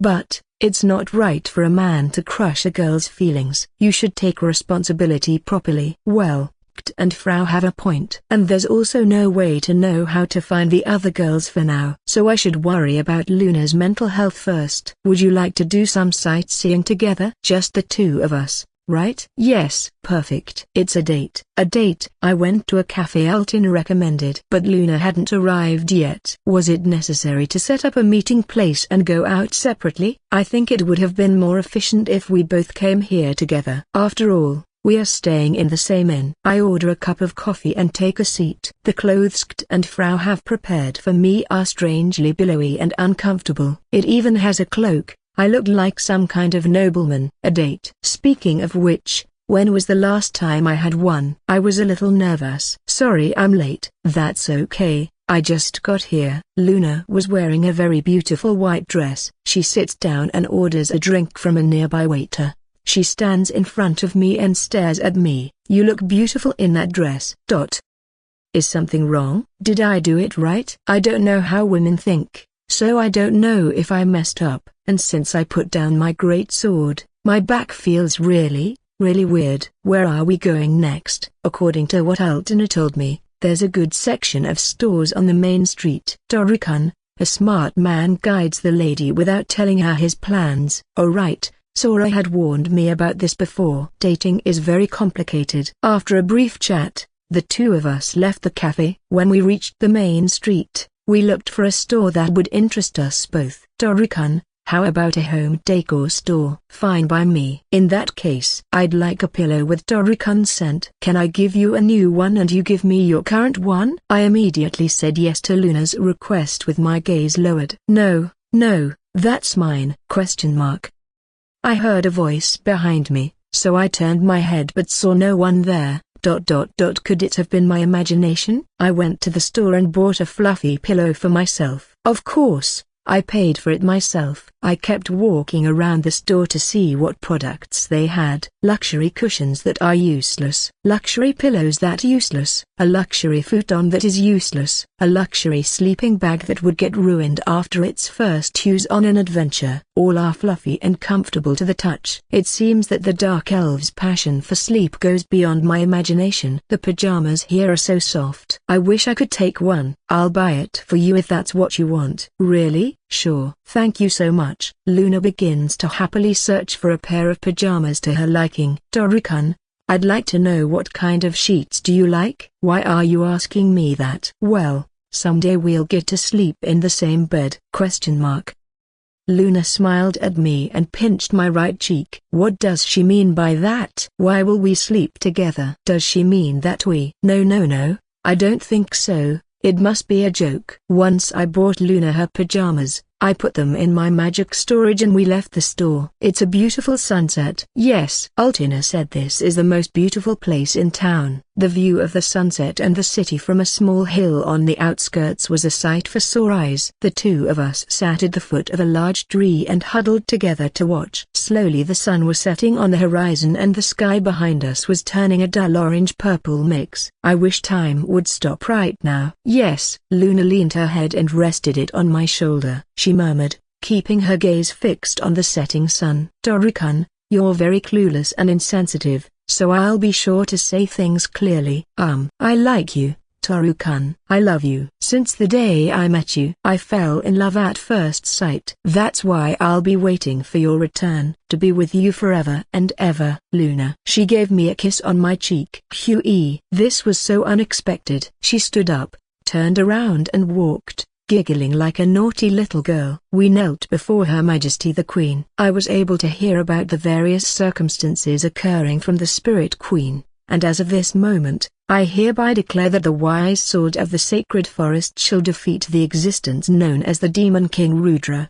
The corners of my mouth rose slightly at Her Majesty's words. Aide was right, there was a true, bigger enemy behind the evil dragon, and it is a Demon King. Since ancient times, defeating the Demon King is a role that only the hero can play, and those who succeed will be remembered for generations without exception.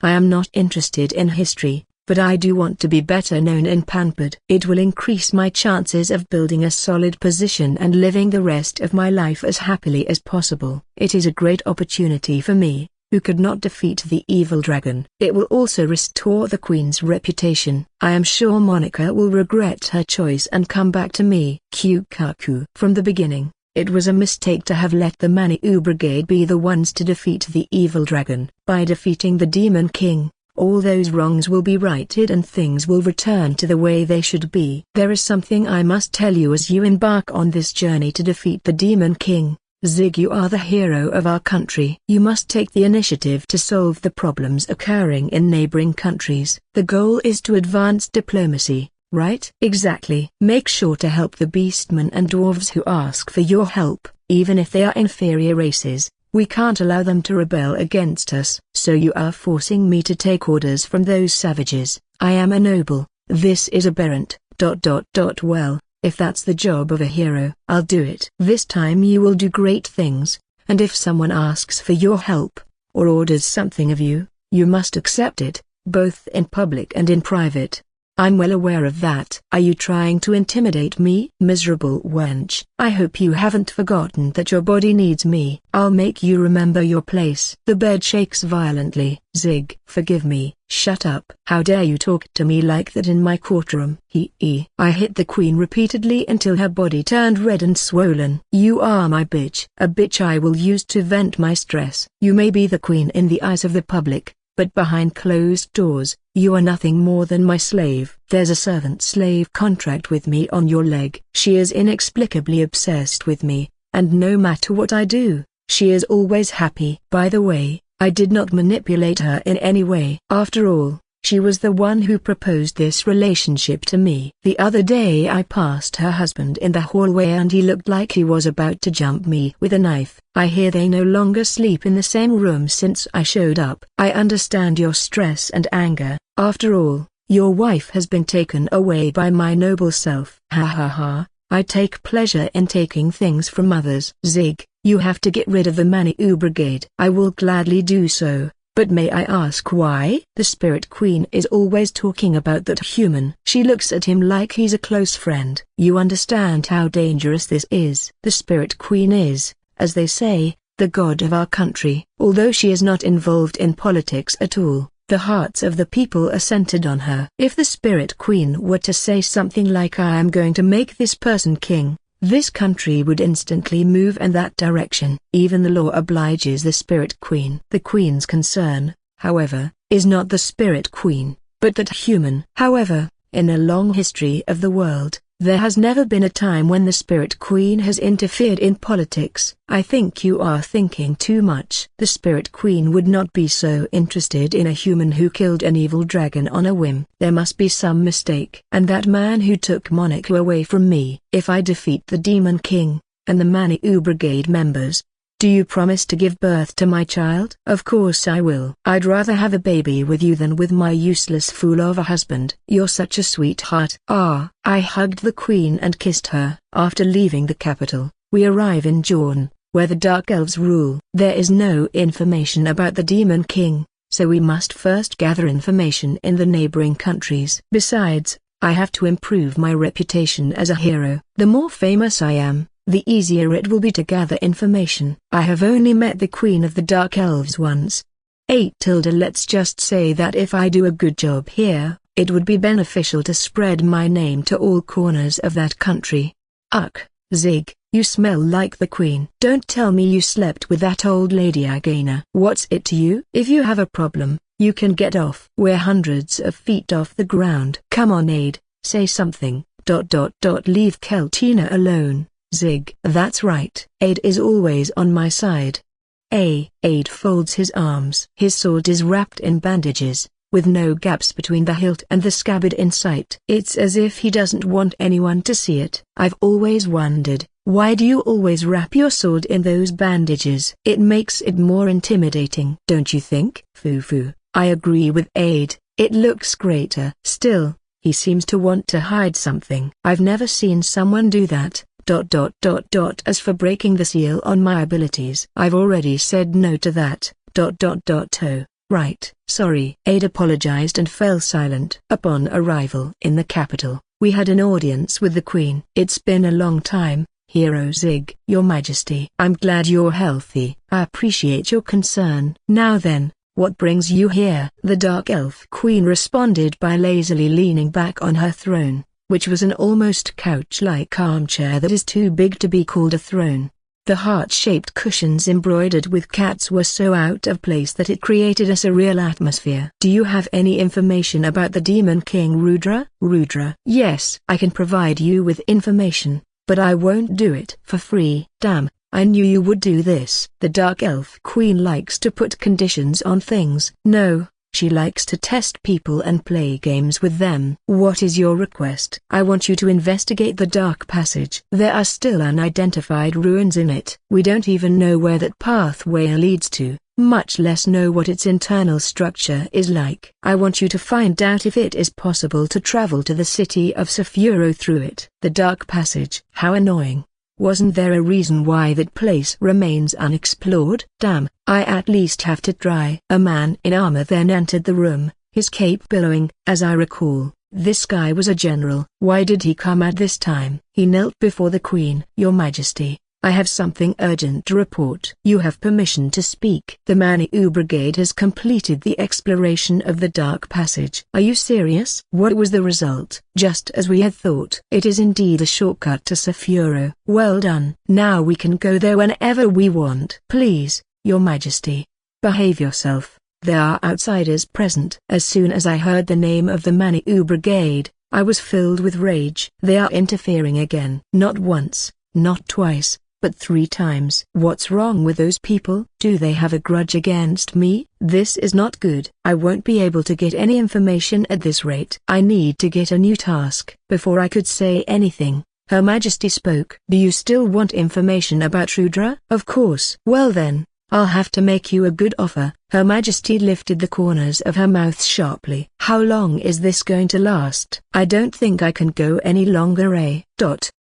The 3 of us push a spinning column relentlessly. I think it is some kind of device, but the details are kept secret and it is unclear how long it will last. Sometimes, Her Majesty would come and watch us, smiling. She would say good luck and leave right away. What is the point of this job? Please, someone tell me. Gakin, Gakin, Gakin. Today was another day of sweat and toil. In my hands is a pickaxe. I've grown used to the smudges of dirt on my face. Sora, who works next to me, doesn't seem to mind. This is the construction site of Rudra's castle. Surrounded by a high circular wall, many workers crush rocks as we do. I'm so tired. I'll drink some water. Hey, that's not fair. Give me some. This is mine. And you've already been given your water, Sora-san. No, I've already drunk it all. Just give it to me, and God will bless you. You won't get anything from me under the pretext of being a priestess. You make me sound like a bad person who uses her title as a shield to get what you want. That's because you are, even if you don't look like one. I handed the bottle of water to Sora-san. She took 3 sips of the water and gulped it down. Pure tilde.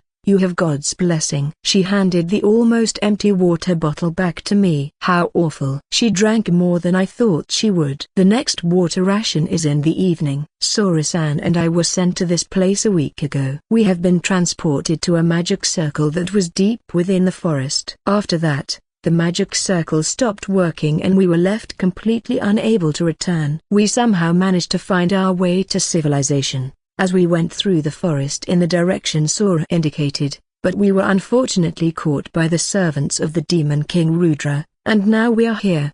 It seems that this is a different continent. Based on the information we've been able to gather, that's the conclusion we've reached. I don't know how much longer I can live like this. If Drew and the others are on this continent, they will surely find us soon. But there's no way to know if that's true. We don't know if this is another continent other than the one Toru went to. There may be more than one. You are right about that, but God is telling me that there is a savior in these lands. That must be Toru. I understand. Sora-san, one of the generals is looking at us. Start working or he'll get angry again. We raised our pickaxes and resumed our work. Sora-san is a person who is alert and never lets her guard down. Honestly, I doubt she's really a priestess. I would be happy if Toru came to my rescue, but dreaming won't change reality. For now, if I work here, I can get food, a place to sleep and clothes to wear. I have to work hard to stay alive. Even though you're a demon, you're someone very serious. And Sora-san isn't serious enough for a human. What did you just say? Sora-san had found out about my identity as a demon earlier. She had taken off the camouflage ink San had given me. She was surprised at first, but after about 5 seconds, she was back to normal. Nowadays, she's gotten so familiar with me that she's started pinching my cheeks while swearing whenever I make her mad, like she's doing right now. This person is like a violent demon. No, she's definitely worse than a demon. She released my cheeks and I rubbed them with my hands. Ouch, she scratched me. Even if I have a higher level than her, that hurt a lot. Hey, stop slacking off. Who? General. I don't think it's wise for you to talk to me like that. Gah. The general had scolded Sora-san, but she adopted a rebellious attitude. The general pretended not to hear that and turned away. How did you do that? It's because of this. She pulls out a wad of papers from his chest. It's the currency used here. Unbelievable. When I came here I was only given 1,000 Rudra, and yet Miss Sora has 300,000 of her own. We made a bet and I took all the money he and his friends had. So it was a trick? Not at all. He thought that because I was upset, I wouldn't participate in one of their games. Oh, but they were so innocent. They never imagined I would have God's blessings on my side. I thought priests weren't supposed to partake in gambling. You want me to slap you with this wad of money? I apologized quietly. The truth is, I'd like to eat something a little fancy with Sora-san's money. We went to a nearby sales stand. They sell liquor, meat, candy, books and other items that you can't get through the distribution you get from the workers. Whoa. Look at this foam, Sora-san. This is the liquid gold I was wishing for. The beer is poured into a pitcher. You can see how cold it is when you hold the handle. Sora-san and I gulped down the beer in one go. It was so delicious. After all that work, a nice, cold beer is bliss. Here you go. 2 chicken skewers. 2 skewers of chicken were placed in front of me. Pion, you have to be open with your desires. Oh, is that so? Yes, you have to be extravagant at the right time. If you try to satisfy yourself with small pleasures, you'll end up falling short and, instead, you'll feel worse than before. I see. I take a sip of my beer and then pick up the chicken skewer. It's covered in a sweet sauce that looks very appetizing. It is the most delicious thing to eat. This is what it means to satisfy your desires, and I'm enjoying it. What are you doing here? The leader of the work group approached the concession stand. Behind him were the faces of 2 of his cronies. Smiling, Sora stood up. Looks like you're looking for me to take your money again. This is the last time I'm going to let you get carried away. Just you guys watch. I'm going to get back everything we've lost. Gulp. Beer tastes good. I want to eat more of this chicken skewer. Sora and the guards borrowed a tent and a table and started playing. I don't know how the game works, but it seems that the person who gets the score closest to 21 in total card points wins. At first, Sora-san lost one after another. The general was in a good mood after winning a lot of money. But halfway through the game, the situation was reversed. By the end of the game, Sora was still winning and the faces of the 3 soldiers were pale. Which one is the last one? No, it's not possible. Yes. 21. The team leader's losing streak was confirmed. Sora-san's wealth had increased to 800,000. She had a big smile on her face. A big wad of bills in front of her. I wonder if all priests are like that. Damn, we lost again. I have God's blessing on my side. You should run away with your tail between your legs like a good loser. Or do you want us to go all or nothing? You are. I'll remember this. The group leader and his friends fled. Sora-san sat down next to me and ordered another beer. What did you mean by all or nothing? Myself. There are 2 ways to pay for things here with your money, or your body. In other words, you become a sort of pseudo-slave. You mean like, depriving you of your freedom as a person? Not in that sense. It's like a verbal agreement, since there is no middleman slaver. But in a place where there is no escape, it doesn't matter if there is a master-slave contract. I'm scared. I want to leave this place quickly. I've been planning with Sora-san and looking for a chance to get out of here. But the guards have eyes everywhere, and they are watchful at all times. I really want to see Toru. I wonder what he's doing now. I wonder if he's thinking about me. I miss him so much. It doesn't suit you to look so gloomy. Here, have another drink. Thank you, Sora-san. You're very kind sometimes. Did you really have to phrase it like that? Q.E. Sora-san started pinching my cheeks again. Several relics were lined up in a row. These are all items we obtained in the dark passage. After we brought Luna to the surface, Kt and Frau returned and gathered everything in the magic storage. We rented a room in General Jo's house and they went through the relics one by one to make a list. This is the list of all the relics we got. Please look through it. Thank you. I grabbed the list and will only check off the things I need. The general will buy everything else. I was very happy as we got a lot of money for our trip unexpectedly. I already have 1 elixir, so that makes 2. I'm thankful I was able to retrieve some high-grade potions, as I had already used many in the village where the mist maker that possessed people was. Among the relics, there was a hand mirror with an elegant design, but Kt wanted it, so I included it in the list of things I'll keep. A high-grade lamp, as the word suggests, is a lamp with a strong light output. It uses stored magical power, so it is very useful. The translation scroll allows you to communicate with a person who doesn't speak your language for a certain amount of time. It will come in handy, as there are still many places to explore. When I started packing away the relics that I wanted in my magic storage, the smiling general tapped me on the shoulder. Can you sell me that high-grade lamp? Sure, I have no problem with that. My guess is he'll be needing it for the dark passage. The lamp is not as powerful as Frau's magic, but it will surely serve him well in such a dark place. I had chosen it with the intention of using it in times when we have to camp, but I think I should sell it to him as he will surely use it a lot in the future. Most of the relics we were able to acquire this time were pots, paintings and ornaments. The second most common items are armor and items of practical use account for 10 to 20% of the total. Suddenly, a cart loaded with platinum coins enters the room. The amount to be received is 350 million. I guess it's less than I thought it would be, or maybe I've gotten too ambitious. Can't it fit anymore? I guess not. Maybe we've reached the storage limit. I don't remember what stuff is in there.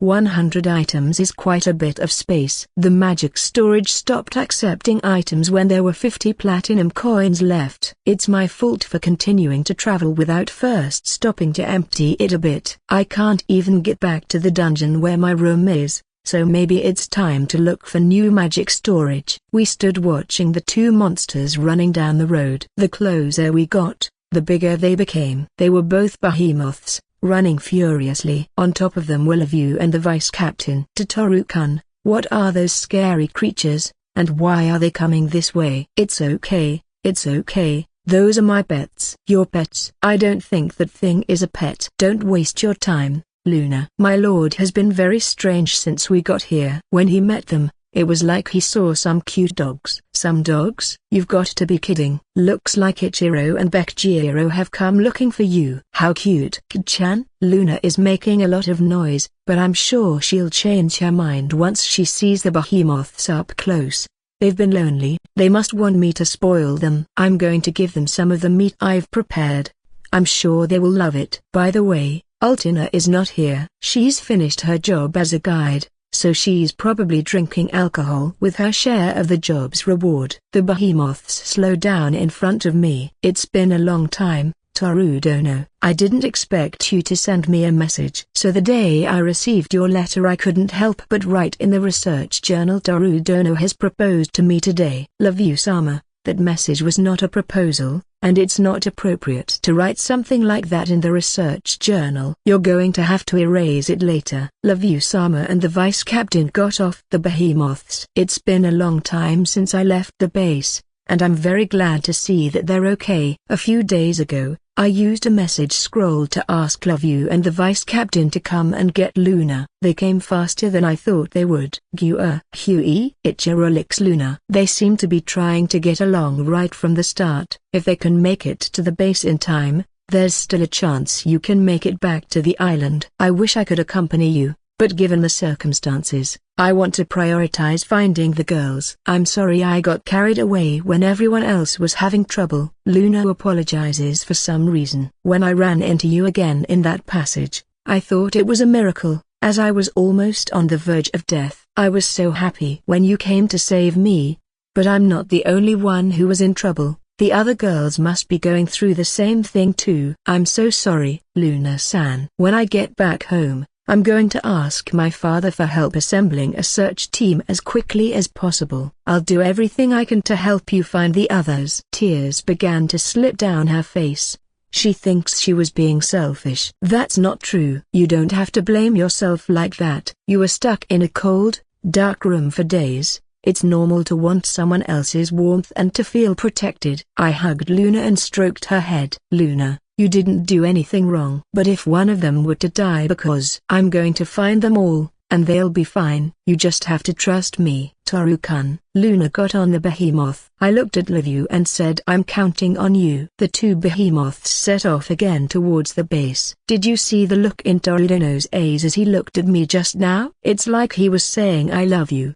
I'll have to note this day in the journal with a heart. Love you, Sama. He was only asking you to be Luna-sama's escort. And I've told you on many occasions to write down that kind of thing in your personal diary. Haha, they are very lively people. The trip back looks like fun too. I could hear the voices of Livu and the vice captain. Luna had turned around and was waving her hand. I don't see them anymore. I hope they make it back safely. Don't worry, Master, I'm sure they'll be fine. What happened to the message? It didn't work. They're out of my range. But isn't it supposed to be able to reach everywhere? I used the message scroll to contact the girls to confirm their safety and current location, but it didn't reach anyone except Luna. I didn't know there was a distance limit for messages until I got here. I wish I could somehow confirm their safety. I kept wondering if they were still alive. We'll find them. I'm sure they're alive. Yes, I hope so. I don't think they'll die that easily. Women are much more resilient than men. It's possible we'll outlive Master. I don't like the sound of that, although, I would feel much better if that were true. We are currently heading to the capital through the dark passage. We are accompanied by Altina and General Joe. It seems they both have business in the capital, so they offered to accompany us as we were about to leave. Altina, are you sure you want to do this? You'll get a lot of credit for being the one who solved the mystery of the dark passage. I don't mind. If it weren't for the Maniou Brigade, I wouldn't have been able to fulfill this request. I would like you to appear before Her Majesty on their behalf. If you say so, then let's do it. But the name Maniou Brigade sounds familiar. I think I heard it somewhere recently. The general, who was leading with a lamp in hand, seemed to be thinking as he scratched his chin. Caillou 1/2Z. Finally outside, Frau and Panda passed through the dark passage's exit and flew away at high speed.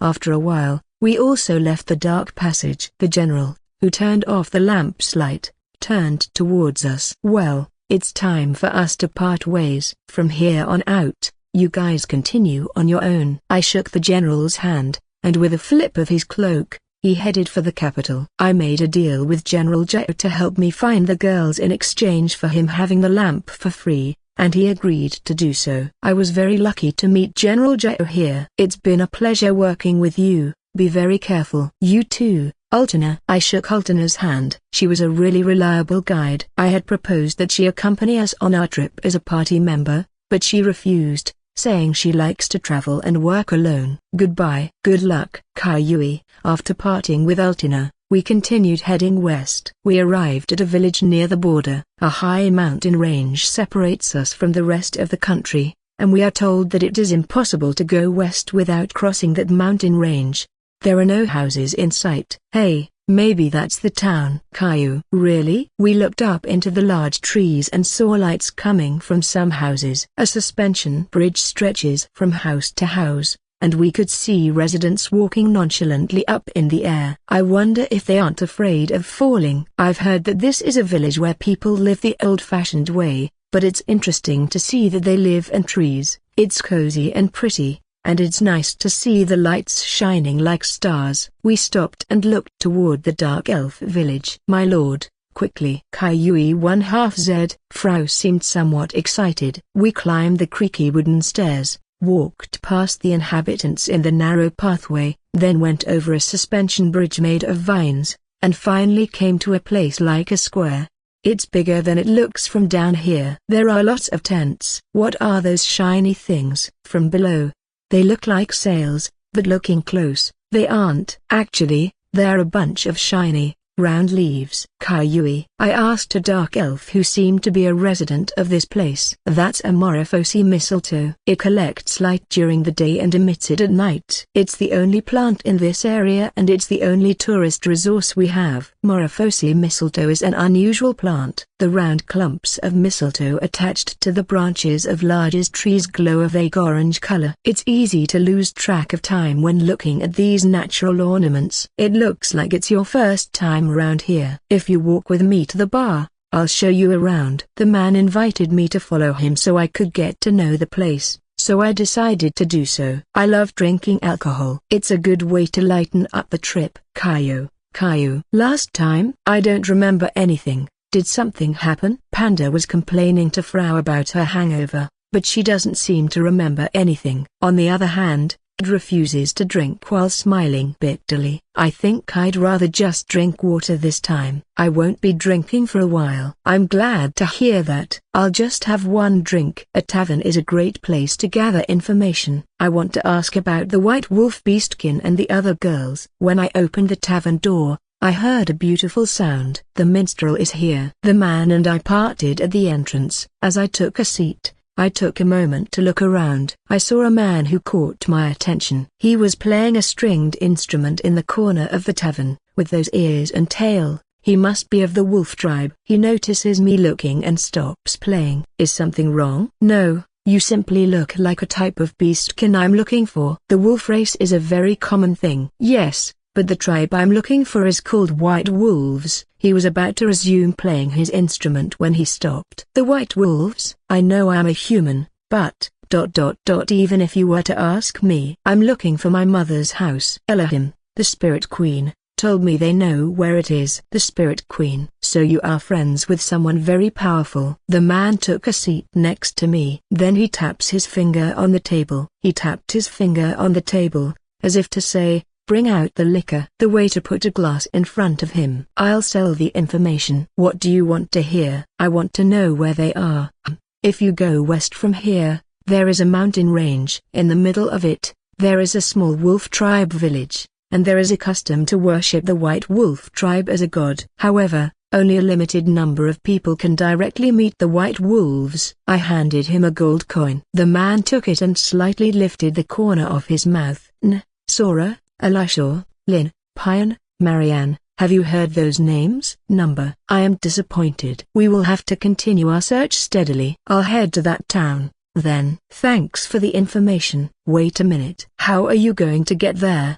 Walking? Getting to the village will be difficult at the moment. The demons have completely blocked the road with their fortress. I hear the army is working to get rid of them, but the situation doesn't look good. Fortress, you say? Moreover, one belonging to the demons. You mean the Demon King Rudra's army? I don't know much about it, but we've been stranded here for over 2 weeks now thanks to them. It's very cold in those mountains, and I want to avoid the long way at all costs, but I guess you guys can't afford to wait. Then he said I hope you can make it. The next day, early in the morning, we left the village. We headed for the mountain range where the White Wolf tribe is said to be. I put on more clothes than usual to protect me from the cold, but Caillou. A few hours after starting to climb the mountain, it was so cold that Frau began shivering on top of Panda. We only made it a few meters since we started climbing the mountain and the cold was already embracing us. Scrolling through the map,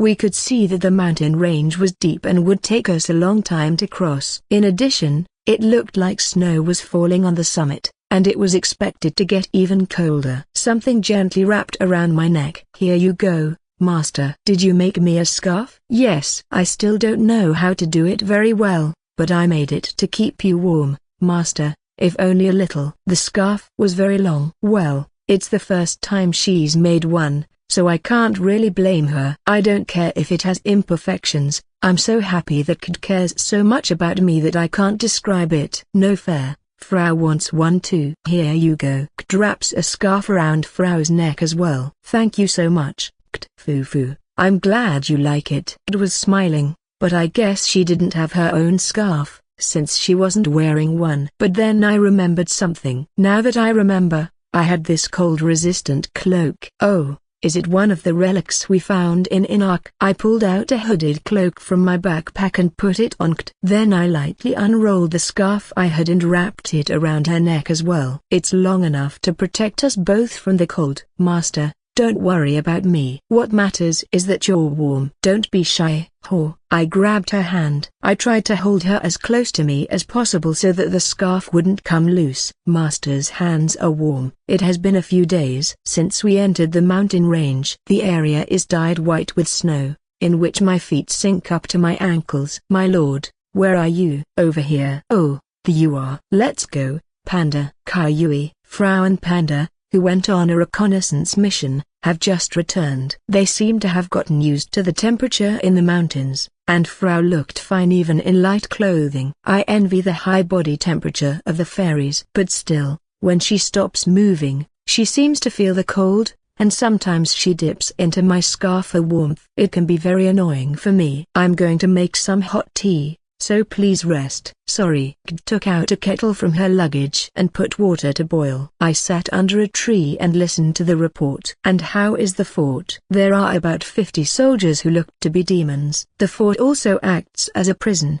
with about 20 captive dark elves. I've seen several being tortured and weakened, as well as a burly man who looked like a commander. What does the fort look like? Apparently the whole structure is a ruin. It is very old, and is being repaired in multiple places. I see, that's interesting. They didn't build it from scratch, they occupied it as a fort. It's going to take a long time if we take a detour. It's much faster to go through the fort. I've also seen a demon riding a wyvern, so traveling by air will be tricky. Here's your tea. Thank you. I grabbed the cup and took a sip. Taking a detour will take too long, and flying isn't a good option either. I'll have to go through the fort. I hated Elohim's idea of taking on the Demon King, but I guess I have no choice. After this, I'll be in Demon King Rudra's sights. And I'm curious about the dark elves that are being held captive. They were probably sent to rid the mountain range of the demon forces. I looked at Kt and Frau. I will follow you wherever you go,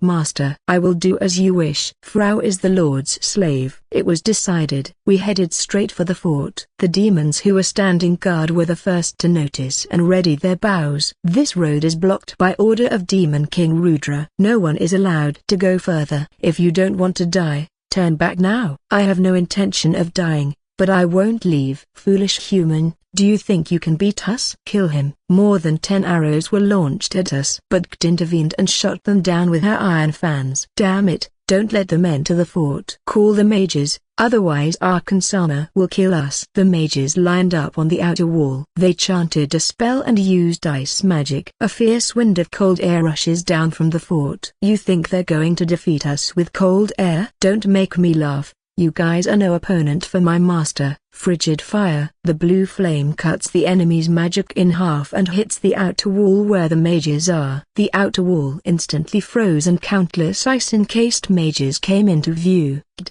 whose eyes were as cold as ice, turns around and flashes her usual smile. We have removed all the obstacles. Thank you. Wow. Kt's magic is as relentless as ever. Caillou. Frau peeked through an opening in my scarf, followed by Panda. Kt bowed politely, but her tail wagged prolifically and, from the looks of it, she had the air of someone who wants to be praised. I patted her head, and her fox ears flopped down and perked up with glee. Well done, Master. She hugged me and buried her face in my chest. Her long white eyelashes sway, and her lips look even pinker than usual, maybe because of the snow. Now, let's go inside. HMPH. Boo. I knocked down a large metal gate in one fell swoop. We then entered the fort with ease. Intruders. We will not allow you to harm Arkansama. Several enemies waiting in ambush thrust their spears at us. Their expressions changed drastically the moment their spear tips split. How is he so strong? I couldn't pierce his body. Just by exerting pressure in my abs. The tips shattered. The demon soldier screamed and ran away. Rosyuk comes out of the seal and finishes off all the demons. In addition, Chupi and Kuritan were also summoned, and together with Frau, they were sent to rescue the Dark Elves.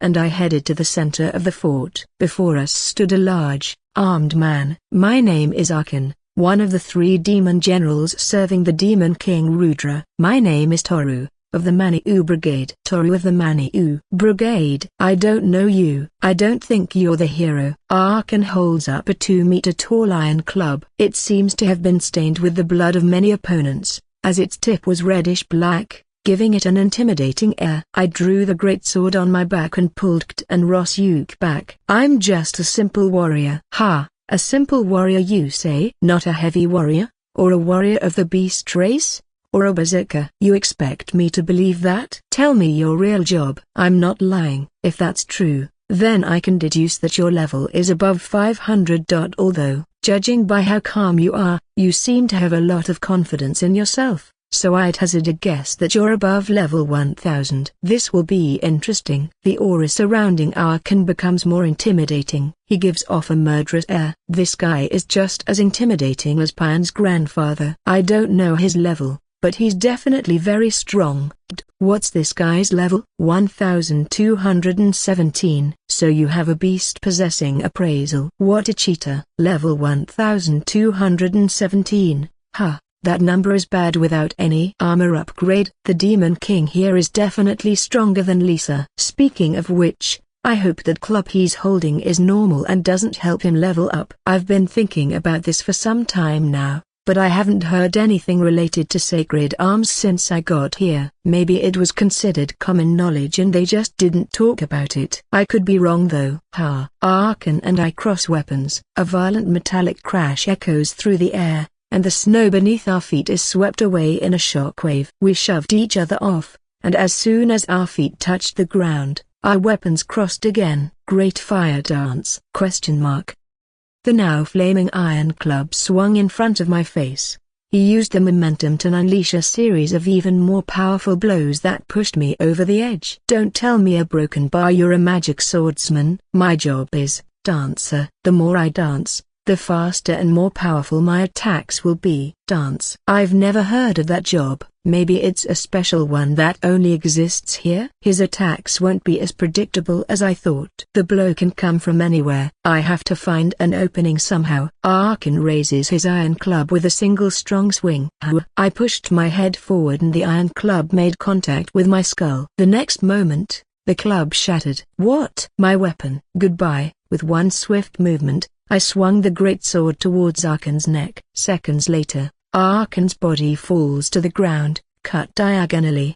Destroying weapons by headbutting is useful, though you can only do it if you have my level. Master, that was awesome. Thank you. Yes. After all, you are the master. The way you won was something very abnormal, but I guess that's to be expected of you. You always find a way to do the most outrageous things, my lord. Before I knew it, Frau had joined us. Behind her were several dark elf soldiers, faces pale with fear. I put the sword away in its sheath and approached them. I came here to help. Is everyone okay? Why yes, thank you very much. Do you have any medicine? There are still a lot of captives who can't move. Lead me to them. We walked further into the fort to the area where the cells were. There were dark elf soldiers imprisoned in the fort. Most of them are wounded and are in no condition to move. I gave them some potions to help them recover. Thank you so much for saving us. Don't mention it. The superficial wounds have healed, but there is still damage. We'll prepare some food so everyone can regain their strength.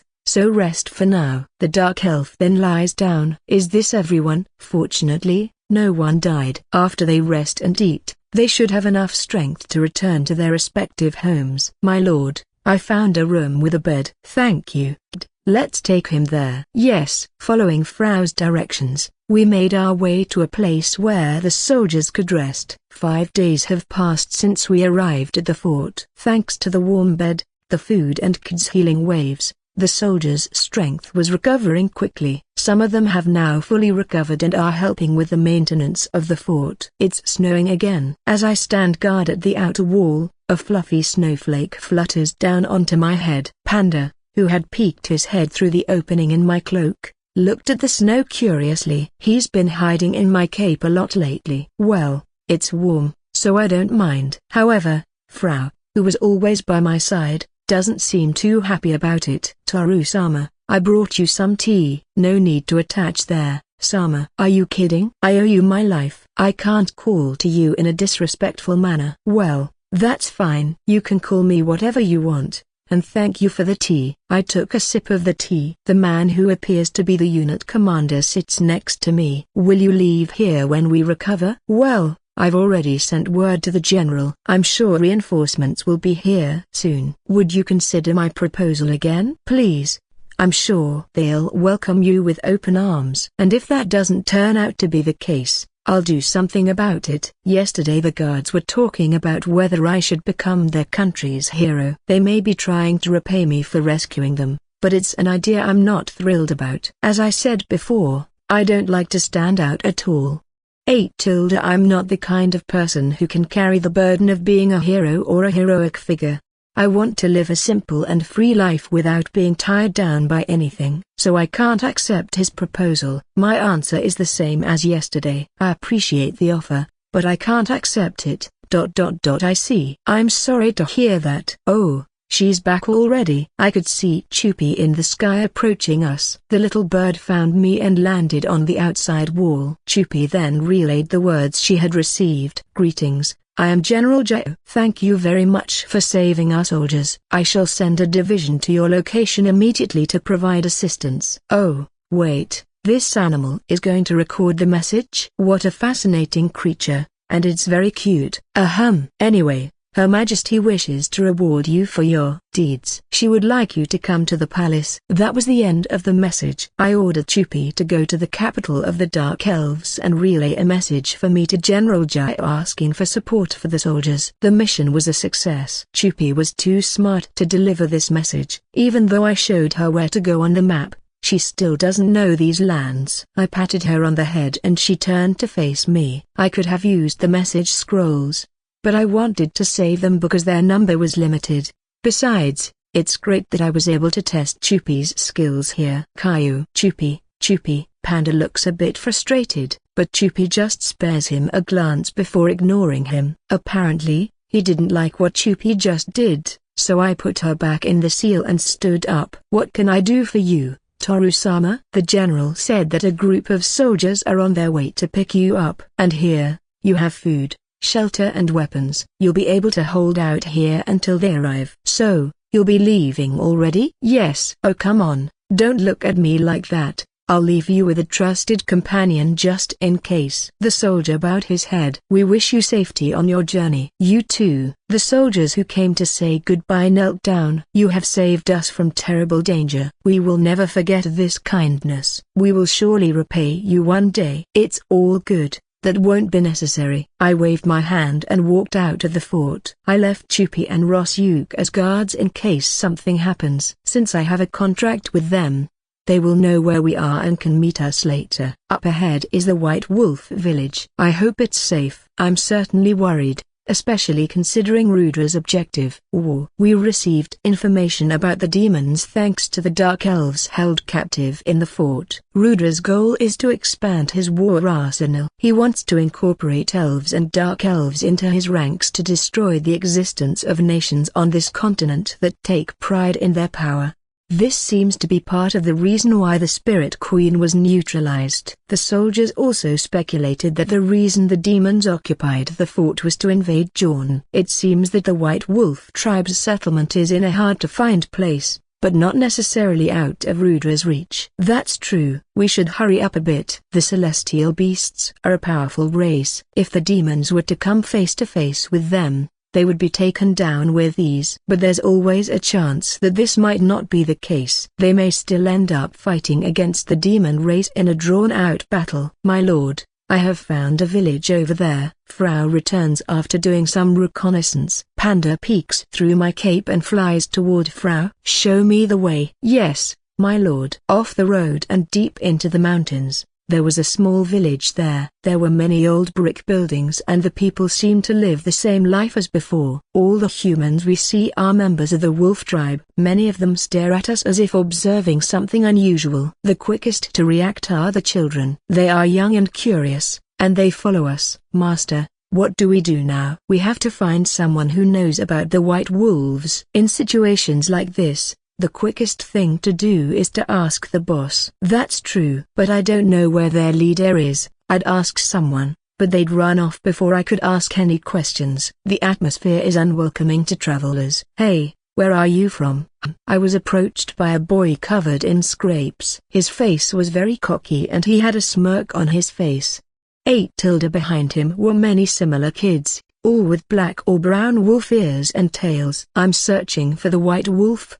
Do you know anyone like that? Oh, so you're here to see the white wolves. You're an unusual stranger. Do you know where he is? I don't. Even if I did, I wouldn't tell a weak human. The children began to laugh. I won't forgive a child talking to the master like that. Frau Sandkid pulls out her iron fan, but Frau stops her with her hand. Her body flickers slightly. Oh no, this girl is going to do something stupid. Frau and I close our eyes, knowing what comes next. Fairy god Fleisch Jaya. A blinding light was generated from Frau's body and the children rolled on the ground while covering their eyes. Perhaps she was holding back, as the glow was dimmer than when she first used it. But still, the light was strong enough to momentarily blind them. This is your punishment for mocking Frau's lord. He's a great person, and very smart. So you show him respect, you little monsters. Shut up, you winged rat. Damn it. I can't see. I felt a strange presence around me,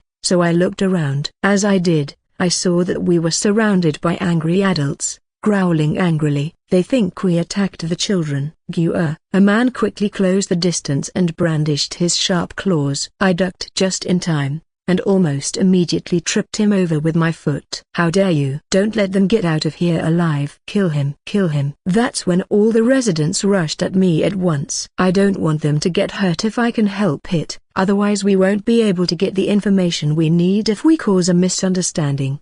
Frau and I continue dodging and just wait for them to get tired and stop attacking. Stop! A voice emanated from somewhere, and the inhabitants stopped moving. There was a young man standing high above. He jumped down and waved his hand to call the inhabitants back. You're not from these lands. What brings you here? We heard there was a white wolf here. You want to see our god? As soon as he heard the white wolf's name, the young man's eyes sharpened. The air was tense, and a murderous aura was seeping in. This person is... Wait. I tried to reveal my identity, so I stopped her. Just because they revere the white wolf doesn't necessarily mean they will welcome someone of the dragon folk. It's better to analyze the situation rather than provoke it unnecessarily. Whatever your intentions are, I cannot overlook the fact that you are hurting my people. You're wrong. We didn't hurt anyone. Toby. Explain. A broken bar? A man in a wolf mask appears from behind a building. I'm surprised that I was unable to sense his presence. I've seen it all,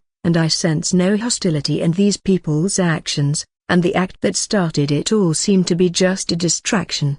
I see. So the villagers were in the wrong. Besides, I can tell they are very capable. It's quite a feat to keep anyone from getting hurt while fighting against a dozen adults in this village. I understand the situation. Now get back. The man named Obi disappears. Follow me. The young man led us into the village. We continue to push the rotating column. It's been a week already. What the hell is the Dark Elf Queen thinking? What is all this work for in the first place? Questions kept filling my head and I finally reached my limit. I'm done. This doesn't make any sense. If Zig is stopping, stop. Then so am I. I'm exhausted. E1/2 Z. Are you sure? I thought the only way to get information was to keep this going. I can't spend any more time playing that woman's games. It's doubtful she has any information about Shrudra. She's a liar. I dropped to the floor and vented my frustration. Almost immediately, the door to the room opened. It was the queen who entered, a smile on her face. You have fulfilled all my requirements. Now,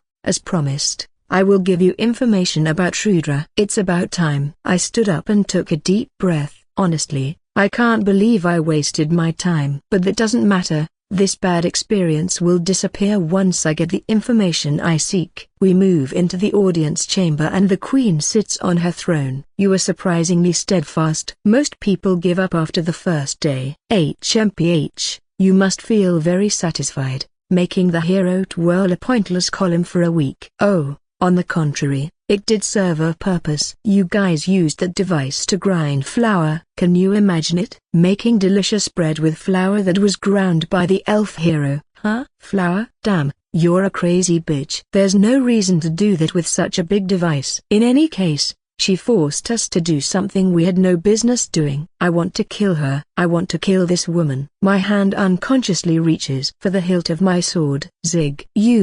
Yes. Aid's voice brought me to my senses. It's over. We have to get the information and get out of here. So, tell me what you know about Rudra. General Jao. Tell him about the fort. Yes, Your Majesty. The general, who had been at the Queen's side, took a step forward. Currently, in the Western Mountains, the Demon King Rudra's warriors are using the ruins as a fortress. Their goal is probably to advance into our country. Her Majesty has given orders to wipe them out immediately. Advance? I hadn't heard that information in Patados. Of course you hadn't. I recently learned of Rudra's existence myself. It seems he is quite famous beyond the mountains, but not enough for his name to reach these lands. This information caught me off guard. The queen puts her hand to her forehead and lets out a sigh. At that moment an idea crossed my mind. I thought that if I could take down the fort, I would become a hero in the eyes of many. To be honest, the travel funds given by the government are not enough. If I play an active role here and get a big reward,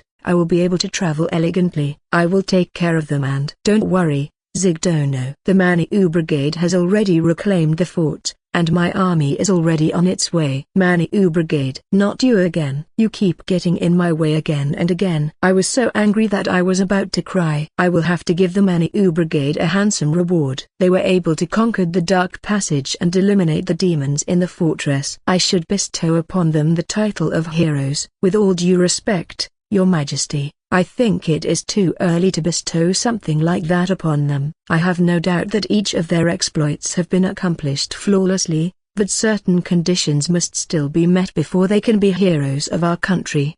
If I act on those standards, other countries might take them away. Resting on your laurels is a sign of incompetence.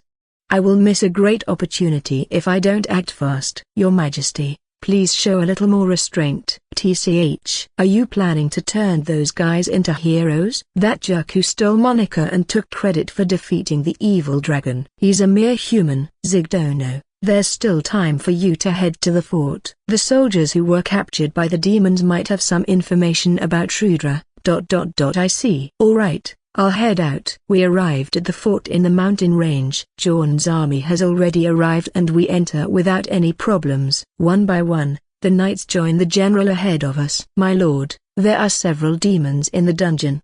Keep trying to get information out of them. I have a report. There are 23 prisoners, all of them unharmed and in good health. That's good news. And where is the Maniou Brigade? Jayasama, I have something important to report to you. Tell me. The Maniou Brigade defeated Arkin, one of the Demon King's 3 generals, and he left here a few days before we arrived. What? The general grabbed the knight's chest and gave him a look of astonishment, but he quickly released him and composed himself. I don't know how I'm going to report this to Her Majesty. After all, she was right, and we can't predict their movements either. How can someone leave without receiving a reward? Jayasama, the Maniou Brigade left a message for you. I'll look at it now. Where is it? The knight leads me to the center of the fortress. There are countless scars on the floor from the fierce battle that took place there. 2 creatures appear before us. They're 2 beasts, aren't they? Chupapi, the metallic blue bird emits a light. Drew appears in front of us. I quickly drew my sword and slashed at him. However, nothing happened, and the sword cut through the air. What? Zigdono? TCH. It's an illusion. What? Hello General Jao, it's been a while. Well, not really. As you can see, the Demon King's men have been neutralized. I'm sure the soldiers who were captured by them have already recovered. As for my reward, I'm going to do without it. I'm not someone who likes to get titles or receive anything in return for my deeds. From time to time, The man in the blurred silhouette scratched his cheek, embarrassed. It's inexplicably irritating. It's a face that makes me sick to my stomach just looking at it. Aide, who was next to me, clenched his fists as he trembled. Toru.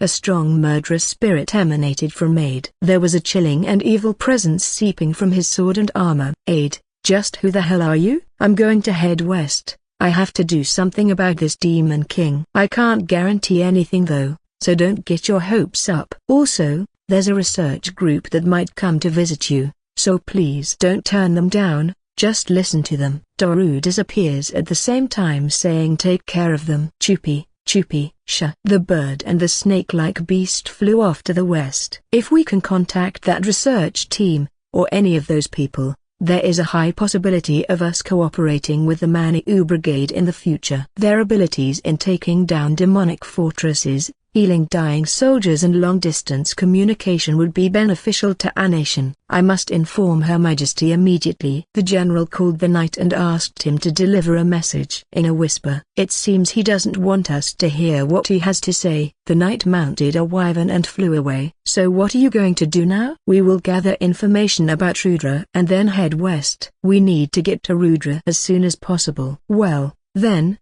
be careful. Beyond the mountain range is a land full of ruffians, and the demons that arise are more powerful. Don't forget that our ancestors were driven from the center of the continent. Do you believe in the old fairy tales? Fairy tales also happen to be facts. I don't know how they tell these stories in Pitados, but you should still be careful. Many years ago, elves and dark elves once lived side by side in the heart of the continent. But a calamity struck them and those who survived fled to distant lands. In neither country has it been said what the calamity was. Something disastrous must have happened to force them to flee the true Holy Land, even if the nature of said disaster has been forgotten. Some still insist that the true Holy Land in the center be recovered, but most people are satisfied with the present form and have completely lost interest. Keltina, who had remained silent, spoke up. Regardless of whether or not we can defeat the Demon King, if we get to take back the true Holy Land, we can become Heroessa. How long do you think it will take to reach the center from here? Defeating Rudra without going that far would be enough of an achievement. That's also true, Iya. I then looked at Aide. The center of the continent. Are you interested, Aide? No. I'm just wondering what's over there. I've heard that many demons of the ancient Demon King dwell there, and there are also many powerful relics. From my point of view, I can live a peaceful life without having to enter that place. Powerful relics. I felt that Aide's tone of voice had changed. It was as if his calm voice was laced with amusement. I have work to do, so this is where we part. I'd like to say goodbye to you, so please call me before you leave. Sure. The general walked into the building. So Rudra is in the west. I will not let them take him from me. I am the hero, the one chosen to defeat the Demon King. Sora-san was laughing loudly. There was a small pile of money in front of her. The total amount is 234,000 Rudra. 8. This fortune was made through the bets she accepted from various people. Look, Pion. This is God's blessing. Of course it's also thanks to the trick-or-hem techniques that I have. You were going to say tricks, as in cheating. No, I was going to say techniques. Cheating. Are you going to keep provoking me? Sora-san pinched my cheek. No fair, I was just stating a fact. I rubbed my aching cheeks and went back to checking my room. It's a small, simple room hollowed out in a mud wall. The only entrance and exit is a piece of cloth hanging on the wall, so there is almost no privacy. In this room, Sora-san and I sleep together, and there are only 2 blankets to sleep on. The other workers have similar accommodations. By the way, how are things going over there? It's going well. Shall we take a look? Isabella-san. Yes. The person who peeked her face through the cloth was the leader of the group. Since that day, she had been defeated by Sora-san repeatedly, and finally gambled away her freedom. As a result, she became a slave. In addition, the team leader, Isabella-san, had many slaves, so the number of slaves under Sora-san's control had increased to over 30. She led the way to the bottom of the tunnel. There, 5 women took turns digging into the ground to get out. As per Sora-sama's instructions, we have placed ancient writings and illusionary glyphs throughout the corridor, and several guards have been bribed to reduce their patrols. I believe the exit will be ready soon. Good. Keep working on it. Yes. Wow. The escape plan that was so slow is advancing rapidly. Had Sora-san planned this from the beginning? The team leader has several slaves and is relatively close to the guards.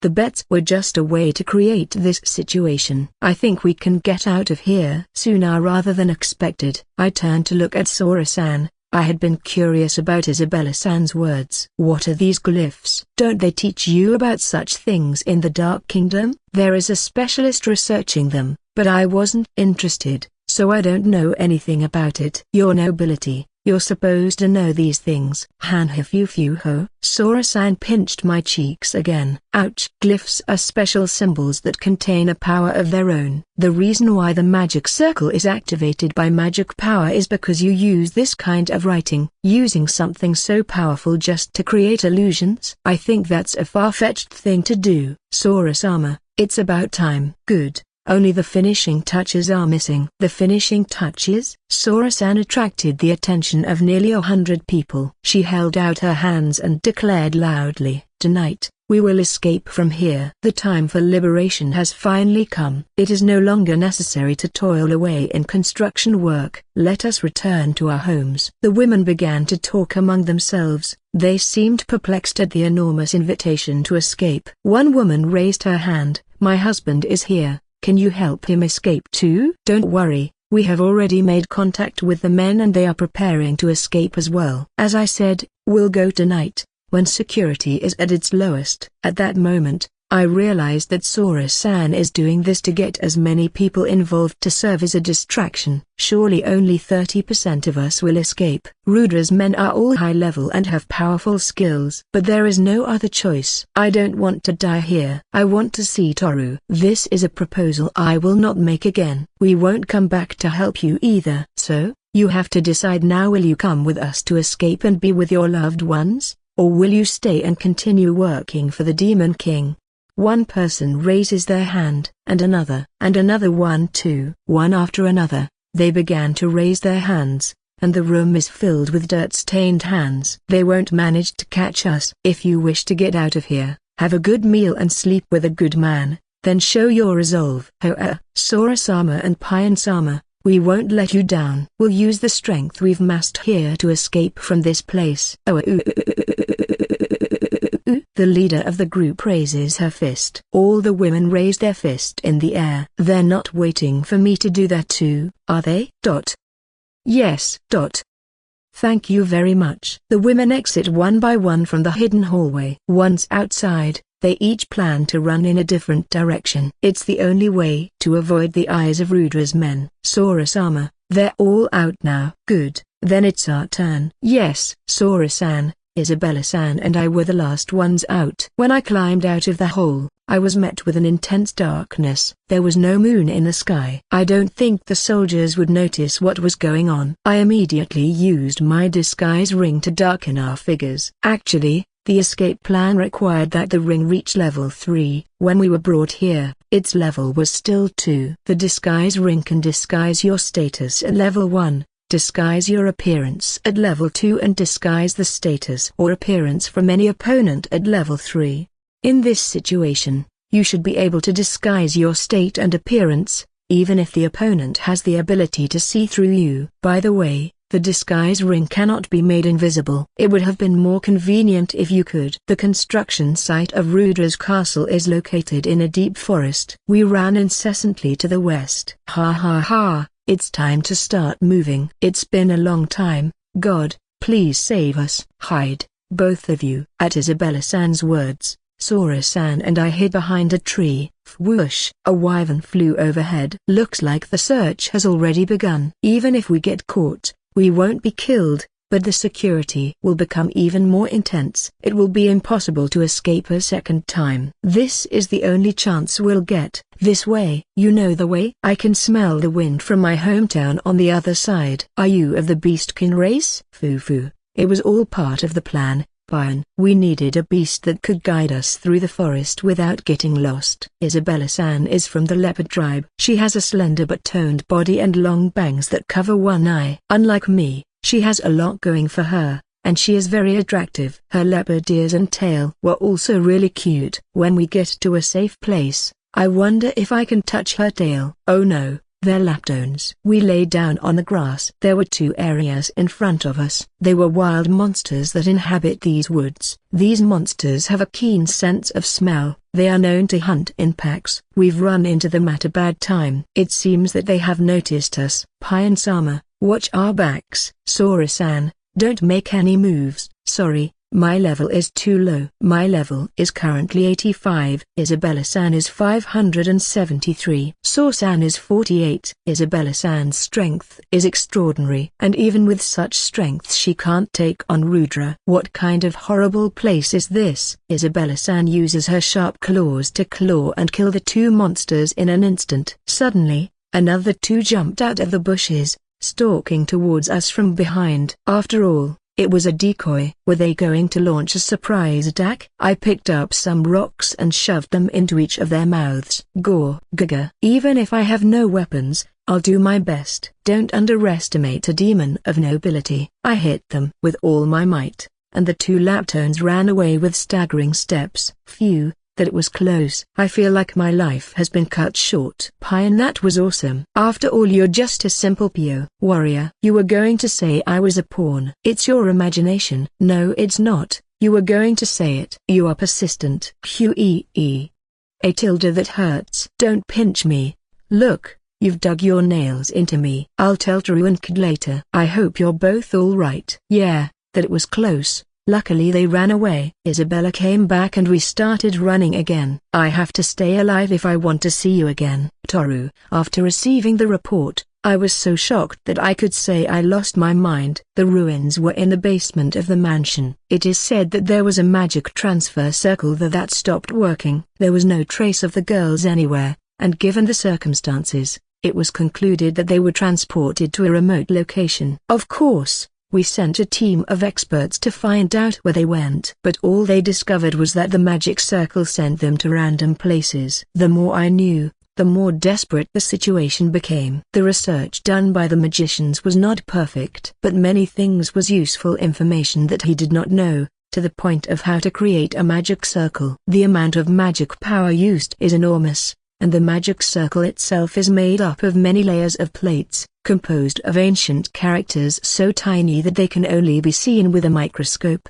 In this case, it doesn't matter whether it is reproducible or not. The problem is that we have no clues. My dear friends have disappeared. And so is the mansion where I live. If I hadn't invited them, none of this would have happened. I feel guilty. My lady, please cheer up. Yes. Urara approached me. I'm grateful to her for being here, even though she just had her baby. If it wasn't for her, I would have gone crazy. I wish Toru-sama and Kt-san were here. My lady, why doesn't Toru-sama try to send you a message? He hasn't notified her of this situation yet. That's right, the message. I had Urara prepare a scroll. We kept about 5 message scrolls at our house, just in case. Luckily, I asked Lasho-san for 5 more and she gave them to me. I will send a message to Toru-sama first. 8 notice, the message is out of valid range. Valid range? Is there such a thing? As long as it has not made connection with the target, the scroll will not be consumed. So I tried to send a message to the girls. 8 notice, the message is out of range. I was shocked at the situation. I don't even know if they are still alive or dead. I can't reach anyone. My lady, I can't believe something like this has a range limitation. What kind of nonsense is that? Who came up with something like that? Wait a minute.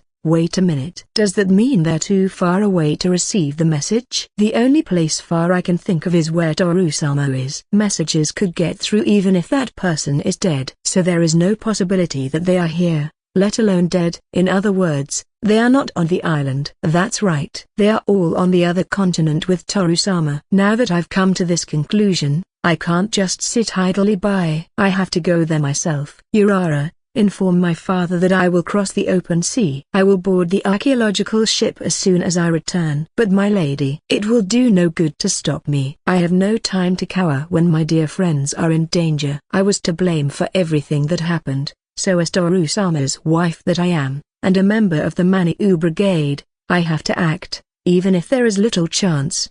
This place will be fine without me. My father and the King of Greyfield are already mobilizing to resolve this situation. I am sure that sooner or later there will be a full-scale search involving all that nations. So I will do everything I can to help. I left Urara behind and arrived in Lastoria on my own. I have already been granted an audience with His Majesty the King of Lastoria. In a room of the palace, I was greeted by His Majesty sitting on his throne. It is a pleasure to meet you, King. I'm Marianne, daughter of Count Roan. I appreciate your greetings, young lady, but instead of continuing with the flattery, let's get to the point we are both interested in. According to the letter you sent, you wanted to find a group of people who were transported by a transfer circle. And you say they were taken to another continent? Yes, I have no problem with that, but I knows there is a possibility that this is so. There are so many ruins and magic circles here. It's hard to imagine any of them being connected to other lands beyond the open sea. His Majesty stroked his chin. There was an air of hesitation about letting me get on the boat. I see, however, I cannot send the daughter of an earl who lives in another country on a dangerous voyage. A man who appears to be a vassal enters the room. Your Majesty, King Armand has sent you a sealed envelope. Give it to me. The king smiled as he read the letter. King Armand and the King of Lastoria are good friends. I was aware of that, so I asked for His Majesty the King's support beforehand. Of course it was not a simple thing. I had to talk about certain things in order to convince him. Toru-sama is a very slow person, and we will lose a powerful ally if we don't take care of him. So I plan to go to where he is and I can be pregnant with him. This way we can keep Toru-sama in Armand without the risk of Lastoria taking him away. Those words made the King of Armand want to help me. If I were to bear Toru-sama's child, he would automatically become a citizen of Armand. That is what His Majesty has decided. Of course, I am sure it was a decision based on his knowledge of my situation. Without me having a good reason, His Majesty would not have helped me. And I also need a reason to convince my father. Since I ran away from the mansion without getting his permission. The King of Lastoria looks at the letterhead and lets out a sigh. All right, you have the permission to board the ship. Thank you for your generous heart. The moment I tried to leave the room, I heard His Majesty's voice. I see that the King of Armand came up with the same thing I did. I hope Livia complied well. I wish you luck in still having your chance with him, Marianne. I knew there would be a catch. The King of Lastoria is a wise man who takes what he can get. I pretended I hadn't heard anything and left the room. A few days later, the ship of ruins returned to port. The city was in an uproar because it had made its first voyage on the open sea. The nobles who gathered in front of the ship were shouting for joy with the objects they had brought from the different continents. I, on the other hand, watched the scene with calm eyes. From the ship, are you sure you want to do this? It's a much more dangerous place than one imagines. I don't mind, when I think about the fact that beyond this island there are strange lands where there are more people inhabiting it, my existence becomes trivial. I have heard from His Majesty about the situation. I will do my best to cooperate, if only a little. The captain takes off his hat and bows. Suddenly, I saw a man who looked like a nobleman boarding the ship. He came over and bowed to me. You must be Miss Marianne. I am Kei Ozaban, Toru's uncle. Eh? You are Toru-sama's uncle? I'm Marianne, Count Roan's daughter. It is a pleasure to meet you. I heard you were going to follow Toru to the other continent, so I thought I'd gift this to you. He put what looked like a key in my hand. It's a strange object with several split ends. Something barely recognizable as a key because of its shape. Its color was like gold, but it shines with a faint iridescence, indicating that it is not gold. I told Toru that his mother had nothing on him when he came here, but I was wrong. She had this, a key. I had forgotten it until recently, and he was in a big hurry. Are you sure you want to leave such an important object in my hands? Perhaps there will come a time when he will come to need it. And you have in mind to seduce Toru, don't you? With this, he won't doubt your trust. He is right, but there is something he is wrong about. I am his betrothed, and I will marry him. Toru-sama trusts me very much. Kyo-sama bows to him as he says, I apologize. I didn't think Toru-sama had blood of the nobility. I don't know why I didn't notice when I heard his name was Aban. Perhaps I was so captivated by Toru-sama's presence that I didn't even care about his name, or his status. I finally understand Kid-san's words. It's because Toru-sama is Toru-sama. I'll make sure he gets it. Please tell Toru that Bill and I are fine. I nodded my head. It's time to go. The captain puts on his hat and gets on the boat. I took the key and said goodbye to Kyo-sama one more time. I will go to the other continent, and bring everyone back with me. I was taken to a warm room with a fireplace. The young man urged us to sit down, before he himself sat down opposite us. My name is Itsuki. I am the chief of this village. We are the Maniu Brigade. My name is Toru, and these are Kt, Frau and Panda. A white-haired fox type. No way. Itsuki looked at Kid carefully and then shook his head as if denying the idea. Kt, however, had a frightened expression on her face. Master, actually. Why are you looking for the white wolf? Itsuki interrupts Kid's words with a question. For a moment, my attention was directed to Kt, but then I changed my mind, thinking that I should first give him a proper explanation. What with him being cautious and all, I seek my mother's hometown. Elohim, the Spirit Queen, told me that the White Wolf would know. The Spirit Queen said that? She did a very unwise thing. Can I meet the White Wolf? Number. He outright denies my request, not even hesitating. You show up here suddenly, and you ask to see our god? Don't be foolish. The White Wolf clan is a race that rules these mountains, and even we are allowed to meet a limited group of them. It is absolutely impossible for outsiders to meet them. I could feel how determined he was to refuse my request. At least I now know the White Wolves exist. HMPH, you guys are stingy. What? How dare you mock the proud people of Lower? It's the White Wolf clan that grants permission to meet them, not the people of this town. Honestly, it's unnecessary for us to even ask permission from you to meet them. That's not. Itsuki had lost his mind after hearing Frau's words. At that moment, to put something on the table. My brave wolfkin, whose proud and majestic appearance has been heard of in distant lands. This is my apology for leaving without notice. I beg you to grant me a visit from the White Wolf god. They were 2 bundles wrapped in white paper. They contained fine meat and gold. When did you get that? It also opened her iron fan, which is a memento of her mother. The emblem imitating a fox appeared. That familiar emblem. Could it be? No, it is you. I am Kid Tamamo of the White Fox clan, descendant of the great Nine-Tail. Tamamo of the Nine-Tails. Forgive my rudeness. Itsuki bowed down on the ground and lowered his head. Frau and I were taken aback at the village chief's sudden change of attitude. Kt, for her part, looks at me with an apologetic face. Please inform the White Wolf god of my request to visit. Of course. But you must understand that permission cannot always be granted. I understand. Itsuki bowed deeply again. This place looks surprisingly cozy. All thanks to Kt. Yes. Frau shifts on Panda next to the fireplace, which is lit. We were allowed to stay in the village until we heard back from the White Wolf tribe.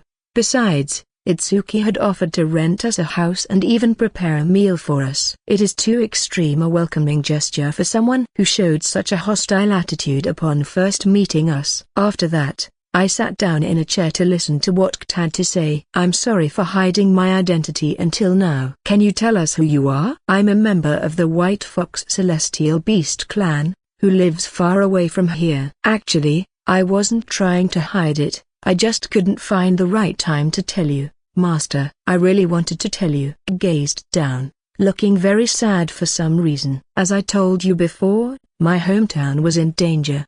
Only I, being a little girl, escaped from a group of pursuing magicians. Yes, but you didn't tell me what happened. My home, which was in a hidden area, was attacked by someone. I went into territory inaccessible to people, and members of my clan, who sensed the danger helped me escape. The last thing I saw was my home engulfed in flames. Kt began to cry. Kt has always focused on healing me from my wounds and pain, as well as many other people. And yet, I never thought about healing her. How insensitive can I be? Why did I never notice the pain that Kid carried with her? The reason I couldn't tell you is because I was afraid you might become implicated in this ordeal, Master. The enemy is equal to or even stronger than the celestial beast, the white fox, and might possibly be stronger than you, Master. Stronger than me? Who the hell is this person? No wonder Dad wanted to keep it a secret. She probably didn't want to say it because I'm an idiot. Because I'm a moron who will always try to involve himself. And she's right to think so. I'd like to help Kid find her home. But Master, I pat her on the head. I am your master. My slave's problems are my problems too. Or is it strange for a master to care about his slave? Kid shook her head. Those are the same words you said to me back then. I know. You've helped me so much. It's time for me to do the same for you. Foo-foo.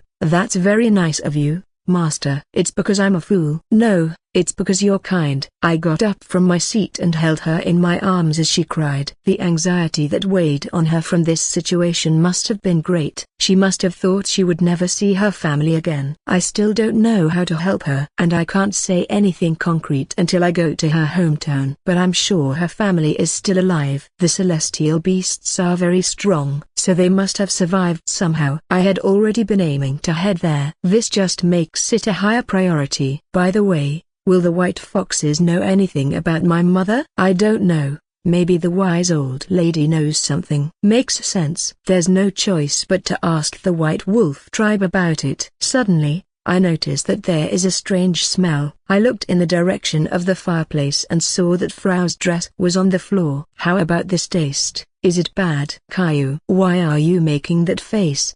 Is it too salty? Let's dilute it with water. Caillou, here, fire. We rushed to the kitchen and saw Frau human size, wearing only an apron. Moreover, the frying pan she was holding in her hand had caught fire. This girl had poured in oil instead of water. Frau and Panda watched in dismay as their food turned to ashes. Solid ice. Thinking quickly, Kt freezes the pan in ice. Tilda, Frau-san, if you're going to cook, you'd better tell me. I'm so sorry. I've been watching you for days and I thought I could do it just like you. Caillou. Frau drops her shoulders dejectedly. But what's with that outfit? You're naked with nothing but an apron on. Are you trying to catch a cold? Who has also noticed, says something about it. Why are you naked save for an apron? Oh. It was part of Sora's unfounded wisdom. She recommended that I wear only an apron when I'm cooking. Though I couldn't make dinner properly, I'm sure this will be enough to whet the Lord's appetite. Frau turned around and showed off her back while not wearing any underwear. Her breasts were slightly visible through the gap. You can't do that in front of Master, Frau-san. That's easy for you to say. It will be the Master's first wife. So I have to aspire to be the second wife. If I don't achieve that task, everyone in the village will be angry with me and say things like, we shouldn't have trusted this washboard, while throwing stones at me.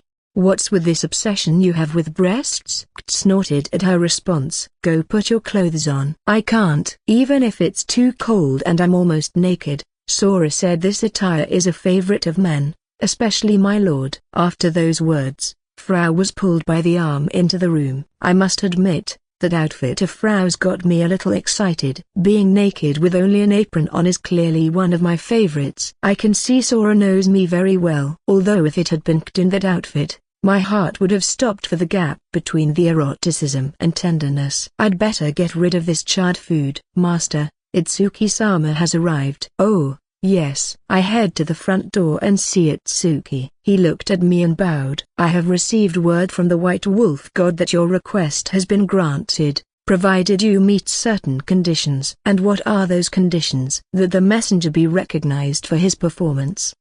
Performance? Itsuki grabbed the instrument that had been slung on his shoulder and plucked the strings with his fingers to make a tune. Music is a wolf's life. I see. Music is deeply rooted in this lower village. It is said that those who sing or play music that touches the heart are respected. First is music, second is hunting, third is strength and fourth is wisdom. This seems to be the order of respected skills in the village. Those who have better musical skills come to be appreciated by the White Wolves. In other words, Only those who can play good music are qualified to meet the White Wolves. I know how to play the flute and the koto, but I have never played these stringed instruments. The koto is a caudophone instrument made of wood with 13 strings of different sizes, belongs to the zither family and is a descendant of the Chinese guzzing zither. It is a Japanese instrument, made from the wood of the imperial paulownia. It is the national instrument of Japan. Played a musical instrument called a ga-1/4 but its tone wasn't very flattering. Lend me that. Do you know how to play, Frau-san? I used to play a similar instrument in my village. Pororon. Strumming the strings with her finger, Frau begins to play and sing along with the tune. I'm not a cutting board, I've got a little bundle full of love ATM superscript A. Play with it and you'll feel a little thrill ATM superscript A. Such a lovely voice, although the lyrics are a bit creepy. Itsuki also shook his body from side to side with a relaxed rhythm. Frau stopped playing. We stood up from our seats and clapped our hands. That's amazing. Frau is so talented. That was wonderful, Frau-san. I'm amazed. Oh, really? Hee. Kaio.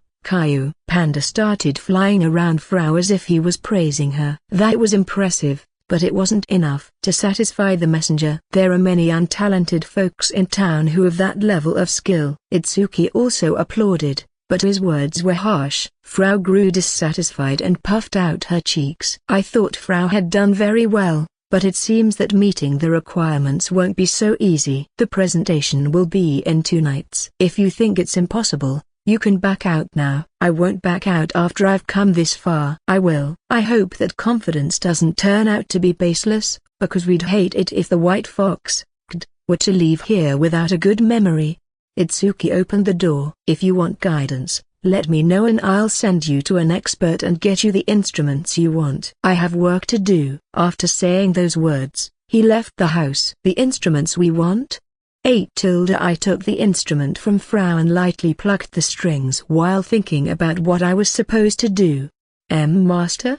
That sound. Why are they surprised? Did I do something wrong? The next day, I went out to the town square and found a group of children gathered there. They were making a lot of noise around an extended piece of paper, and I peered out silently. An intricate magic circle was drawn on a square piece of paper, and on it were 2 small, human-looking figures. They hit each other, and soon after, one of them turned into sparks of light and disappeared. I lost again. 10 wins in a row. Is this some kind of local game? It's a very elaborate game, though. I can't help but find it interesting. It's a phantom battle formation. You know it? Yes. It's a magic circle that's normally used for combat training, but here it seems to have been reduced to a toy. It's also quite amusing. Hey, as expected from a town with celestial beasts. The boys noticed my presence and gave me a sharp look. What are you looking at, old human man? Oh, old man? Who else is there? I'm only 25 years old, but maybe for a kid that's a pretty high number. A boy who seems to be the leader of the group smiled while thinking about something. He tells the other kids about it and they all laugh. You're probably curious,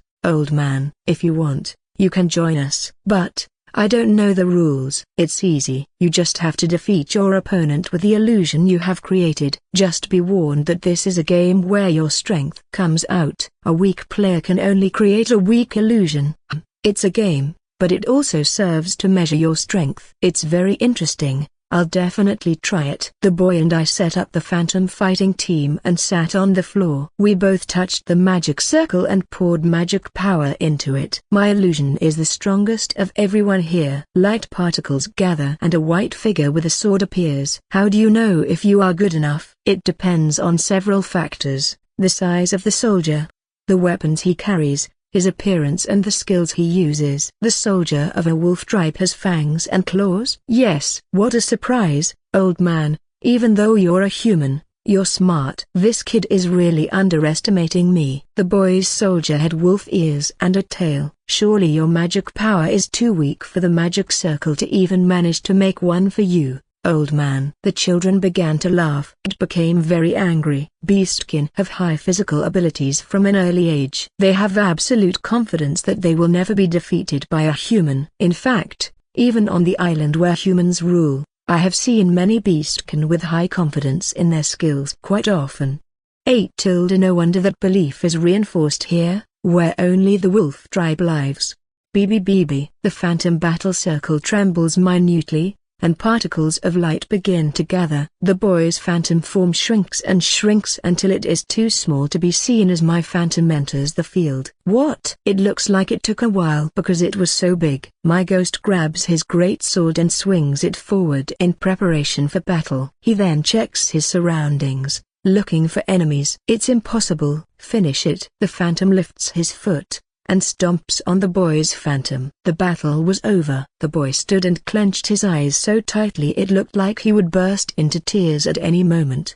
I'm going to remember this. The boy ran away crying. I can't believe I took a game with a kid seriously. I guess I'm just not ready yet. After a brief pause, the children shouted for joy. Old man, you're amazing. Even Itsuki-sama can't make something that big. It's huge. How big is this thing? Wow, wow, wow. I've never seen anything like this. Even though it's an obvious result, I'm still embarrassed by the praise. Well, I didn't expect that to be such a difference in size either. It's like a battle between a man and a mountain. You're Obi, right? A masked man arrives in the square. He really is stealthy. Even I can't detect him. He must have a job as a thief or an assassin at a high level, and he is quite strong. His body language is somewhat intimidating. I stood up. I have a message from Itsuki-sama. He wants you to do something for him. Me? Obi speaks to Kt. We need Kt-sama's power, so I'd like you to listen to what we have to say. If that's the case, can my master be present as well? Sure. Please follow me. We followed Obi to Itsuki's house. Kt and I took seats next to each other, and in front of us were Obi and Itsuki. We want you to slay a basilisk. A basilisk? Yes.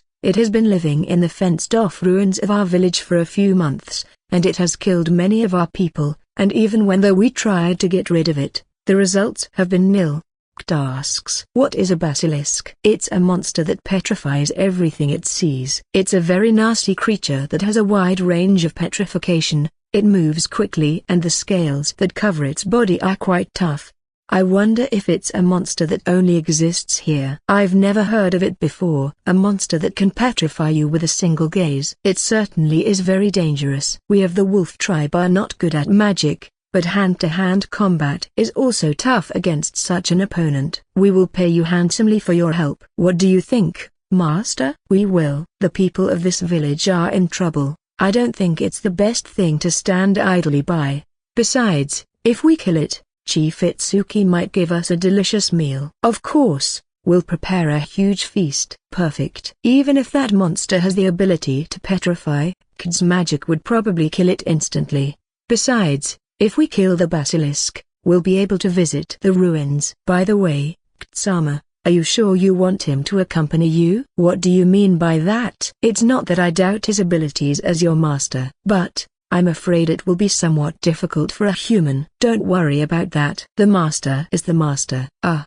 That's not really an explanation. I'm sure you are trying to be considerate, but Itsuki is confused. Obi whispered in Itsuki's ear. This is no ordinary human. I've been observing him with the evaluation goggles, and his race doesn't seem to match his appearance. Also, he occasionally emits a tremendous concentration of magical power. He looks like a swordsman, but he might also be a skilled magic user. Since Kt-sama recognizes him as her master, it is impossible for him to be an ordinary human. I beg your pardon, Tarudono. It would be an honor to have you accompany us. Itsuki had a big smile on his face. Am I giving off magic power? I have to be more careful with that. 5 of us will participate in the extermination of the basilisk. Frau, Itsuki, Obi and myself. If the number of people increases, the casualty rate will also increase. Our opponent is a monster that can petrify you with just a look, and Itsuki said it's better to attack in a small group. We went up the mountain road with Itsuki in the lead. Due to the higher altitude, there was still snow around us. It's nice to be out here, especially when you're in a scarf that's cute, comfortable and of high quality. And even more so if that person who's wearing it is my lord. Caillou. Frau was curled up in the scarf around my neck. Panda was also tucked into my cloak to keep warm. Kid looked at Frau, and for some reason, She had a downhearted expression on her face. "How I envy Frau San for her size." "Foo, what a pity. This is the privilege of being a fairy. You can feel the Lord's warmth anytime, anywhere." "Master, I'll warm you with my body." Comes up behind me and hugs me. I can't move." "It's very kind of you to warm me up, but I'd rather you do it later." "We're falling behind, please keep walking." "Sorry." Obi, who was at the back, warns us. His voice seemed to want to say something like, "You don't seem to be worried enough." "I'm sorry." "It's okay. You can warm me up later." "Yes," replied and wagged her fluffy white tail. I lightly patted her head and her fox ears drooped. "What?" "Nothing." Obi stared at me, so I turned to him thinking he wanted to ask something. He looked away, as if he had decided to swallow his words. We continued walking in Itsuki's footsteps. "We have arrived." "Wow, that's a spectacular view." Near the top of the snow-covered mountain, I could see the shattered buildings in the ruins. "That's where the basilisk is." Impressed by the view, I pulled out the souvenir box and snapped a quick picture. The basilisk is a monster that originally lives in warm regions. But for some reason, it is settled in a place like this. Did it leave its home due to a lack of prey and find its way here? I don't know. Something might have happened in the west for it to flee to this place. In any case, we have to get rid of it so we can live in peace. A question crossed my mind. "Couldn't you have asked the White Wolves to exterminate Ig or something?" "You seem to have misunderstood. The White Wolves are gods, but they are not bodyguards. If the village is in danger, they will act, but we are originally in a position to protect our village, so we cannot casually disturb them." "In other words, the White Wolves will do something about it when the situation becomes uncontrollable." "Gods are a very difficult existence to deal with. I am in a different land, so from customs to everything else, there will be things I will never understand." "The White Wolf gods must believe in the power of their people, that they have the power to solve their own problems." "As expected, Ksama, you are right. It is easy to shelter them like a child, but if you do, they will end up losing the strength of the beastkin." "We are proud wolves, we honor protection and are ashamed to be protected." "You have been blessed with good people, White Wolves." To receive such words from a white fox makes me feel honored. Itsuki bowed his head towards Kid with an expression tinged with joy. Kid is also a kind of god, but she looks normal and pretty kind to me. "Let's enter the ruins." Itsuki turned around. My eyes fall on his bushy tail. Kid's tail looks beautiful to me, but what about the wolf's tail? I'd really like to touch it. "When this is over, I'll ask if I can touch it." It would be a shame to come to a wolf tribe village and not be able to touch one of their tails. I can hear Frau snoring around my neck. I was wondering why she had gotten so quiet. I lightly tapped my scarf as we were about to arrive. "Huh? What's wrong?" Frau jumped out so quickly that she hit me in the jaw with a headbutt. There was an iron chain set up on a steep path. The sound of metal clanking in the crosswind echoed. Arriving at the ruins, I looked up and let out a sound of admiration. It was a decaying building illuminated by sunlight. The period in which it was built seems to be quite ancient, and it had an air of divinity about it. By the way, there are 3 periods in the Gods era: the Blue Beginning, the Middle Yellow Stage, and the Late White Period. The tattered ruins often seen were built between the Early to Middle Yellow periods and are quite ancient. Although the ancient race is known to have a high level of technology, it is theorized that they still did not have enough technology to create sacred arms during this period. At the end of the White Period, the technology of the ancient species advanced dramatically, and terrifying creations appeared, such as the Temple of the Sacred Arms, whose mechanism was almost impossible to understand. And the building in front of me was probably built in the Early to Middle Yellow Period. "Obi, take the lead." "Understood." At Itsuki's command, Obi opened the door to the ruins. At the far end was a dimly lit hallway. Icicles hung from the ceiling, and the floor, which was slightly frozen, was slippery. We each drew our weapons. "It's time for you to come out." "Now is Frau's time to shine." Frau comes out of the scarf. At the same time, Panda, who had been hiding in my cloak, jumped out. "Do you want Frau to use her ability to blind the basilisk's vision?" "I don't know if it will work, but there's no reason not to try. It will give us an advantage if we manage to divert its gaze. It's just a monster, and its level is no higher than mine. If we take away that dangerous ability, we should be able to win by a large margin. We head deeper into the ruins with Obi in the lead. Have you found anything? Not yet, Master. It was searching for the enemy using appraisal as we advanced down the corridor. From time to time,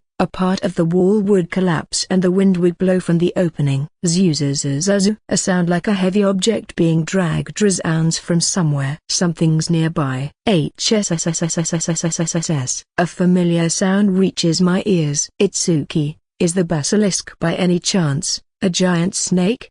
Didn't I tell you? The basilisk is approaching. A huge snake came through the wall right next to me and struck me. I was shot into the air, bursting through the wall, causing debris to fall on top of me until I was completely buried. Fairy flash. Shea, Frau activated her flash and an intense light shone through the gaps in the rubble.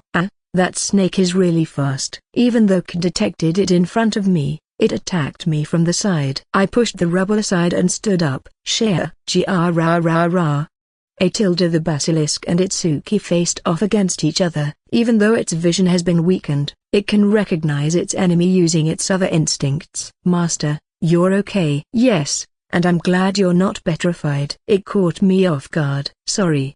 It moved faster than expected and I couldn't attack properly. Kid leaned toward me and apologized. We'll talk about it later. Right now, we have to take care of this thing. Yes. But what are we going to do? The place is too small and that monster is too big. I can't swing my hammer without the building collapsing. It's hard to attack. Kaiyui. Obi throws his knife towards the basilisk's mouth. Itsuki swiftly swings his curved sword, but the enemy uses the hard scales on its head as a shield to repel the blade. It is very clever. I hope this basilisk is the only one that inhabits these mountains. Though if I'm being honest, I rather like this. Fighting unknown monsters is one of the nice things about traveling. Share Anu.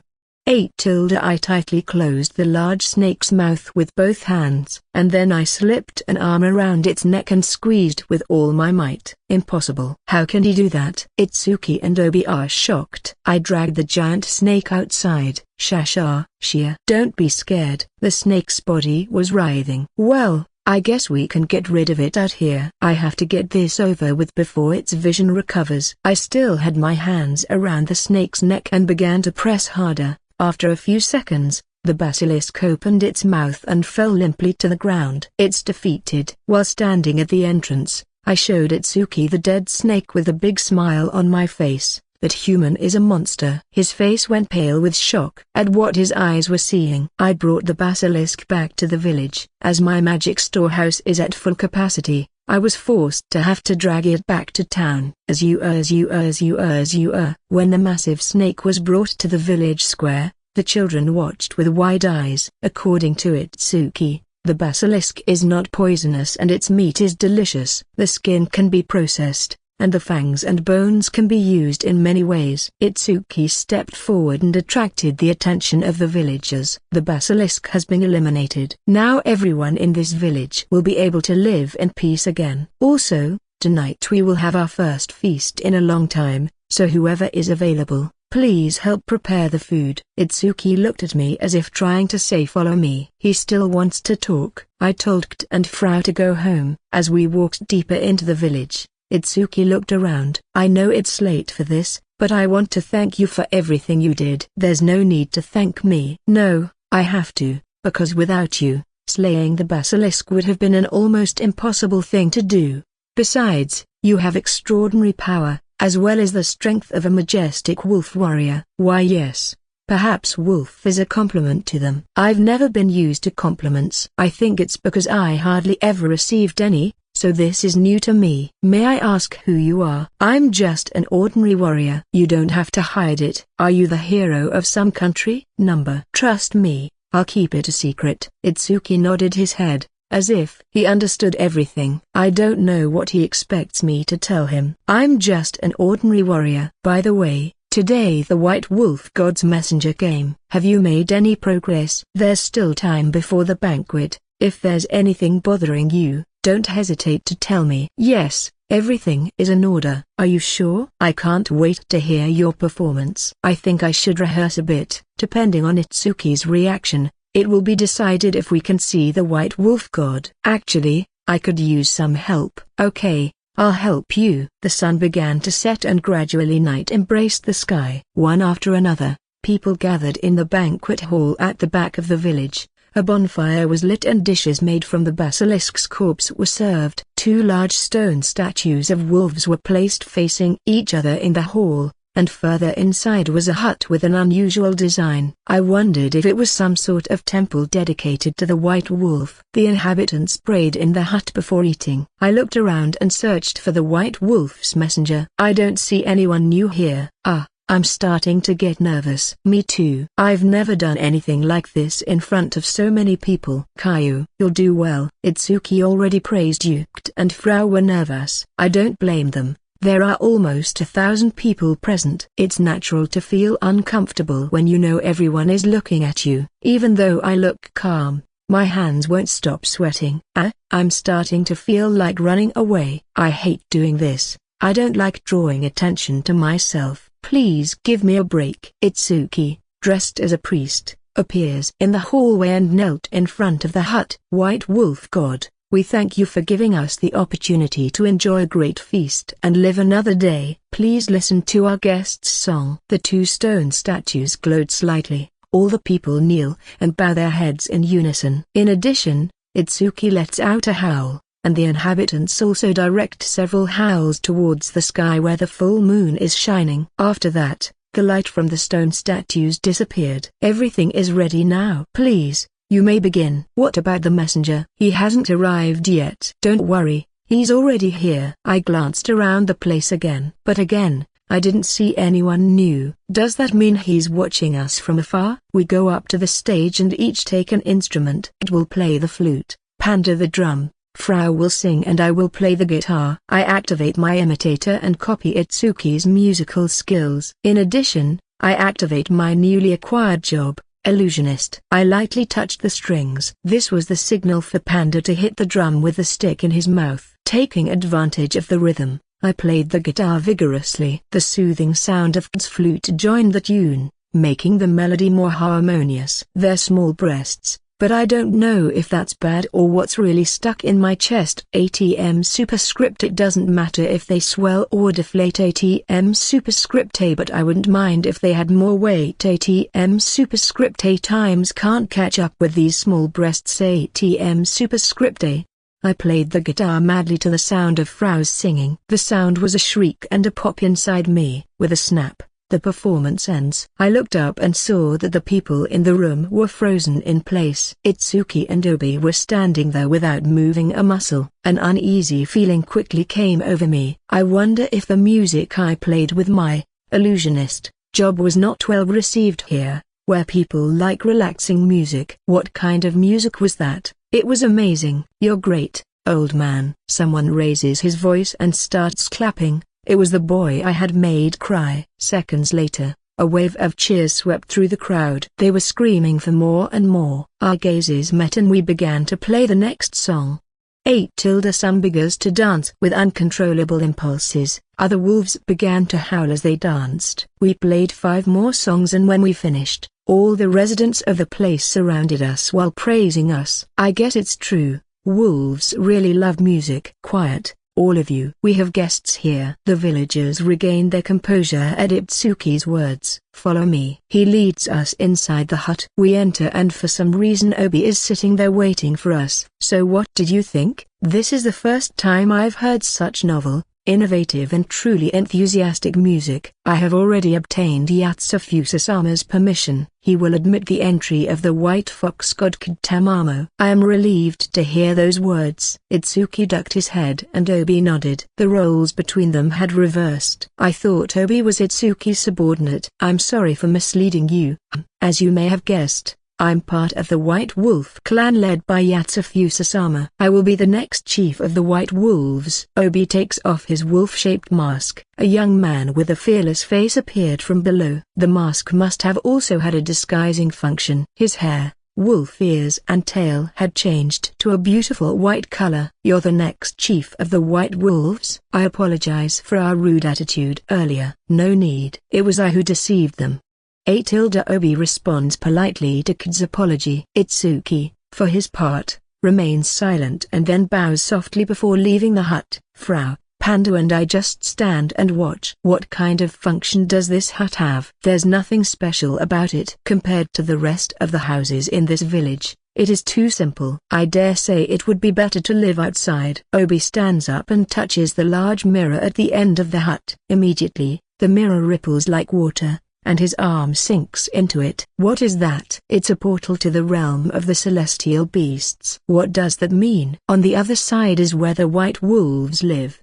I don't understand anything. What is the realm of the celestial beasts? Obi passes through first and disappears. Let's go, Master. Let's see what kind of creatures these white wolves are. Caillou. Through the mirror, I found myself on a red bridge. Before me is a mansion of unknown design. I can't believe there's a blue sky and river beyond the mirror. Caillou. Frau and Panda peered down from the bridge, admiring the dazzling sunlight reflecting off the water. So this is the realm of the celestial beasts. How is it that they can live in such a place? Butterflies fluttered in the warm air. In the distance, flowers swayed in the wind along the riverbank. It's a very nice place these creatures live in. Yes, it is. It's very different from the White Fox village. Obi was waiting in the middle of the bridge. I have to ask, why did you pretend to be of the wolf tribe? It's a task we do in peacetime to keep an eye on our family. Even so, I would have approached them naturally,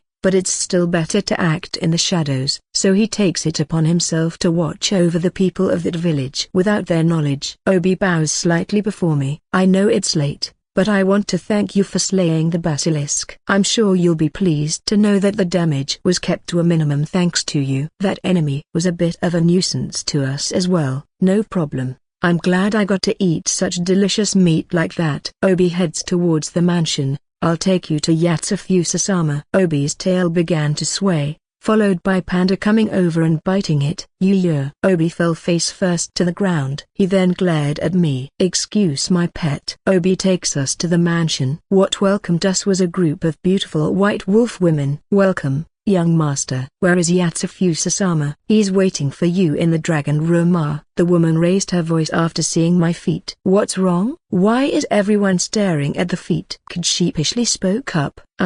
Master, you have to take off your shoes before entering. I see, that's why they're all surprised. What a hassle. Caillou. I apologized and took off my shoes at the door. This is bad. I've already made a bad first impression. We shall now have a meeting with Yatsufusa-sama. Don't do anything weird when we're in front of him. Okay. Obi led me down a long hallway. I've only seen it from the outside, but it's a pretty big house. The hallway goes on and on and on.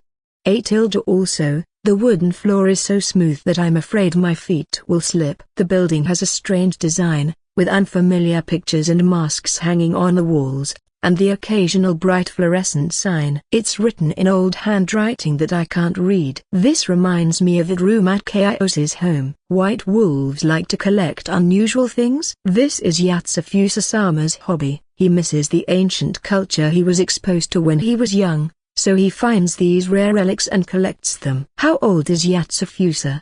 I don't know. I've long since stopped counting. My face tightens. How long has that white wolf been alive? He slides the paper door aside and gestures for us to enter. Sit here and wait. We sit on the floor. Wow, is this floor made of dry grass? It's nice and soft to the touch. Yatsufusa-sama, there's someone who wants to meet you. Open it. The sliding door opens by itself and the back room comes into view. At the far end of the room, an old man with a huge body of about 3 meters was sitting on his knees. 2 white wolf ears appeared on his head, deep wrinkles adorned his face and an attention-grabbing white beard hung from his chin. In addition, there is a scar running vertically over one eye, and his sharp eyes look like they could kill a person with just a glare. His presence is terrifying. There is an aura of divinity around him. He feels powerful and majestic, like a mountain given the form of a man. When I saw him, I realized that I couldn't beat this old man in a fight. An evil dragon next to this fellow is nothing more than a small fish that he can kill with a single blow. I am the White Fox Kid Tamamo,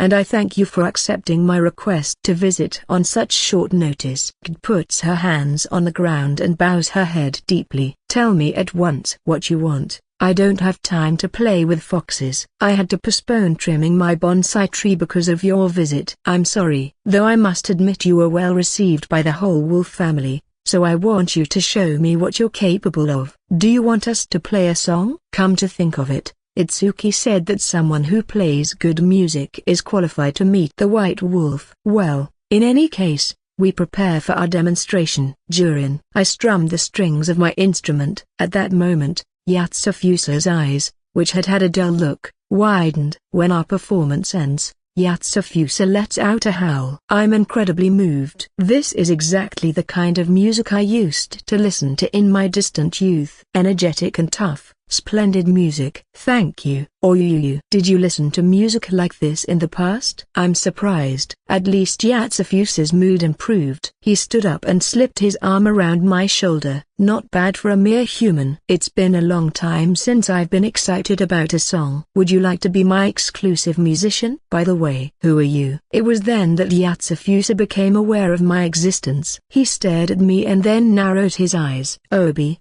who is this human? It's Toru Dono. I hear he's Kid's master. Master? Of a celestial beast. Yatsufusa stared at me again. Ah! Yatsufusa exclaimed. What does that mean? I have a bad feeling. Hey, why are you suddenly shaking? Bring me a cushion. Yatsufusa shouted. Please forgive me for being so rude to you. I'm not angry. And please raise your heads. I didn't know you were of the dragon folk. I regret being so rude. I am not angry. Yatsufusa and Obi rub their foreheads against the ground, bowing deeply. Also, the seating position is reversed, and I am sitting in the farthest seat, which is called the upper seat, on a thick cushion.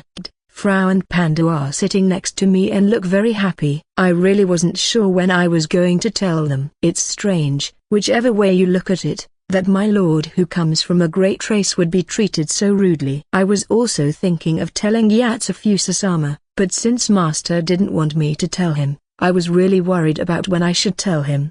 Caillou. I wasn't trying to hide this, I just forgot that I was a dragonoid. And I didn't think that white wolves had an appraisal skill that saw through my disguise either. There's no doubt they're celestial beasts. No, considering Obi couldn't see through my disguise, Yatsufusa is someone very special. I'm sorry to interrupt you, but I'd like to know if you know anything about my mother. Before we go any further, I must tell you that I'm not very good at using honorifics, so I can't address you in a respectful manner. Forgive me if I offend. That's okay, no offense taken. I'm the same way in that regard. Thank you for your generosity. It's still weird. How can an old man who is clearly stronger than me bow to me? I can't help but wonder how strong the Dragonman race was. Now for your question. Kion-sama, Toru-sama's mother was in this place. My mother? I will never forget that day, when, after many years of her race's disappearance, a member of the great race I thought I would never see again reappeared. I almost soiled my pants. The old man pinches the bridge of his nose, embarrassed. Obi, beside him, lets out an exasperated sigh. What did my mother say? She said that someday she might have children of her own, and that she wanted me to show them the way. I respectfully agreed to her request. Did she foresee my coming here? But at that time my mother hadn't given birth to me. That means she had some kind of plan and married my father. Mom, what the hell were you trying to do? And what was that way? Oh, I forgot to ask. It had been a long time since a member of the great race had made such an important request of me, and all I could do was nod with my thoughts lost in the ecstasy that swept over me. I'm so sorry. You don't have to bow your head. So what place did my mother want me to visit? There's an old demon king, Roswell, further west of here. If you meet him, he can tell you how to get to the ancient city. According to Yatsufusa, the ancient city is one of the main places that boomed in the past during the days of the ancient race. Moreover, it is a place that cannot be accessed by normal methods. You have to follow several steps to get there. But how does the ancient demon king know how to get there? Suddenly, Yatsufusa ducks his head. I've gone so long without a master to serve, I wish I had one before I died. If you are willing, Toru-sama, Will you accept my allegiance? But I am a stranger, you know nothing of me. I will have time to get to know you. I would be happy to serve the great race again. I am tired of freedom without a master. I am hesitant to accept Yatsufusa's offer. I won't lie that I was very happy to hear those words from the chief of the White Wolves, but I don't know if I should accept it. He only wants to do it because I am a dragonman, but my true identity is that of an ordinary and boring warrior who comes from a small island of a nation. I feel that I have no right or reason to have a celestial beast that has lived for so many years serve me. It is natural for this to happen since you are the lord. I am proud to be a priestess of the great race. Caillou. Yes, Panda, you are special too. Kid walks up to me and whispers something in my ear. I am a white fox, so I understand how Yatsufusa-sama feels. Heavenly beasts are creatures whose purpose is to be under the control of the great race, and their instincts are based on the desire to be dominated. I don't think someone as powerful as Yatsufusa-sama would choose a master so easily. If he says so, it is because he sees something in you, master. Does that mean there's something about me that caught his attention?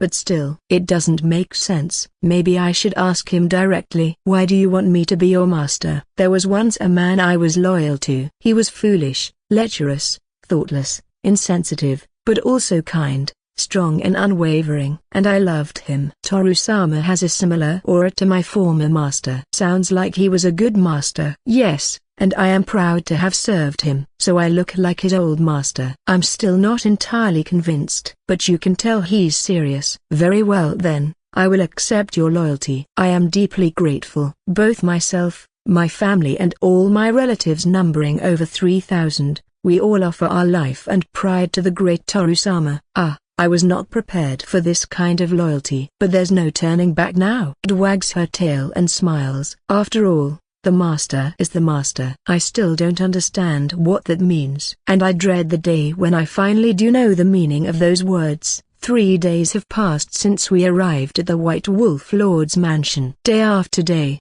we were treated with great hospitality. Allow me to wash your back. I'll make it nice and shiny. Thank you. Whenever I go to the bathroom, there are always 2 servants ready to attend to me. They're both nice, except for the fact that they're rather hyperactive. They do whatever I order them to do, answer all my questions, and are attentive to every detail. Obi was also present, soaking in the other side of the bathtub. Since finding out that I'm a dragon man, he completely changed his attitude. Is it okay for me to go in first? Sure, don't worry about it. I do it because you order me to, but you have to understand that this is not a normal thing. Otherwise, my head will roll. Literally. I understand. And you two don't say anything. Understood. The 2 servants rubbing my back replied firmly. By the way, what kind of place is this? Is it a different realm or universe? By utilizing some very powerful relics, a separate space was created parallel to the world of humans. But my knowledge is limited in that regard. What I can say is that all celestial beasts of any race use these same relics to create their own hidden villages. Does that mean Kid's hometown is in a different space? Could it be that we have entered a realm that we shouldn't be able to tread upon? If so,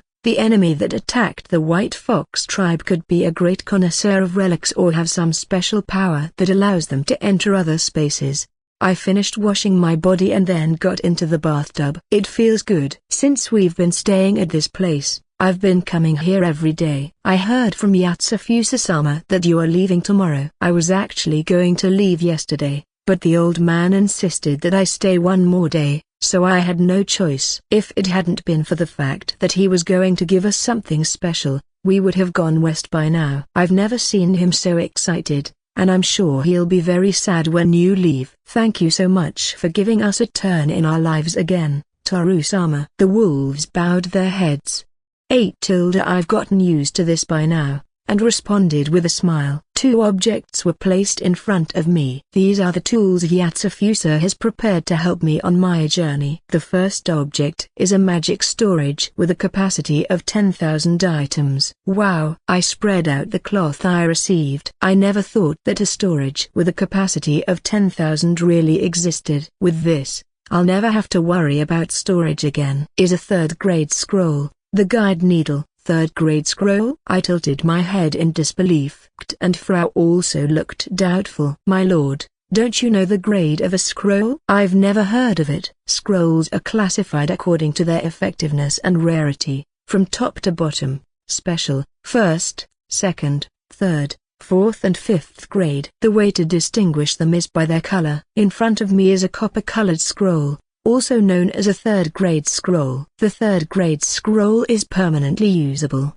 and the guide pin shows the direction of what the user is looking for. The only drawback is that it doesn't have a very wide range. Wow, thank you old man Yatsufusa. Well, don't thank me yet. The old man clapped his palms together. At that moment, the door opened and a huge 2-meter-tall egg was brought in from the back. It can't be. Is it the egg of a beast? I have noticed that you have several beast familiars under your control. This is a special type of egg called the evolution egg, whose function is to raise the level of the beasts. Does that mean they'll become even more powerful? Yes. But this egg has its limitations, and in you, my lord, have only 2 beasts that are compatible with this egg, Rosyuk and Shark Boy. You can only upgrade one of them, so you must think very carefully to whom you should give that upgrade. I see. However, it's a bit surprising that the beasts can become stronger. I can't decide now which one to strengthen,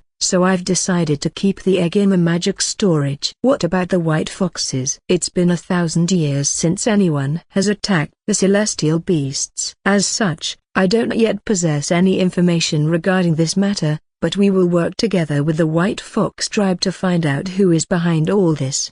That sounds good, and I also want you to contact the White Foxes who survived that day. I will. I don't think that old man will die so easily.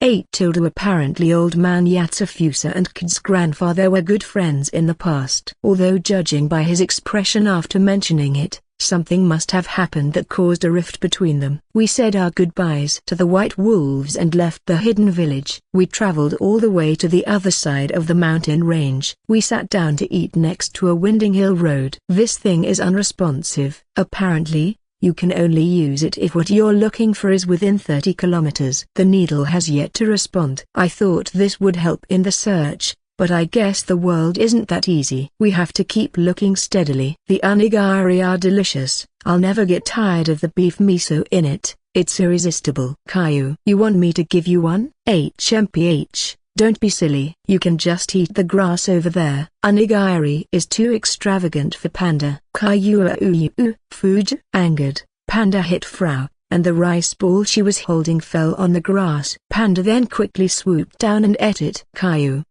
my onigiri. Frau stomps the ground in frustration. Why is she reacting like that? I decide to give her mine. My lordy 1/2 Z. I hope you two can stop fighting. Frau bites into her rice ball and puffs up her cheeks. Now, from this point on, the area is dominated by beastkin. It is said that their many underground ruins and relics are often unearthed and discovered. Apparently there are many places to go sightseeing. But given the situation we are in, we'll have to leave that on the back burner. I have to meet the ancient demon King Roswell. And I'm also concerned about the safety of my friends. The beastkin are building a great nation. The name of the country is Galbaran. They claim to be a great power and boast territory that could fit many islands, including our own. However, they have not yet taken control of this continent. I had almost forgotten how frighteningly vast and terrifying the world is. After a moderately long journey, we arrived at a remote city. So this is Galbaran. That's a huge entrance. That's right, Caillou. It was supposed to be a border town,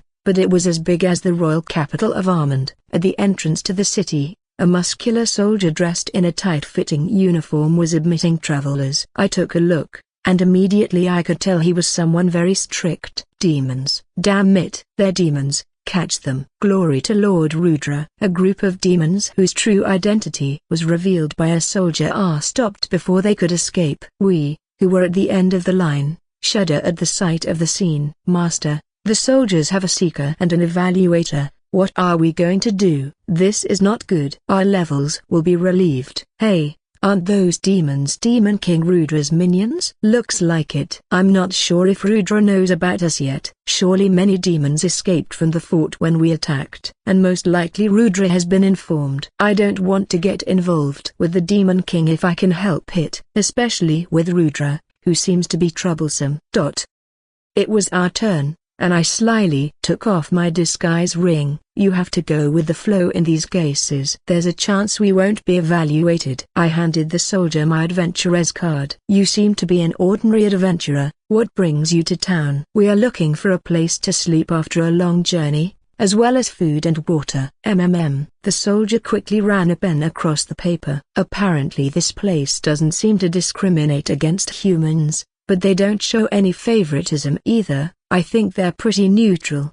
I'd like to check your belongings. My belongings? Is there a problem? No, it's just that I have a lot of items in storage. Well, in that case let me check what you're wearing. That's fine. I have nothing to hide, so it's fine. Suddenly, I notice a nearby soldier from the monkey tribe trembling at the sight of me. He was gesturing a lot to the soldiers at the gate. From this distance it looked like he was dancing. Hey, senpai, these guys are dangerous. What did your assessment detect? I can't say, or we'll die.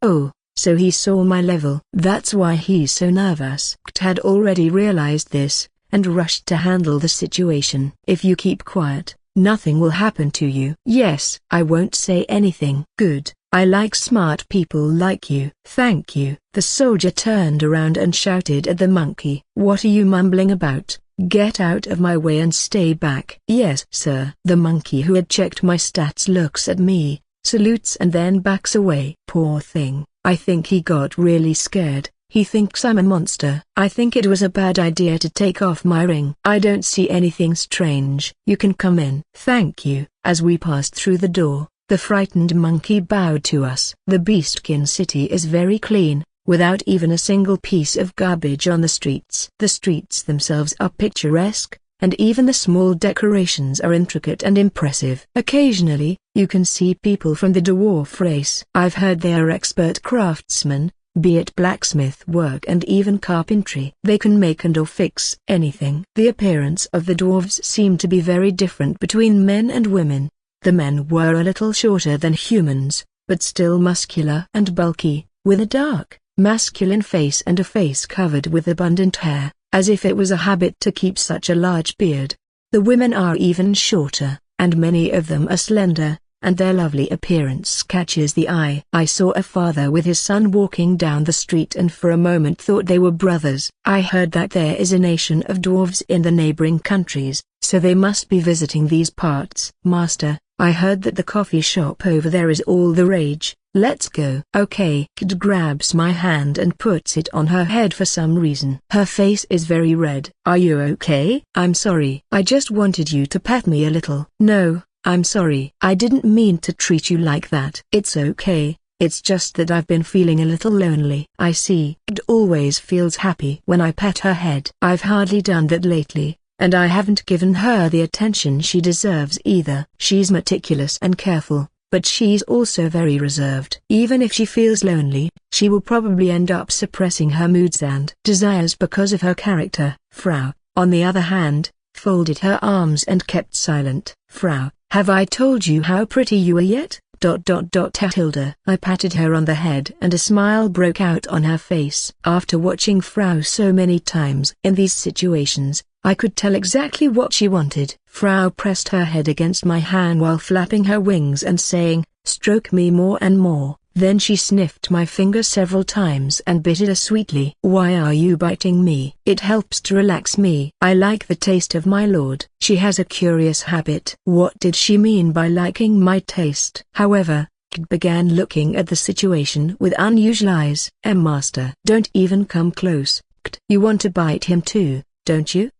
Just a little. Kid kept insisting, so I offered her my neck, and she shyly approached and nibbled it. The nibbling was subtle, and at the same time I felt her tongue run across my neck. I was transfixed as a lock of her hair touched my face. Ha, sorry, I probably don't taste good. Its fluffy white tail wags wildly. She bites me again and again, as if she wants to test me. It's a strange feeling to be bitten on the neck by a beautiful woman. I'm afraid the next thing she wants to do will open a door I shouldn't open. Mr. Please relax. I'll let you bite me again anytime you want. She pulled away and hid her face with her hands as she said, I've shown you something embarrassing. Her face red. Well, master is so delicious and wonderful. I know what you mean. It tastes so good. I've been doing this for a while whenever my lord is asleep. Once I start biting into him I can't stop. I think someday these girls will eat me alive. Wait. What do you mean you've been doing this for a while? Wait a minute, is that the reason I hear giggles at night while I'm asleep? I looked down at my arm and saw that Panda was biting me too. I don't know what he's trying to do, but he looked unhappy. Don't be influenced by those girls, Panda. It's time. We started gathering information. Yeah, I'm a little worried about the girls. And the only information we have is about the Demon King Roswell who lives out west. We can't find him if we don't know where he lives. Anyway, we can't go on our way until we find a clue. We sat on the terrace of the cafe and talked about our future plans. I drank some freshly brewed coffee and put the cup on the table. Old man Yatsufusa says that Roswell is a very special kind of demon king who rarely shows himself in public, and that he wasn't interested in ruling the world like Lisa and Rudra. If it weren't for everything that's going on, I would have liked to keep exploring this country, but I can't be selfish when the girls are in grave danger. According to Old Man Yatsufusa, the ancient demon kings on this continent are demon kings that still exist from ancient times, and who wield immense power. There is a pact between the ancient demon kings to keep each other in check so as not to interfere with the plans of the current one, thus maintaining a perfect balance or power.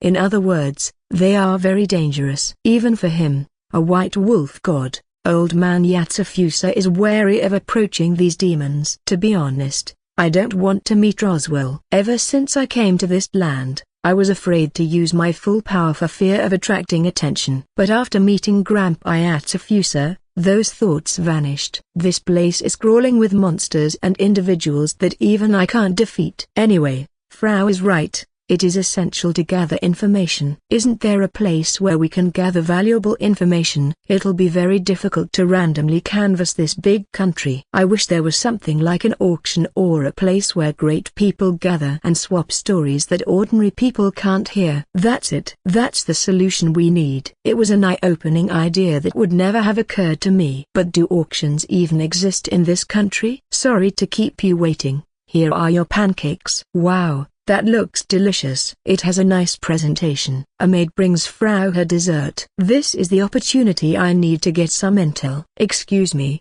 where can I find a place where they hold auctions? In the black market in the royal capital. There are a few in this city, but since we're on the border, there aren't many rare items to buy. So they have a black market too, huh? Usually the prices are pretty reasonable in those places, and you can buy items pretty cheap if you know how to bargain. The black market in the royal capital is amazing. There are deep and wide underground ruins beneath the city, and the further you go down, the rarer and more difficult to obtain the goods are, so fans should limit themselves to the second floor.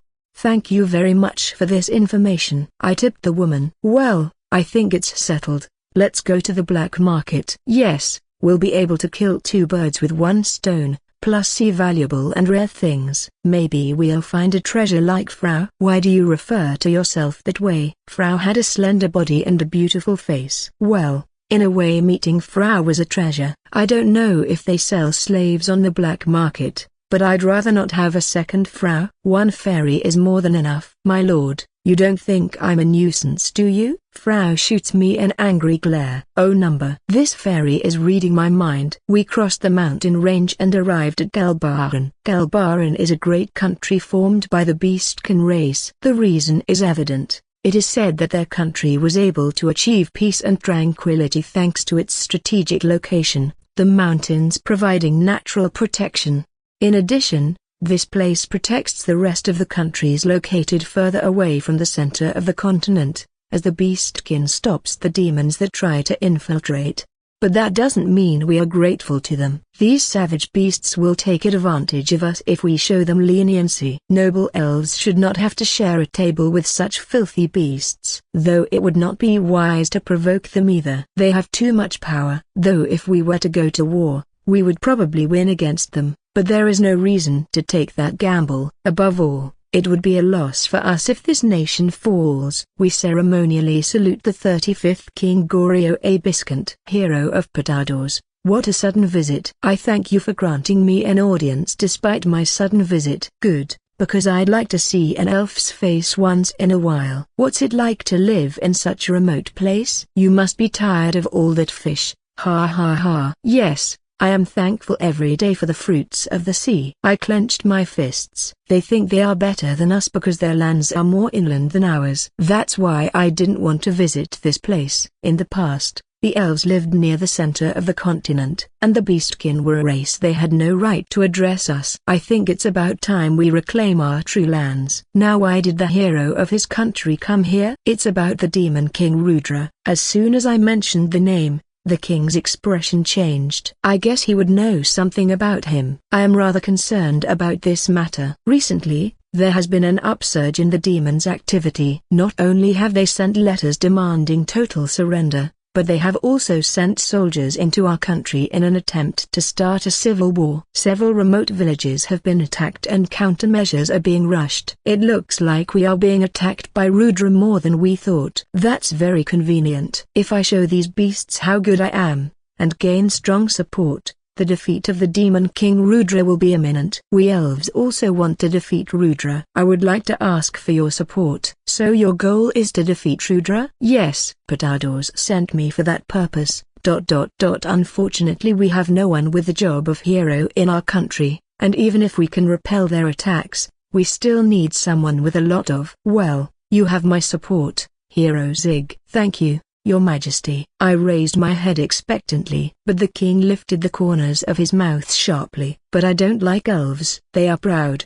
cunning, and they are the kind of people who betray you at the last moment. So you must prove to me that I can trust you. Do you want me to fulfill some request to receive your support? Yes. If you succeed, you will have my full support. All you have to do is exterminate all the demons hiding under the city. In what area exactly are they hiding? I have my soldiers looking for them, but we haven't hit their hideout yet. They usually send out small groups with their magic to distract us. In fact, I'm planning a large-scale operation in the near future. If you manage to take care of this problem, I'll include you in it. A large-scale operation, apparently, to destroy one of Rudra's bases. If I can make a splendid show of strength here, my name will be known throughout this country. I can't wait to see these damn filthy beasts bow down in front of me. And then I'll stomp on their heads. That would be most entertaining. I'll see to it. I'm really looking forward to it, Hero Zig. Damn it, what the hell is this place? I had my head in my hands. I went to the ruins below the city to look for the demon forces,